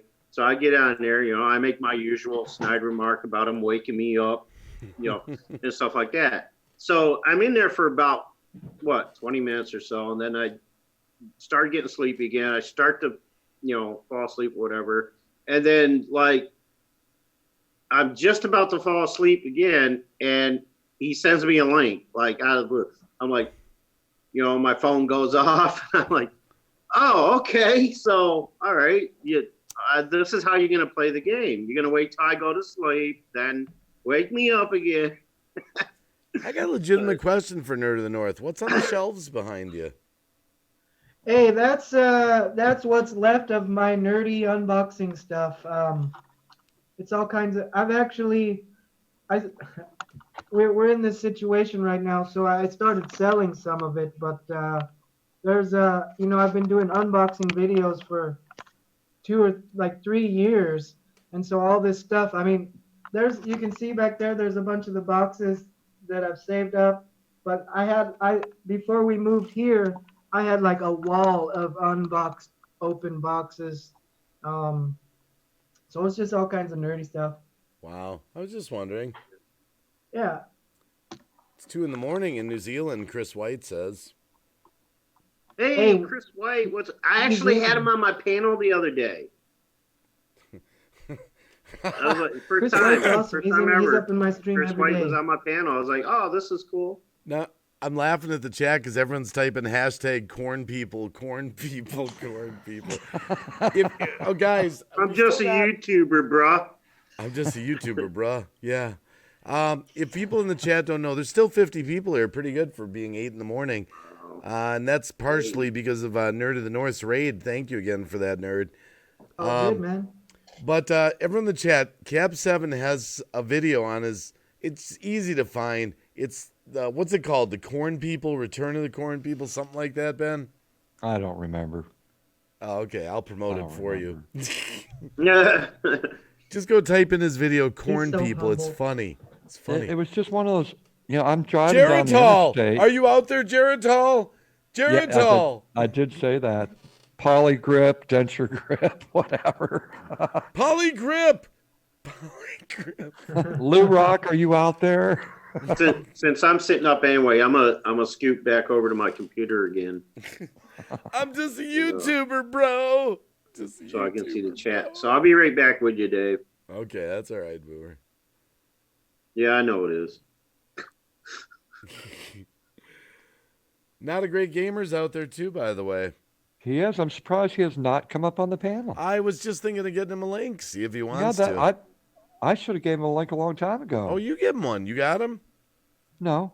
Oh, no, I don't. I actually don't have him. I have him on Twitter. Sometimes he, is in the middle of stuff, and he's on a different time zone too. UK time, yeah.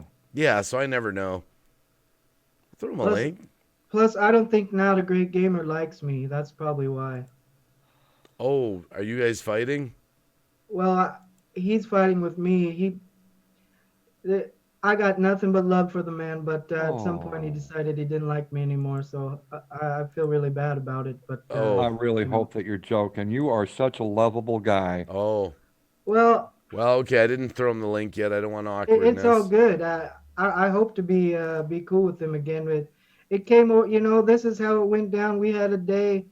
I timed him out in my chat once for like 10 minutes. I got a bunch of people in there saying stuff, and then he took it offensively, and we haven't been friends ever since. But I didn't mean for it, and I still love the guy. So, well, when I first not a big deal to me. When I first met Not a Great Gamer, and this is just because I'm a comedian, I realized his comedic style was a little out there, a little different. He's funny. He's hilarious. But I can see how some people would take it the wrong way, And stop talking about me now. Okay. Here I am. Megan's blog is out in the chat. Megan's blog. Megan. Hey, Megan. You're looking good, bro. Oh, thanks, brother. You look cute yourself. No, hey, what's up, I haven't dude? seen him, but people keep saying, "Hey, Ghost Mafia." I can't find that one. I don't think he's in the Oh, chat. let's see what it's called. I thought he was in the chat. Wait, what's it called? It's called Midnight something. Okay. Dave, you're thinking of Ghost of Hawaii. That's No, but people in the chat have said hello, Ghost Mafia. oh. Maybe you think I'm Ghost Mafia? I don't know. I just saw it again. Here it was. Someone just said it. I just saw it. Thank you, Nigel Phillips. North Nottingham paranormal investigator said Ghost Mafia is in the house. I haven't seen him comment. Yeah. You know, I think it's possible to mistake Boomer for Ghost Mafia, maybe. Well, there's Ghosts of Hawaii. Right. Ghosts of... He's much better looking. I just love that name, Screw 92 530. What is that? Hey, what it is, he does sleep streams. He does what? Sleep streams. Sleep streams? Yeah, you know, people that film themselves while they're sleeping. No. That's not all he does, but I do know him for sleep streaming. I've seen him sleep streaming. It's kind of cool. Well, we had Herman sleeping on the panel earlier, so I can. Herman does that all the time. He's falling asleep and then we me. caught him. He was sleeping, and we're like, Herman, are you awake? Are you asleep? Then he left the chat, and then he goes and fires off a $5 super chat. It was so bizarre. Had much love. Have a good night. You know? Sorry, I fell asleep. Here's $5. Timothy Chambers, good morning. You know, I think that's really nice of you, Dave, that you gave him a discount, Herman the Great, that you only charge him $5 for a spot on the panel. That's really cool. Goodness. I try so hard to stay awake these days because I can't afford $20 every time I fall asleep. Exactly. Right. It gets too spendy. I mean, it's bad enough I got to pay him $50 just to get on the panel. What a day. We've had birthdays. We've had a nerd of the Seriously, North. you had to pay 50? I had to pay 100. What are you talking about? I get paid. Wow. Hey, Green Bay, we got paid for somebody to have a birthday today. That sweetheart gave us both a mega super chat today. Oh, wow. That was so Birthday. nice. That was so That's nice. awesome. I couldn't Yeah. believe That's it. awesome.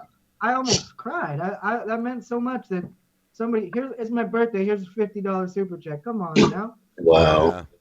That was really That's nice. awesome. That was Jack. What was her name? Miss Jack. Miss Jackie. Yep. Yeah. That was really nice. Said she's That happened to 54, but me. she looks 34. That happened to me yesterday. Someone gave me a PayPal, and it was their birthday yesterday, and said, Ben, this is for you and Marla for donuts and coffee. I couldn't believe it. It's like, it's your birthday. I'm supposed to be celebrating your birthday. Right. Yeah, a couple of great, generous people gave me a couple of generous PayPal donations the other day as well. Yeah. Yeah, me too. I've been reaching out because of our situation, and I've had a lot of people really come through lately. I'm pretty overwhelmed with how people have been so kind to me. Well, this is what happens, Nerd of the North, and I found this to be true. I've been on YouTube 6 years, man. When you're kind to people and you're kind to everyone, the overall population, because of that, they're going to be kind back to you because that's how they know you. It's like, yeah, that's a nice guy. I'm going to help him out, right? Yeah. Yeah. Yeah, I still don't take all the donations whenever they come for granted. They still mean a lot. And I've had people, you know what? I've had people give me PayPal donations for like $1, and they said, this is like all I have. And as if I'm not going to respect that $1, I'm like, dude, and I've emailed them back like. That does stun you. That reminds me of. Stops you in your tracks. I've seen fundraisers where people do $1, donation. They're like, it's all I have, but I'm throwing it, not my fundraiser, like other fundraisers. It's I've done it. I've given my last $1 to people. Yeah, I did that to Cab the other day because I'm getting rid of my Direct Express card, and I had like $1.31 left on it. I was like, I can't do nothing with this because anything under a $5 thing, they charge you 50 cents, right? So where am I going to find something for 50 cents to buy to, So I'm like, I'm clearing my direct express cab. Here's $1. Wow. I don't know if you guys. I don't know if you guys heard this story about how about a month ago I was in the newspaper for giving my last money to a kid with autism. No. Oh, that's awesome. Tell us. That's cool, Okay. man. Oh, Hold up, Boomer D, get some Folgers, bro. $2 super chat. Thanks, Boomer. Thanks. So I was going to be on a show with Minx Laura, who's taking a break from YouTube right now. Oh, Minx, yes, yeah. But she's coming back next month, she said. Good. Anyways, I was gonna go to the store to get some marshmallows because we were gonna. I came up with this thing called Chubby Bunny shoutouts. Every time I put a marshmallow in, I shout another channel out until my mouth is loaded with marshmallows. Anyway, I didn't have any money, but I had cans. So I walked to the store, cashed in all the cans, and I was gonna buy some other stuff, but I had this feeling that I should just save the rest of the money. So I seen this kid in the line, a young man, probably 18 or something. He was buying his stuff, and he went over to the other register while I was getting my stuff. And so I got my marshmallows, and I got a handful of change back. It was like 100 kroners, which is like maybe $15. And I heard them tell the young man, they said in Norwegian, they said, "I'm sorry, sir, but your card is not going to work. You have another way to pay." And he completely melted down. He started screaming and crying and just really yelling. And I've seen it before. I knew this was like an autism meltdown. And I've seen it on the news, and people jump in and help people with these kind of situations. So I looked at the money in my hand, and I was like, "How much is it?" And she says, "It's 123 kroners." I said, "Well, I have 113 here." And the next guy in the line said, "Hey, I'll pay the rest." And I said, "Okay, well, here you go, buddy. Have a nice day. That's cool. Enjoy your snacks." And he was like, went from crying to looking at me. I felt really good about it, but I didn't realize it was that big of a deal. Yeah. So I went out. Was walking out in the parking lot, and these people came up to me. Someone came up to me and said, "Oh my God, thank you so much for what you did. That was so kind. Give me a hug." And then another guy pulled up. He said, the guy that paid the extra money said, "Man, what you did warmed my heart. That just made my weekend. You want a 6-pack of beer?" I was like, "No, bro, it's cool. Thank you, man. I just did it because I knew that somebody people weren't doing anything. But soon as one guy saw me do it, another guy, I set a good example. Another guy set a good example. The whole place is setting a good example, and it ended up in the newspaper. Hey, It was a positive. Thank you, Citizens ETV, for ghost hunting Green Bay. It's I think that's a $2 pound or $2. That's pound. Pound, yeah. Yes. I don't know how to say that. I'm So, not Dave, English. let me translate. None of the north. Let me translate this to you, Dave. That £2, since the pound is worth more than the dollar, you have $2,672. Oh, okay, thanks. You just say 2 pounds. North Nottingham Paranormal Investigators, we are the Borg. Resistance is futile. Lower your shields, Green Bay. Surrender your panel. We'll add your biological and technological distinctives to your own. You will adapt to serve us. North. Wow. None of the north. He knows we're Star Trek fans. North Nottingham. They come to my channel a lot too. Oh, that's Glenn. Yeah. That's Zara, Paranormal White Noise. I think they got Glenn coming over. Tia trying to say something. What's up? I did indeed. Autism is very close to my heart because I have a son who's got autism. So thank you for what you did. Yeah. I mean, I had a similar situation like that a few months ago where I was my mom was doing her shopping, so I said, I gotta go pick up a few things at the dollar store. And so I'm in there, I get what I need, and there's this guy, elderly gentleman behind me, comes up with he had some cat food, some other stuff for himself and everything, right? So he goes to use his card, and the lady at the register said, "Your card, there, it says insufficient funds or whatever." And I'm like, so he's trying to figure out okay, what's on his card? What can he put back? He started putting back all his stuff. He was telling her, well, I need this for my cats.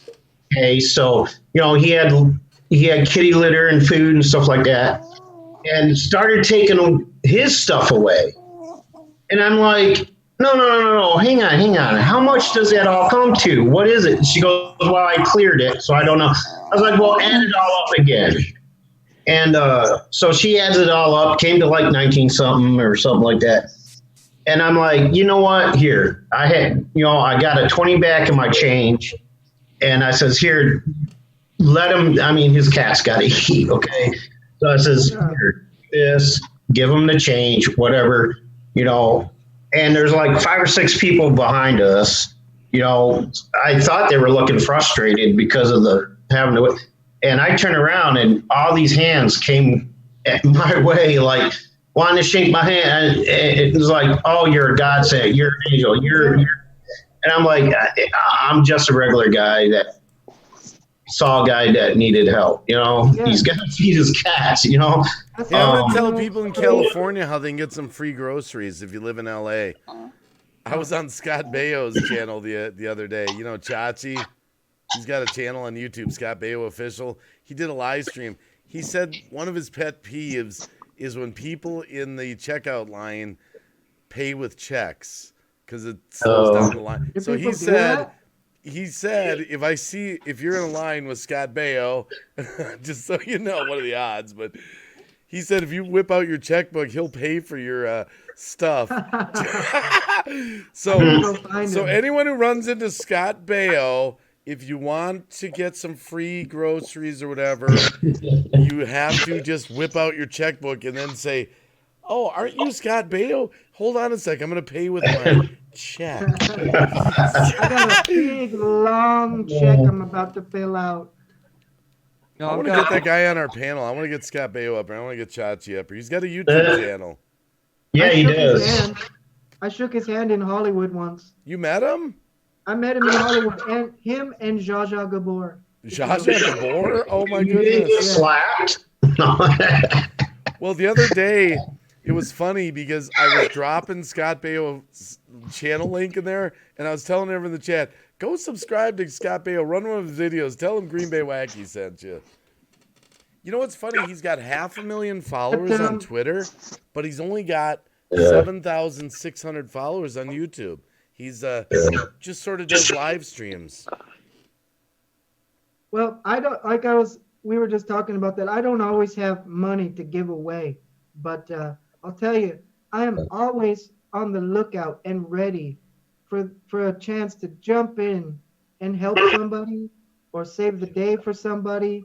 I usually, I don't usually have money to give out, but if I could swim out and save somebody from drowning or jump in front and help somebody, I'm always on the lookout for that. And it feels so good when you finally help somebody and make their day. I got to share a story speaking of stuff like that. Yeah. Marla was with me and we were running down to Virginia to do some business down there.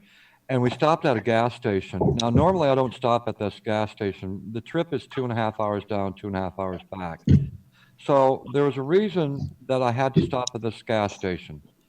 And I had no idea why, but we did. And we stopped in to get some 7-Eleven hot dogs because Marla likes 7-Eleven hot dogs, all right?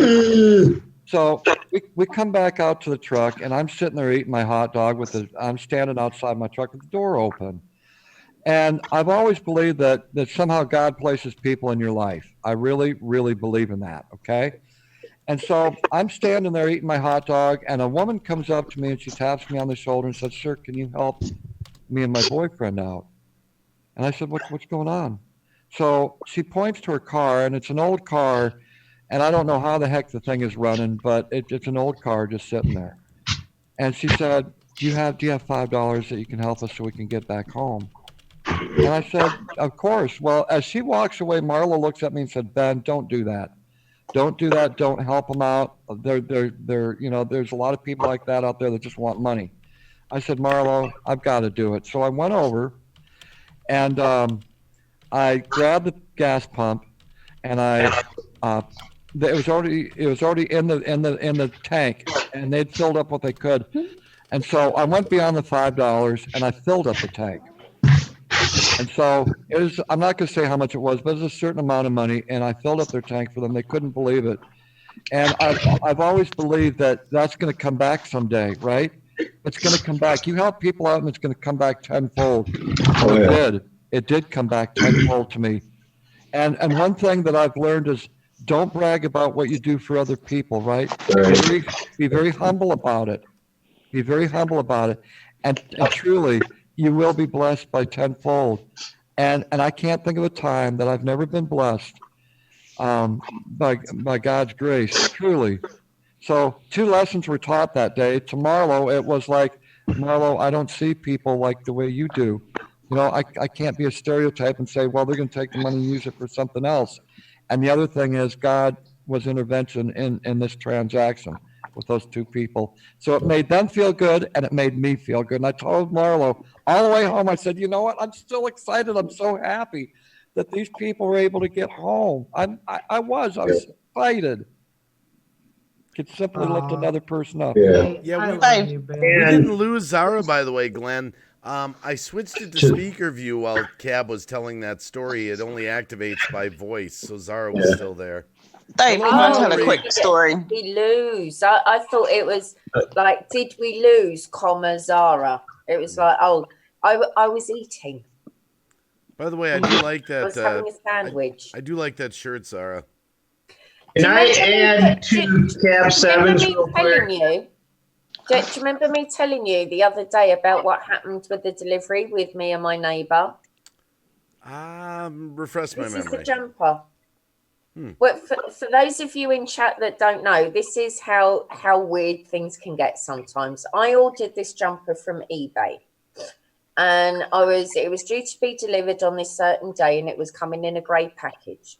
My neighbour downstairs had a delivery that day, also a grey package. She didn't realise mine was delivered to hers. She'd already opened mine. And the ironic thing is, not just that we both had a delivery on the same day and in the same colour package, but we both ordered exactly the same jumper in the same colour. Cool. Well, I want to go to eBay. My wife laughs at me. They're kind of ratty. I can't wear them. I like turtlenecks. My wife laughs at that. She goes, you know how old turtlenecks are out of style? Turtlenecks are nice and warm. I love turtlenecks, but they don't sell them in the store. I'm going to have to go to eBay. I've got 2, but they've gotten little holes in them, and I love turtlenecks. I love them. Do you know, a lot of... for a turtleneck. It's been a while. Nerd of the North's like, that's too nerdy for me. I wanted to emphasize on Cab 7 real quick, and then I'll shut up and just sit back and listen. Okay. Because I hear it all the time. Like I see it in comments and stuff. For anybody who ever doubts Cab 7's motives or anything like that, or he probably just does that for the YouTube, for the view. But look, from personal experience, the day Cab 7 came down here and we went out and spent the day with Margie Yeomans, this man, before we even got out there, we're on our way there, and there's this guy holding a sign on the side. First thing, Cab 7 stops over and grabs up every bit of change she had, and I took, I followed suit, got whatever change I had in my pocket, and gave it to this guy. First of all, first thing going. On the way back, we stopped at the store because we need cigarettes. We both ran out of cigarettes. And he goes before me, and I go to pay for mine, and money was taken off my card I wasn't expecting at that time. So I couldn't. So Cab 7, without blinking an eye, says, no, get him. And I'm like, okay. So he not only gave every bit of change he could scrounge up to some guy he didn't even know. He also purchased a pack of cigarettes for me. That's him off camera. Okay. Because I know there's a lot of people out doubting, oh yeah, he does all this on YouTube and did, is it for the show? No, it's not. That's what Cap 7 does. If he has it, Well, Cab 7 to came to help. stay at my house for 3 days. For 3 days, he wouldn't let me buy anything for him. Nothing. Not even a Right. pop. Not even a pizza. Not a pop. No food. Nothing. Nothing. He didn't let me pay for Red nothing. carpet treatment. He even brought his own cup of coffee. You guys know this. When he came here, the first thing we did was we got on my live stream. He came up and joined me with my live stream. He had his cup of coffee. He wouldn't accept, nope, I got my own. I'm good. I brought he wouldn't take anything from me. Not a thing. Except that big old bear hug. Surprised. Crush my chest. But, Hey, just guys, wanted to put it out there to emphasize. She said she had a story to tell. She kind of got blocked. Yes, I'm sorry, TZ. Oh no, it was just to go along with Nerd's story. Obviously, everyone knows my little boy has autism, and it's kind of a two-part story. There was a day I took him out because I have a scooter, so I took him out and we went for a drive. And for some bizarre reason, we got lost. And I always stand there and say, God put me in the place at the right time for a reason. So we were on our way home, and on the side of the road, this lady collapsed. She starts having a seizure. I see one lady run up to try to help, but she was shaking so much she didn't know what to do. And I knew that I'd got my little boy in the back, and I'm like, I have no choice, but I need to help. I've been in situations like this before. I need to do what it takes, to help this woman. And I got off the bike and I said to my little boy, I said, just, stay with mum. We're going to handle this. We're going to make sure she's okay. She was bleeding from the head. She was unconscious. She was bleeding from the mouth. And I took my jumper off to stop the bleeding from the head. And my little boy's going, Mum, what are we going to do? And I said, we're going to do what we can. And so I said, the best thing you can do for me is to hold a hand. So he starts holding her hand. He's got his little video game in his other hand. Bearing in mind, he's 6 years old, and there's a fair amount of blood. He could have turned one or two ways. He could have freaked out and had a meltdown about it, but he didn't. He held her hand, and when she became aware of what was going on, my little boy stood there and said, "Don't worry," to this lady, and she said, "Why?" And my little boy stands there and goes, "Because my mum's got you. My mum's going to help you." And he stands there and he keeps telling her, holding her hand, and he keeps telling her that she's going to be okay. And on the following day, I take him to school. And his deputy head teacher, deputy principal, comes over and says, I need to have a word with you. And I was like, average parents, what's he done now? She said, I saw what you did yesterday. And I'm like, huh? And she's like, I saw you at the accident. I was like, well, yeah, I couldn't just stand there and not do anything. And she said, we want to do a little thing in assembly for him. I said, okay. I said, if I get a little, a little award made, do you guys want to give it to him? Because it's a big thing for him. So I get this award made, and the following day I go into the assembly and, proud as can be, standing at the back, and I'm watching him get this award. And, I'm not one that cries much, but when it comes to him, yes, I will, and I'm crying at the back and I'm cheering him on and everything else. And it was just the fact that, not to be funny, out of everything, he could have had a meltdown. He could have stood there and kicked off and said, Mum, I can't do this. But he watched what I was doing. Good boy. And he watched how calm I was. And in turn, he stayed calm. He helped the lady. He saw a lot of blood. And it was about 2 days later, I catched the back of my foot. And I cut it open a little bit. And I hobble into the kitchen, and he stands there and goes, Mum, I don't need to know your name. I know who you are. So he goes to get the first aid kit and tries to patch me up. So that's the one story. And then the second one was there was a lady in a charity shop in town. And it's like a little old lady. And she went to buy something. And she suddenly realised she didn't have the correct amount.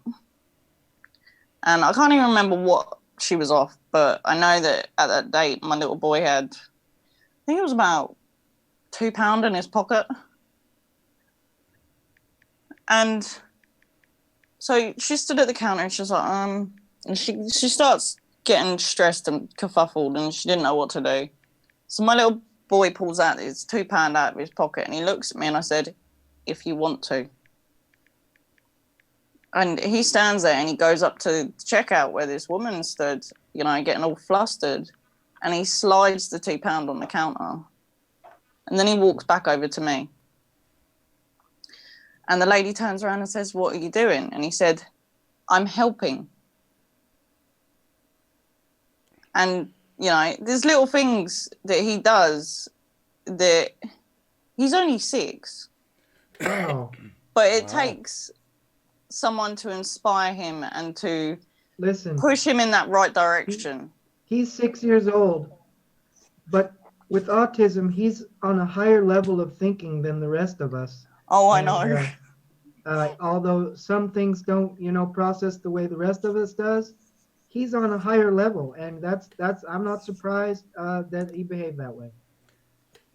Well, but then, out of respect, he does watch Cab 7 every day. Oh. I would too. I do too. Oh. I like how you caught yourself, man. The hardest bit is, though, Nerd, obviously my little boy goes to school during the day. So if Cab's on during the day while he's at school, we have to stand there and I have to get the rewatched video up and then play it on the TV so then he can still watch it. So he's still up to date with everything that's going on with Cab. The only one that he's not allowed to watch is the evening one because there's specific topics. Right. I appreciate That's awesome. that. Thank you. Well, I mean, I don't even watch Cab 7 every day, and I love it, man. So I love watching Cab 7 every day. I always put it on enough of the Cab 7 stuff. Let's talk about other stuff. I always I Cab 7 I and get know by that I just love fine. But Cab 7's my hero. No. You're my hero tonight. Good morning. But the thing is, Cab, you don't realise that, you know, we are the world. I gotta we do are this. the children. Sorry, I gotta do this. Cab 7's my hero. Oh man. No. Cab, you don't just realise that, you know, you affect plenty of us adults, but you affect kids too.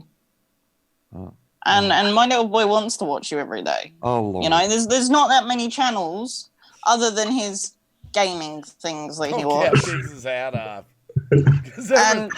Wait a minute. You know, he respects you and he respects Cheesehead as he calls him. And, you know, the other day on Boomer's stream, Boomer, what did he say to you? What did little man say to you? He said, hello, Boomer. He stood there and said it. You know, he can't, if he doesn't know you that well, he can't connect with you the same way. But he can stand there and, you know, he can chat to Cab, he can chat to Cheesehead, he can say hello to Boomer. You know, he can say hello to Alicia. He can say hello to the people that I'm very close to. Yeah, she tried to get him to say boom boom, but he wouldn't. He's like all proper. Hello, Boomer. Just like, I want to say good morning to a couple awesome, Nickies. dude. We got Nikki Pink itching to scratch and Nikki Nick. Nick is out there. That's the thing. You affect so many, and it's not just adults, Cab. I appreciate that. Thank you. I got another little one. I was gonna point out that you know, I love hearing these stories, these people doing nice things and that kind of stuff. I learned a lesson a long time ago that you can't expect good karma to come back to you. Right. Because sometimes it doesn't. Sometimes you get bad karma. You know, I was one time I was at a casino. I found a wallet that was just loaded with money. It had like hundreds and hundreds of dollar bills, and I needed some money. And I'm like, oh, I'm gonna turn this in, and I'm getting good karma, and I'm gonna get rich today. So I turned that in. Yeah, I turned it into the office, and then I went down and sat down and started playing one of those progressive slot machines, which it keeps building. The higher and higher people spend, the more higher it goes. It was up to $100,000. So I sat there and I was playing for like 2 hours. I thought, okay, good karma's coming. And then I stood up. I got up for like 3 minutes to go get a soda. When I came back, there was a lady sitting in my seat. Oh no! So I said, okay, I'm gonna sit beside her. Ding, ding, ding, ding, ding. And 5 minutes later, she won the damn $100,000. Oh, no! The bell started going off, and she grabbed me. She's like, "Oh my God, Oh, aren't you no. excited?" I'm like, Wow. "Ah." Oh no. Well, see, that's how karma works. Wow. I learned Wow. about expecting karma the hard way. Wow. Yeah. Well, I had a good experience with karma. That incident I was telling you about with the elderly guy at the dollar store. Now that very next month that I went shopping, I miscalculated what I had, and I was about $15-$20 short or whatever. And so the ladies started to put stuff back out of my cart, and there was these couple ladies behind me. Says, "Oh no, don't do that." I'm like, "No, don't worry about it." She goes, "No, we'll pay the balance," and the balance was like $15-$20 because I forgot about some shopping I did before. And they stepped right up. They didn't know me from Adam, and just said, we'll take care of it. Don't worry about it. I'm like, oh my God, thank you so much. I was going to give up my spring water, all, and they were, that's where karma comes in, because I know a lot of people that just, oh yeah, I'm going to do this for this guy. I'm definitely going to get it back.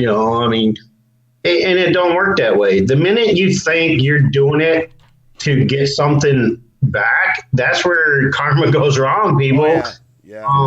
Yep. You do things for people because it's in your heart to do it. You see somebody in need, you help them out the best way you can. And hey, if you get something back later, that's just icing on the cake. I have never, ever done anything in expectation of getting something in return. Any super chats, any donations I've done, I'm like, hey, I have a little extra now. I'll pay it forward, like Ben always said. There is one thing I stopped doing a little as I got older, though, on my good deeds that I've done for people, friends. I've stopped offering my mechanical services on their cars to some of my friends because some of the jobs they wanted, I was like, no. Yeah, but isn't the rest of that story they were very dissatisfied customers? No. Damn it, my muffler fell off. I still do some things, but man, some of my friends are like, hey dude, we gotta drop this. Yeah. There are those that don't take it. I'm like, dude, no. But there's also one thing. When we tell these stories and stuff about doing nice things for other people, I don't consider it bragging. I think it's good to tell people these stories and tell people the nice things that we've done, because it inspires other people to do that kind of thing. Oh yeah. I kind of get it. Don't brag about doing kind of things, but I think it's great to tell other people what you've done. And hopefully they'll do the same. All right, let me tell a story then. Well, can I just add on to that? Okay. But Nerd of the North, this is what I like to do.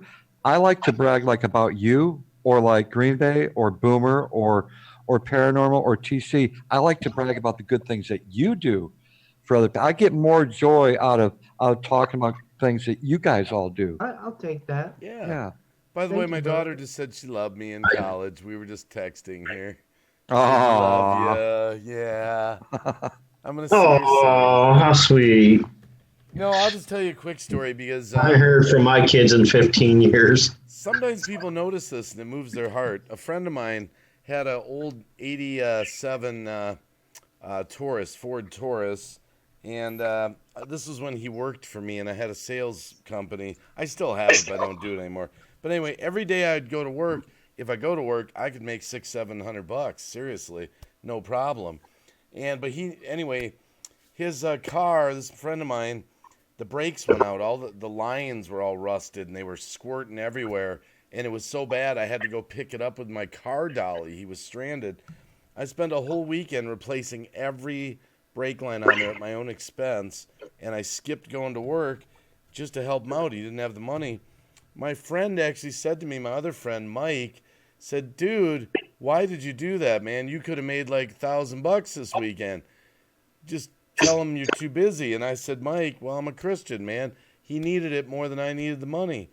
And he was shocked. And I was like, dude, that's just how you should roll in life. It's like sometimes things come up. He needed the car more than I needed the money, and I spent the whole weekend fixing it, But he noticed. He's like, something different about you, Dave. Kind of moved his heart a little bit, Hope for the human race, We have President Trump on the panel with us right now. President Trump, welcome. President Trump. Oh, thank you. And I just want to tell you, no. You know what, Ben? I said I'm going to do a live stream, and it's going to be titled, Let's Talk Religion and Politics. It's going to be epic. Oh, everyone's going to be like, ah! There will be might want to age restrict that wall. And I am going to build it out of giant Legos. Oh, hey, Donald Trump, did you just write the most perfect letter of all time? Oh, absolutely. Yeah, well, people get so opinionated. I've said, hey, I don't really have a beef with Trump. I really don't. Some people get mad at me. What? I'm sorry. That's my opinion. But when you do that one, you need to age restrict it. I'm very neutral as well on that. But you know what I hate? What I hate is that when one person has their one, they're like, I hate Trump. And then other people say, I like Trump. Why can't we just agree to disagree? Why? I'm not mad at you for saying you don't like him. Why are you mad at me for saying I like him? Can't we agree to disagree, And that's one thing I really can't appreciate is people that think that their opinion is the only one that matters. That's what I mean. Why can't? And I'm going to say this. I will just say it for this chat. I heard about this earlier. Love him or hate him. For the President of the United States of America, the President, love him or hate him, he holds the office. Love him or hate him. For him to get booed at the World Series game, I think that's shameful. I'm sorry. That's just me. And another thing a lot of people forget is I'm going to lose subscribers for saying that. But the President of the United States is just a face. Okay, he's just a what do they call it? A figurehead. He's a figurehead. Yeah, a figurehead. Yeah, I mean, I know. Like he has power of veto. Yeah, big deal. He doesn't make the laws. He doesn't put the laws into action. He does. That's all the houses and stuff. It's like it in this day and age, it doesn't matter who your president is because they're all going to be, I mean, they don't have any real power. The power is in the house. I'm not gonna change the dynamic of this chat. No one has to say anything at all. No one has to say anything. Does anyone have an opinion either way, whether it be the panel or the chat, whether it's okay to boo the President of the United States at the World Series game? Is anyone willing to say yes, that's okay, or no? Well, I'm keeping my mouth shut. They paid for their tickets no one has to say a word. They're free to boo or cheer for whatever they want.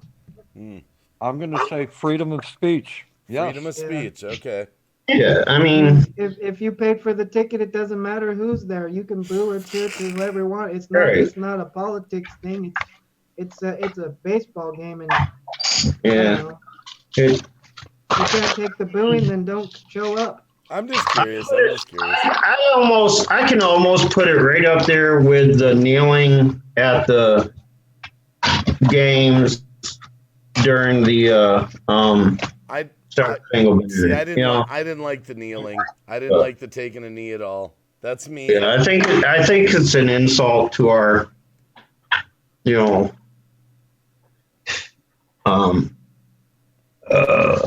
whatever the word is, but you know, I mean, you're basically just, you know, I don't see it any different than burning a flag. You know what I'm saying? It's an insult.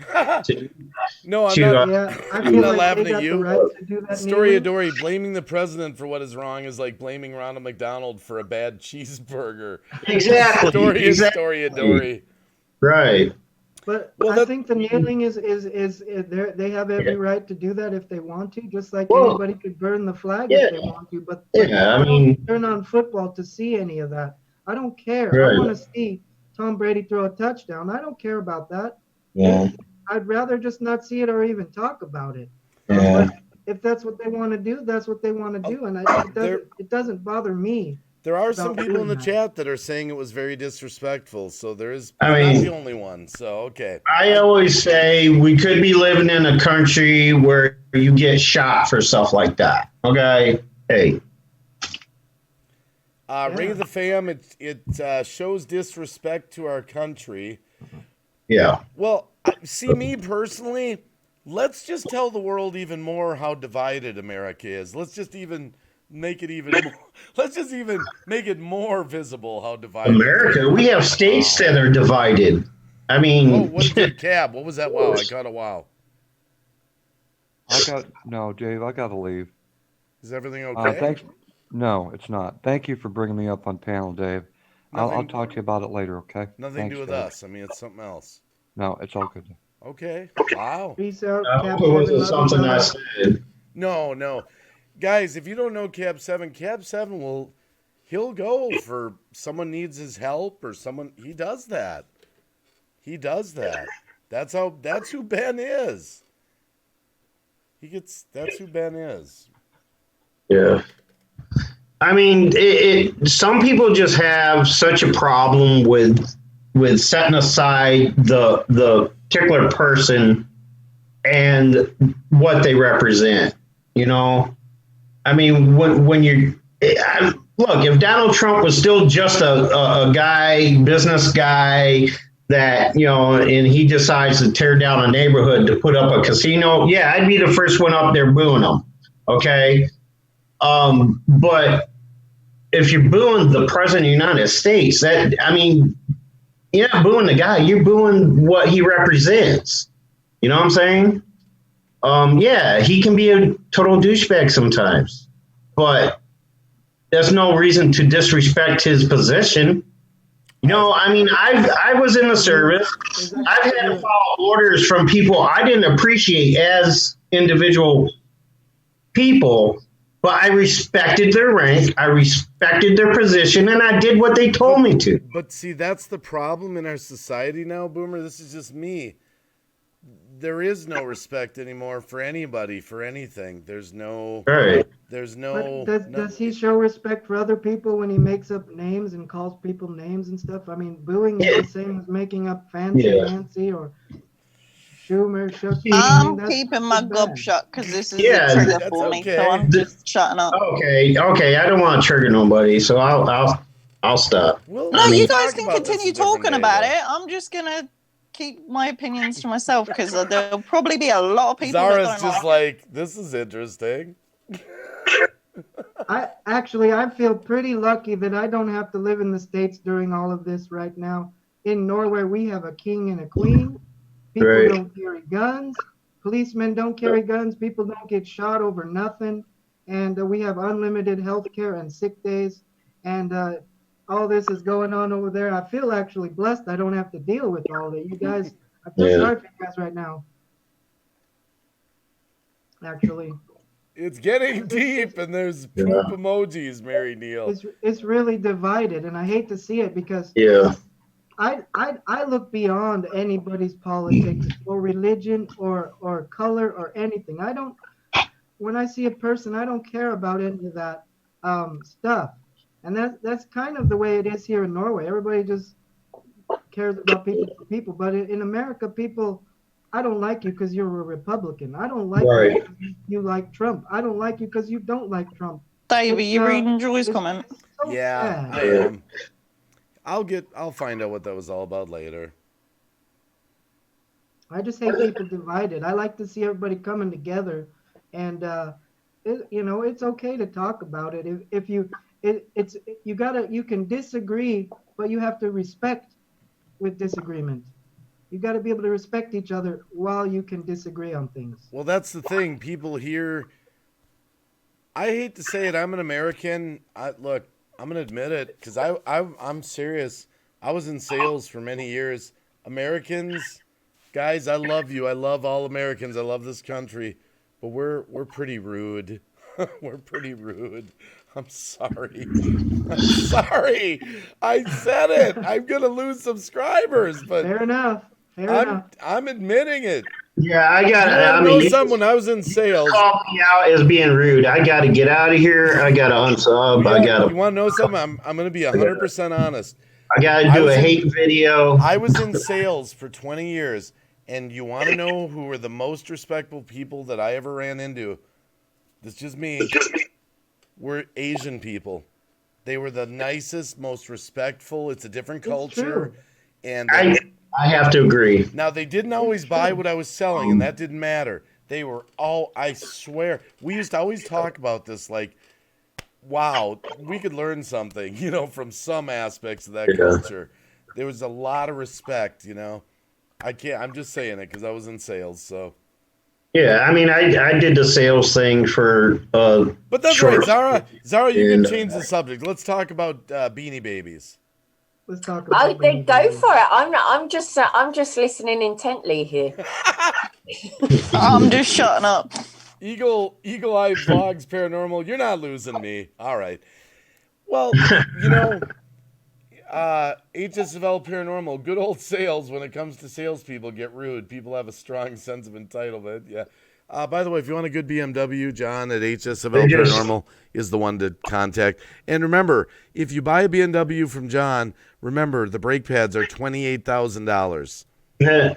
Not kidding. He showed us. The only thing I can say about salespeople is they're the only people I know that really take their work home with them, and like it's their life. Because every time they talk to you, you pick up on that. Don't go there. Don't go there. My wife. Guess what my wife said to me today, Zara? Guess what she said? She said to me, "Can we ever have a day where we don't talk about YouTube?" Yes, and she's absolutely right. I know. Well, we were out and about, and I was like, I just want to see what my new video got for views. I'm just curious. We were just driving. Can we ever have a day where we don't talk about YouTube? That's understandable. Does Nerd ever say that to you, Nerd? Hey, yeah, my wife gets irritated by it sometimes, and I realize I have to put it all away and give her like an entire day sometimes. I need to do that too. That's why I'm glad. Bad. That's why I'm glad mine lives in Indiana. David Melbourne, you think Donald Trump my might wife's be really reaping what supportive of everything, but you gotta focus on the one that gives us the chance to do what we do, Dave, and that's Our Lady. You gotta give them their day at least once a week, a month. I gotta do that more.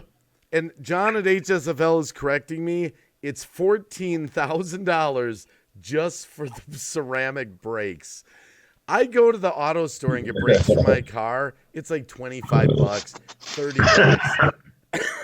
And he told us this on a panel. We went to eBay. He wasn't kidding. The brakes. Oh, yeah. The brakes. $14,000 for these carbon fiber, whatever. I'm like, are you nuts? I'm seriously. But my son had a BMW, and he had a particular model where if you replace one tire, you have to replace the whole set. Yeah. Like, Zombified is out there too, by the way.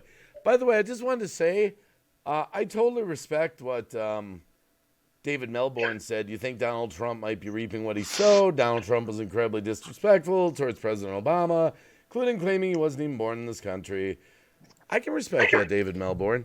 I could tell you a lot about Obama, though, that you probably wouldn't like. No, sorry. booing. Oh, no. Yeah, let's get off the politics. I'm just kidding. It's a joke. It's a joke. All the disrespect he's laid out on other people, that's the booing he gets when you walk into a stadium. Yeah. I mean, Yeah. I don't think it's very nice. I wouldn't do it. But, you know, he kind of earned that by the way he disrespects people. You disrespect, you get disrespect back. I can see that point, too. Going back to your wife wanting you to stop talking about YouTube for one day, I totally understand that. Because sometimes, you know, I've put YouTube completely to one side because my little boy stood there and went, Mum, can we just today, can we just play games? And I'm like, yeah. It was like I lurked last night because I was still awake. I was lurking. Nobody saw me, but I was lurking. But it was only because he was in bed asleep. I just can't help it because with me, it's like my whole life. You know, I'm so invested in I it. get that, but sometimes your wife just wants you to not talk about it. I know. When do you watch a movie with your wife at home? You talking to me? Yeah. Yeah, we'll watch Star Trek and movies and things. We like she likes to watch the Blacklist. I don't always. Blacklist. I like that too. But when you guys watch a movie, do you have your phone nearby and do you check it often during the movie? No, actually, the phone is really not. No, I'm not checking YouTube with the phone. The phone's out in the garage, so that I get a round of applause for. I'm not checking my YouTube on my phone when I'm watching a movie with my wife. But when we were in the car today, we had just gone to church and went to Walmart, and I had just uploaded a new video, and I was just curious how many views it got. So, actually, you were on there waiting for my wife. But she's right. I need to put it down when, you know. If Hillary Clinton were in the same position, do you think she would be booed after all she's done? I'd boo her. Hillary Clinton, she gets hated harder than anybody. Oh my God, she couldn't fart without getting hated on. Oh my goodness. Hillary Clinton is done because there's good reason for that. So. She's completely disrespected, and it's kind of over for her. Is the sharpshooter out there? Someone's talking about the He sharpshooter. is, yeah. James has been out there for a little while. Oh, sorry. Good morning, sharpshooter. Morning, James. Morning, my opinion on the respect part. The only way you are gonna gain respect is if you show respect. True. And that's in all cases. That's not just in one. That's right. Yeah. It's like, I know there's a lot of people out there that stand there and say you need to respect your elders. But in my generation, and the way I am, if you don't respect me, then you're not going to get respect back. Because I shouldn't just respect you because you're older. It's you show respect to me, I'll give it back to you. Yeah.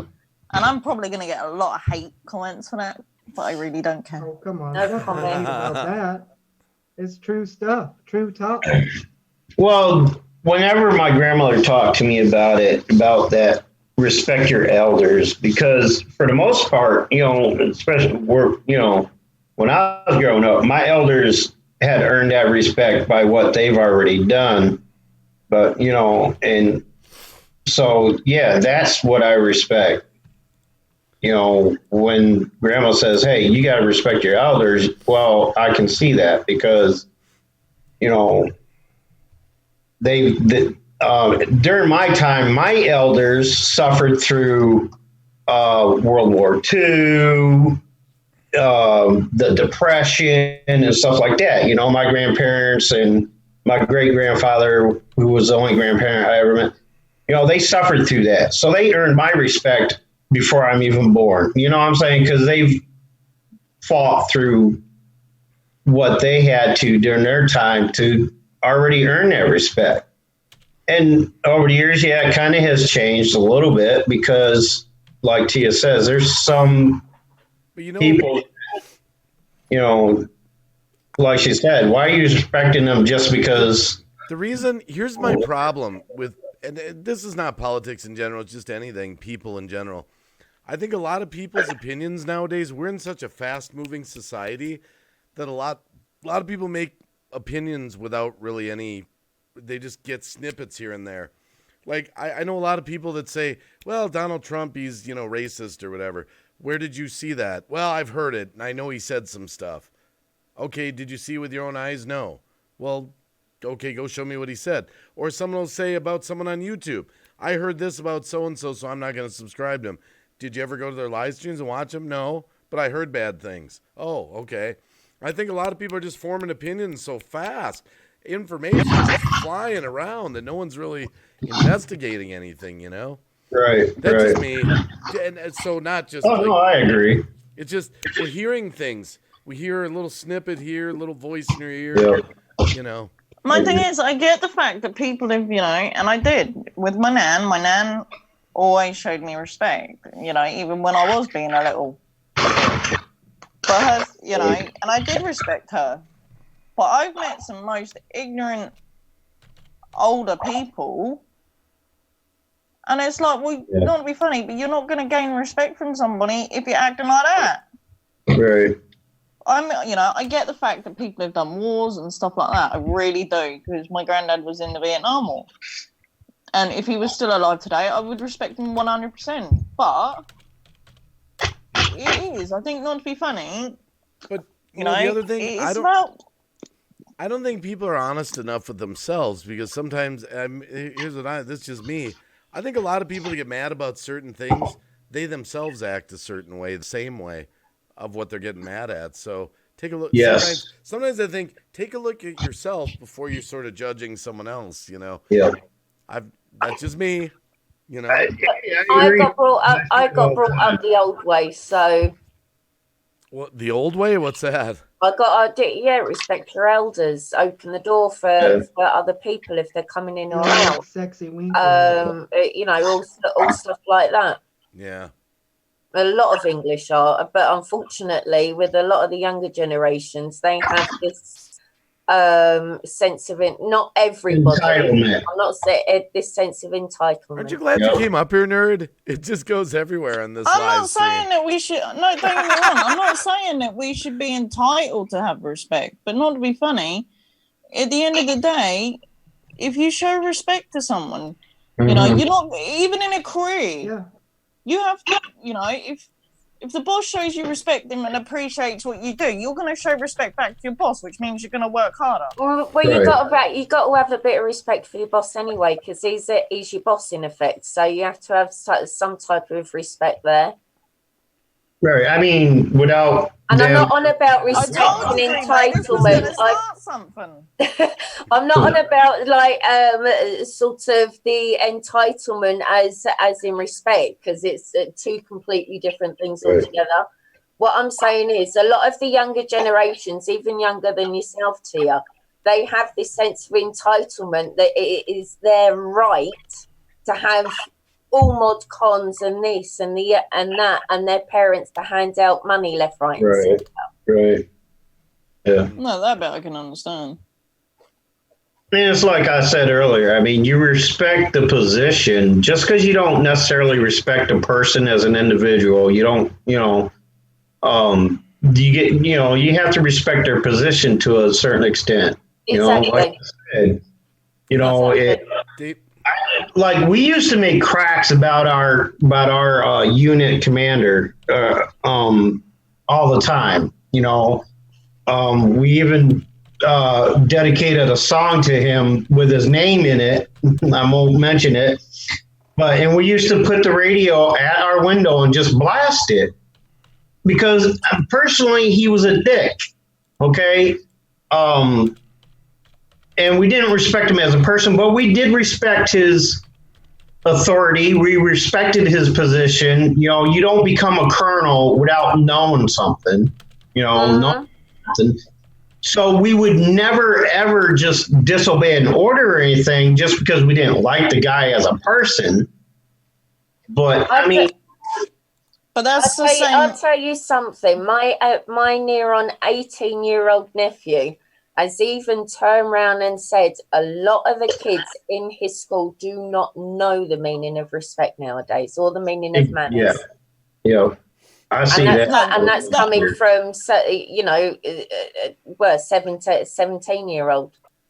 That bit I can understand, you know. But one of the things that in respecting people, I mean, when I was at school, them teachers show no sign of respect to anyone because it was, I'm higher than you, blah blah blah blah blah. Yeah. And the thing is, obviously, kids were starting to go down the wrong route in who they were going to become, because, not to be funny, these teachers didn't care, and the fact that, not to be funny, they never showed them a sign of respect. Yeah, right. But the thing is, it's I don't understand. You know, the way that I've grown up and the way that I was taught, you respect everyone. It's not a case of, well, you've got to respect me before I respect you. That I wasn't brought up like that. I'm of a different generation. So I will respect everybody. I will treat the way that I am treated. But I respect everybody. When I was in school, we got spanked. Oh, yeah. Did anybody else get spanked in school? Yeah. Remember they used to have the paddle up on the wall? Yeah, they had a paddle hanging on the wall. I got that so many times. Yeah. I learned respect. The equalizer. I'm just going to shut up. But here's the thing. You know, it's fine to you. You're good on it, TC, because I understand where you're coming from, too. I really do. I'm a Libra. Okay, I'm a Libra. I know, but this is one of these topic of conversations that I genuinely will shut up, because then I don't, you know, I try not to wind anyone up in the chat, and then I don't want to wind anyone else up. That's why my opinions normally stay in my head. Let's get a shell, for Tim out in the chat, breaking the shell. Tim's been out there for at least 2 hours. Well, he came and I know, and I said hi, but it was quick and we got sidetracked. And Tim, you can hear. Yeah, no, that's one man I do have total respect for. Oh, jeepers.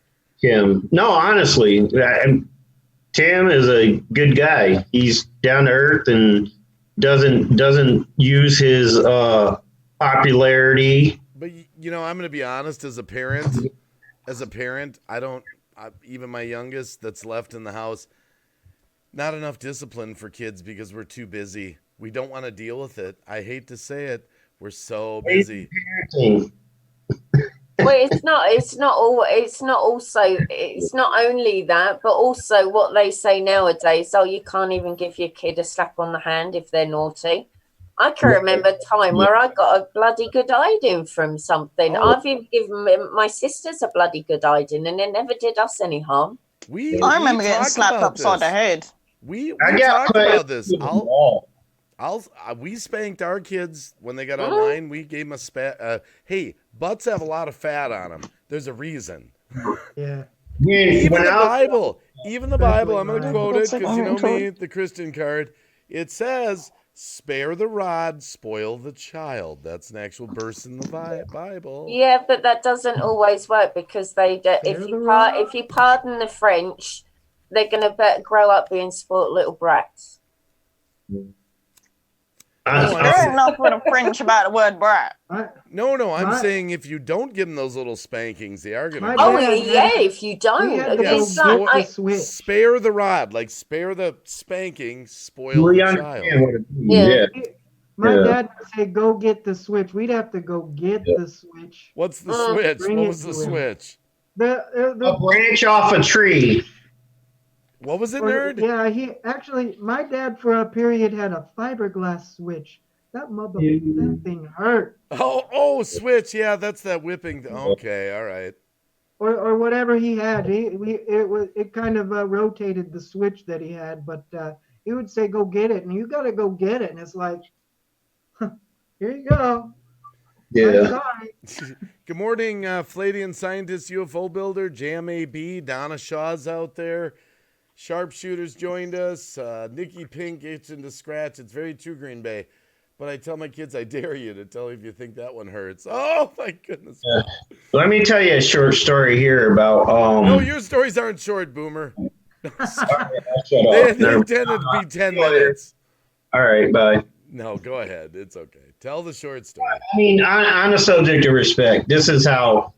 All I right. thought we were off that. No, just kidding. No, like in today, like you know how like some people nowadays, the kids nowadays will start calling their parents by their first name or whatever and stuff like that. Now, back when I was a kid, it was the biggest insult to call your parents by their first name. Okay, it was the most disrespect you could give your parents by referring to them by their first name. And I had a bunch of friends that were doing it, and I was like, well, I'm going to try this one day. So I walk into the house. My dad's sitting in the dining room, or sitting at the kitchen table.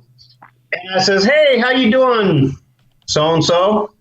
And he had one reaction. He gave me a back fist to my chest, and I went stumbling back. Like I flew 10 feet and stumbled back the rest of the way and got put into a wall. Like I broke the freaking plaster on the wall from the backhand and broke my jaw. So, yeah, I mean, that's how serious back in the day when I was growing up, that respect was, you know, I mean, it was a big thing.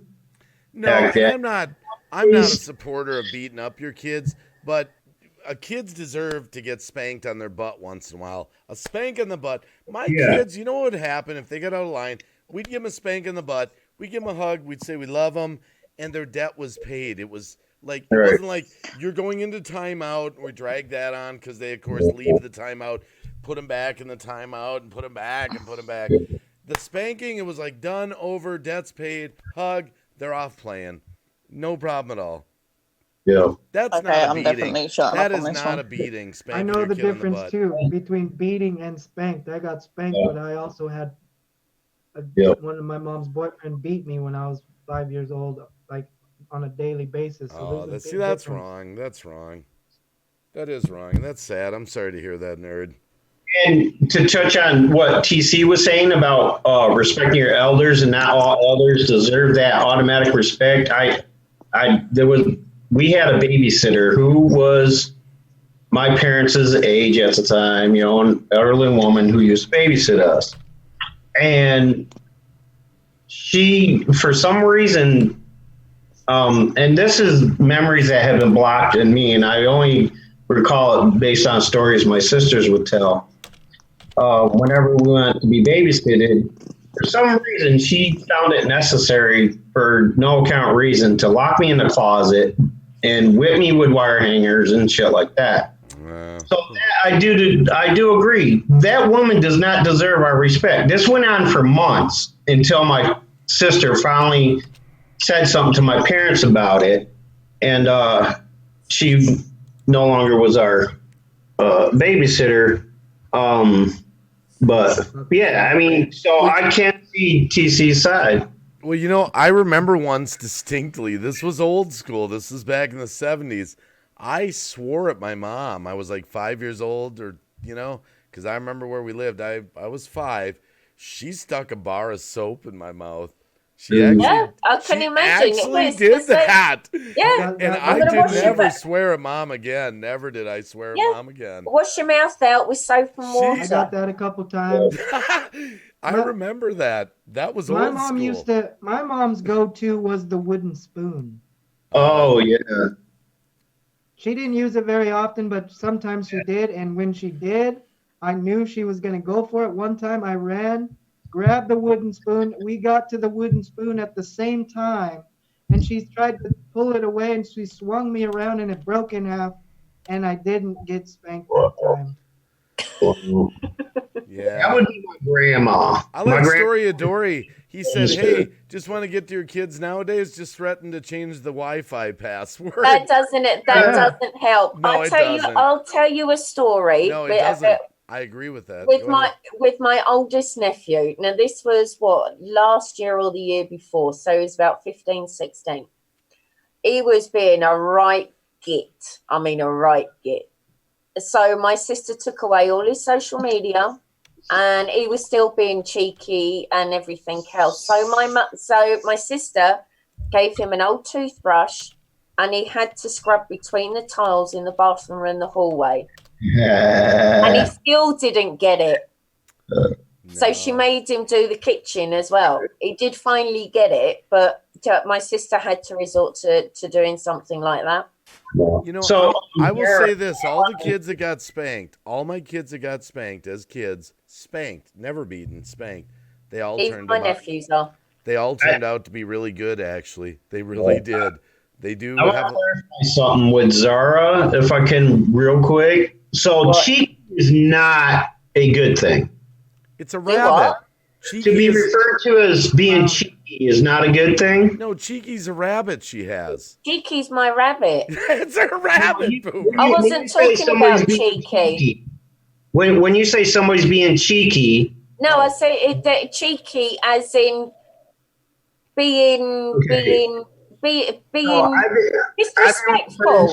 Being cheeky. I thought it was a cute way. Being a git is like being a pain up the butt. Right, I know what a git is. Yeah, not doing as is told. To be cheeky is not a way of saying, "Oh, you're a funny guy." You can't. Cheeky in English. I don't know about in the States, but because you've referred to me as being cheeky at one point before. Yeah, you've been cheeky, as in like. So is that a bad thing, or being funny a little bit? You know. Speaking of being funny, I'll tell you a funny story. Danky the Clown's out there. He did a live stream the other day. 6 a.m, he walked into his local police department, goes up to the window, says, "Do you know who Green Bay Wacky is?" Danky the Clown on his live stream.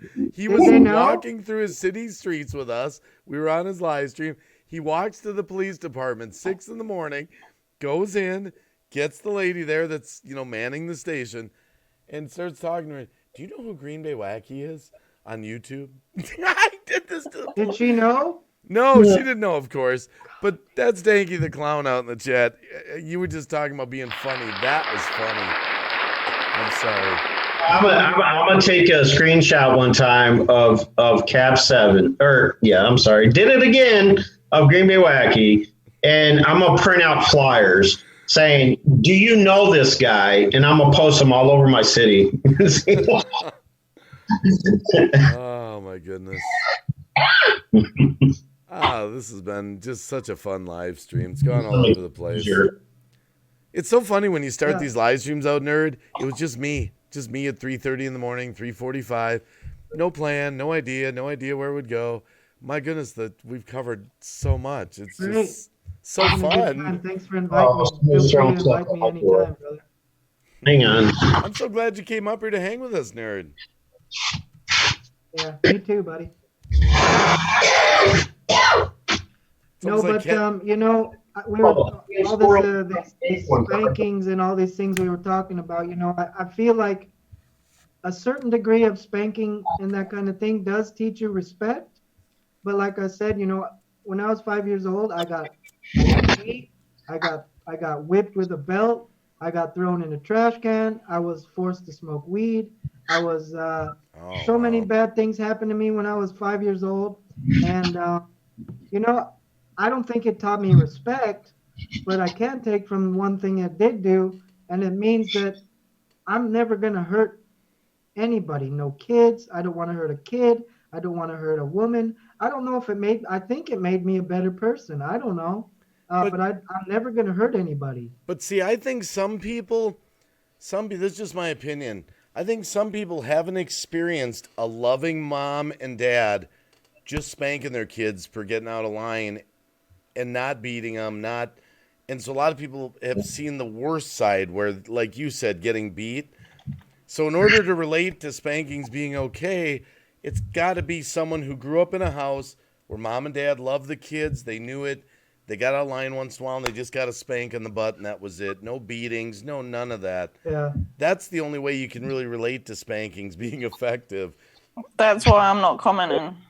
Yeah, because most people had, like you said, Nerd, a bad experience, so they equate the spank as sort of what they went through. But someone in the chat who grew up in a loving household, loving mom and dad, that just got spanked for being out of line, they know it's okay. That's okay. My very first foster parents used to lock me up in the garden shed. Oh, wow. Yep. See that? Those kind of things, those kind of strange things locking you up, like throwing me in the trash can. Plus other stuff. Those kind of things, that's abuse, and it's taking it too far. I mean, go to your bedroom. That's that's the maximum of that kind of thing. But locking you up somewhere, it's just you never forget that stuff. Well, I've always said just because you can have kids doesn't make you a father, doesn't make you a mother. Just because you physically can have kids doesn't make you, Fortunately, I was able to forget most of that trauma that I experienced as a child with babysitters and things like that until, we hit those family reunions where everybody wants to rehash everything. And my sisters be talking about, oh, remember this, remember it? No, but thanks, Yeah, see, we don't have that in our house because there weren't bad times. There weren't things like that, Yeah. See, I remember when I lived in the... this, though. My mom... Go ahead. No, that's all right. You go, Ned.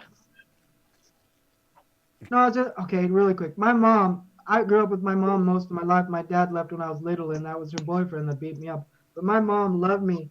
Like, she took good care of me. And the minute she found out this man was abusing me, she punched him in the face, broke his nose, and we moved out. Wow. A lot of times parents overlook it and they just let it go. We were out the minute she found out. She broke his nose, and we were gone. So hoorah, Mom! Yeah, and she was tiny.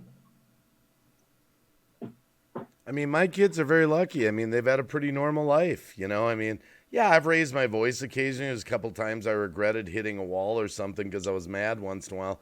But they're a loving household their whole life, and they've turned out really good, actually. They're pretty lucky from that standpoint. I kind of feel proud of that. Like I get me and my wife. I guess we did it right. Well, I discovered that a lot of that happens with most families that are raised in abusive families, where a lot of it has to do with the parents' own insecurities of the things they feel that doing in their life, and they project it out onto their children. Like, for instance, with my dad, all right, he was upset he couldn't join the Marines. He was upset because his football career was cut short and all that. And all that was projected onto us kids. I didn't want to do sports, but I did for a little bit, played the Pee-wee and stuff like that, JV for a couple of weeks, just to appease my father, to keep him from, projecting all that onto me, and I think that's a big part of it. It's because, two things: conditioning. If you grew up being abused, you're conditioned to think that's normal, and you project that out onto your own family as well. I'll have to disagree I have with to that. deal with it. Yeah, I have to disagree with that. Well, I think oh, he's a cheesehead. Oh my goodness. Wow. There's a reason I disagree with that. A reason I disagree with that was because I was beaten as a child. She would not lay a finger on the two older boys. She would not lay a finger on the younger boy. Well, I was the one that got beaten. I remember getting I know what you're saying. Okay, I know what you're saying, Boomer. Sometimes that happens. I hear you. Yeah, but I'm kind of saying that not to be Not funny. every time. I remember a time where I got thrown. She smacked me so hard across the face and threw me through the hallway, so I fell straight into the front door. Then she threw me in the living room while the two older boys were sitting there laughing. And now I know for a fact. I didn't abuse my children like that either. I'm just saying a lot of it, like a lot of those, people that grow up being their parents, it's because that's all they know.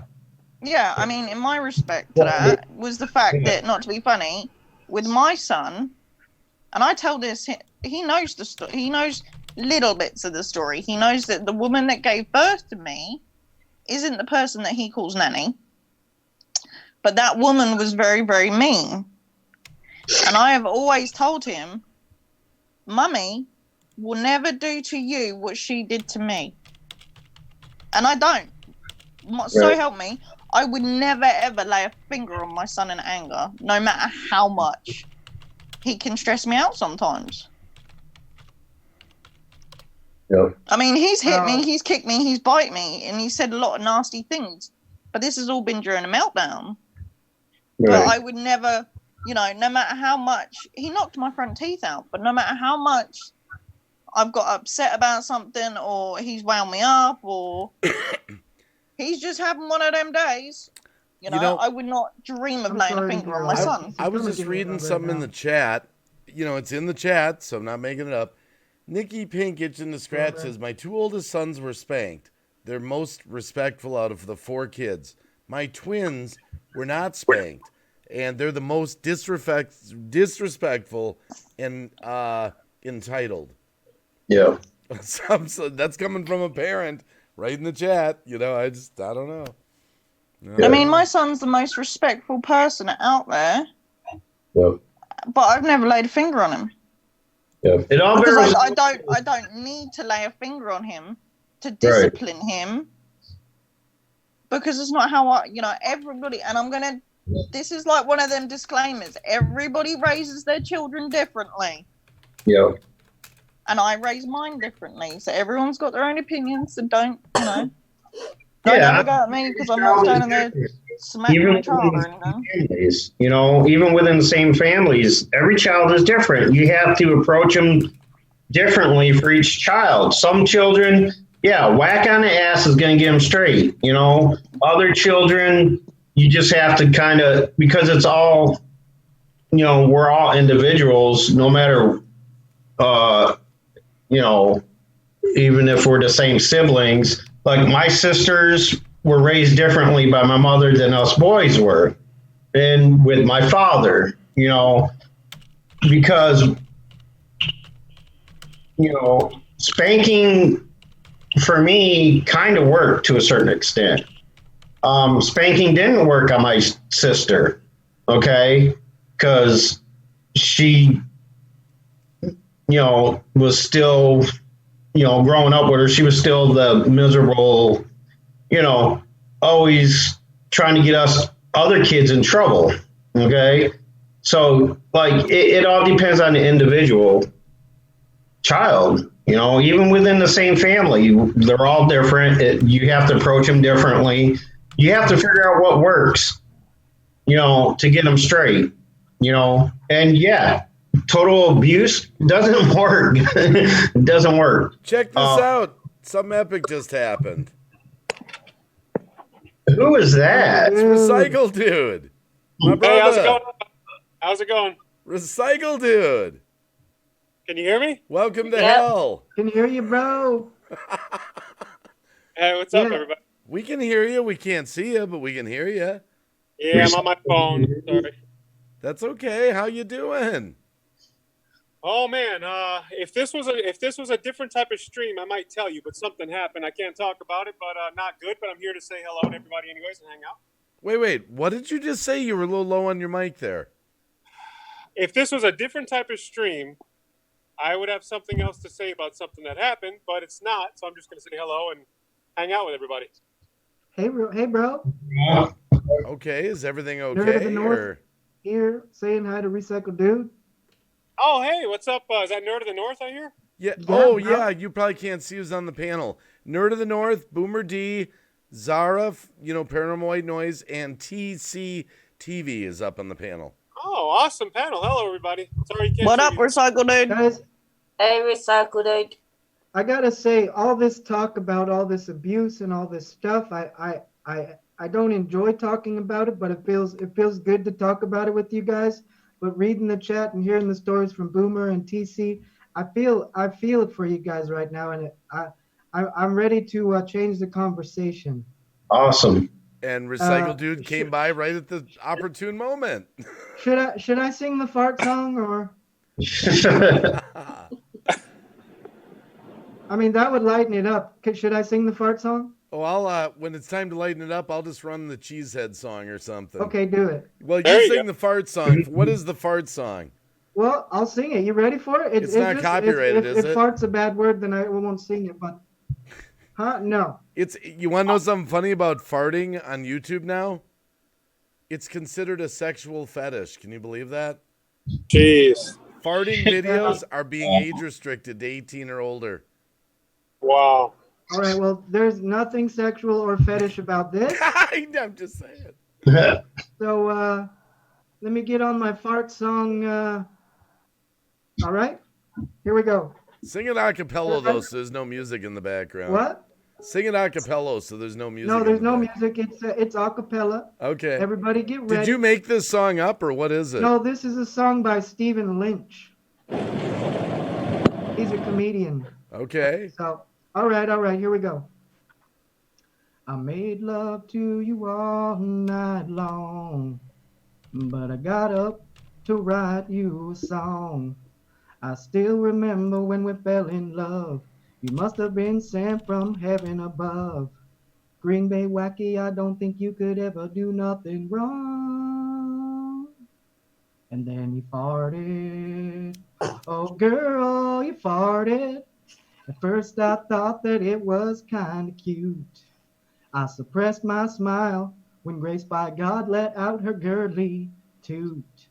But then the smell came to wafting by and made a little teardrop to my eye. Simple joys, I think I'll go sleep out on the couch because you farted. Oh, Zara, you farted. Well, Nikki Pink can make the milk curdle, make my skin crawl. Megan's blog makes the paint peel off the wall. Don't want to sleep with you no more since the hot winds come blowing out your back door. Out your back door. Oh, Mel Godoy, it sure has been a gas, but I can't live my life living fear of your ass. So I get in my truck with my good dog Bill. We take a little trip to the top of the hill. Well, buddy, it's just you and me. And then he farted. Wow. That deserves a round of applause, He's going to actually. get a round of applause and a round of laughter on that one. and that'll definitely lighten it up. And then with that, we'll hit him with the Cheesehead song. Do it. Cheesehead song. There it is. Now,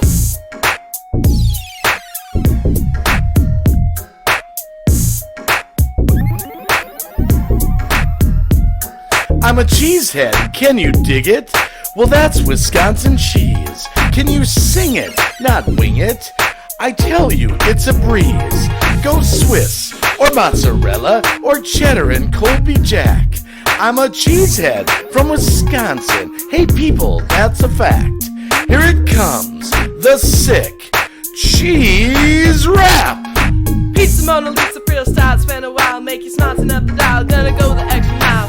Cheddar, it's better than you ever ate. Go Swiss and pepper jack, hey, it all tastes great. You shred it, you get it, you grate it, I ate it, it melted, I smelt it, you dealt it, I felt it, I wrapped it, I zapped it, and trapped it, and it's gone.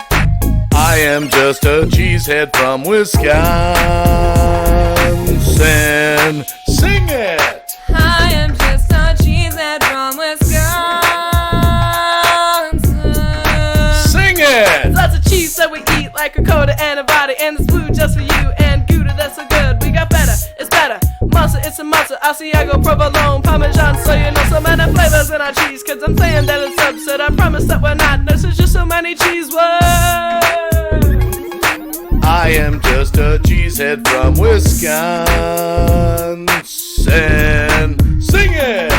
I am just a cheesehead from Wisconsin. Sing it! I am just a cheesehead from I'm just a cheesehead from Wisconsin. Just a cheesehead from Wisconsin. Sing it! I am just a cheesehead from Wisconsin. Cheesehead from Wisconsin. I'm just a cheesehead from Wisconsin. I am just a cheesehead from Wisconsin. Sing it!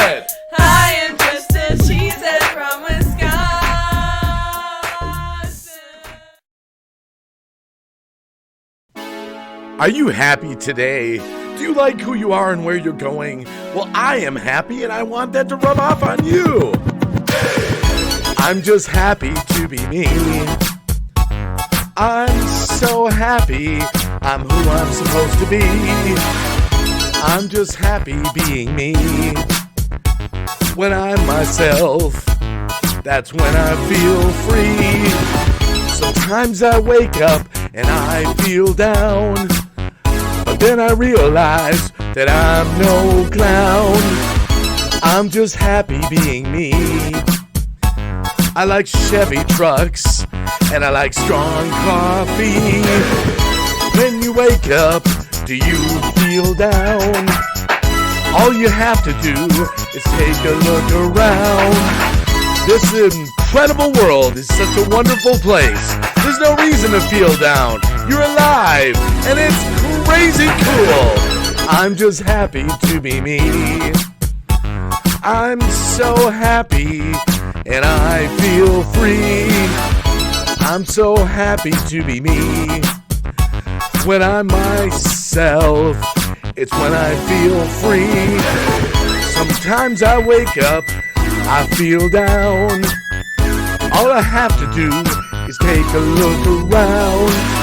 I've got all these wonderful things that are going on today. I'm so happy, I'm so happy, I'm so happy being me. When I'm myself, the world feels free. I'm so happy being me. I'm so happy to be myself.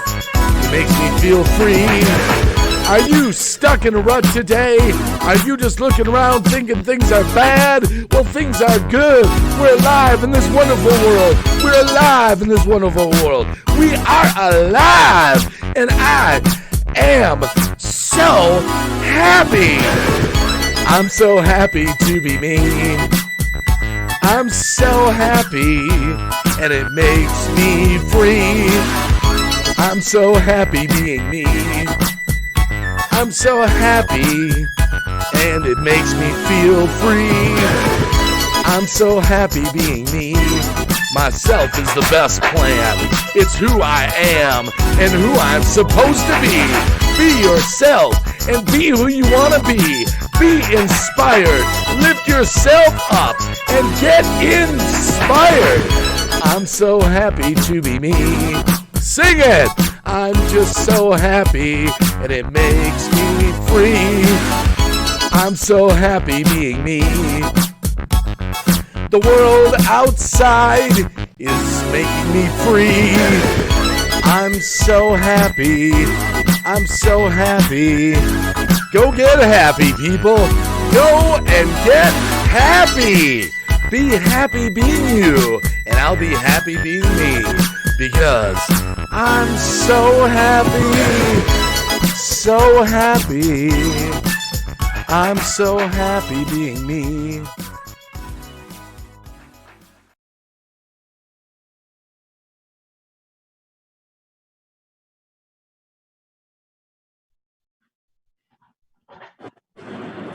Okay, guys, so here's the deal. We're shutting this live stream down. We're going to drop Cab 7's link. Dreamwalk Angel and Alicia. How you doing, Dreamwalk Angel? A lot of people on the panel have places they got to get to. Number one, Cab 7's doing a video apologizing for something. We want to get over there and see what it's all about. Can we get Cab 7's link? I've got the link. Drop it in the chat. Drop in the chat. I'll drop it. I can. Oh, I can't. Never mind. I've got anyone it. can. You can drop it twice. That's all right. More the merrier. No, I can't. Oh, I can. As a non-moderator, I'll try. Wait. Nerd of the North's not a mod in my chat? No. Oh. I would. Wait, I didn't Nerd mean of to the say North? that. I'm never going to ask. What happened there then, if he's not a mod? No, type in the chat, Nerd. Just say hello. Say hello in the chat. Oh, man. Oh, yeah, You're going to brother. make me cry if you do that. You know I love you, brother. Just remember, you know the deal here. I let most everything slide, Just remember that rule of thumb.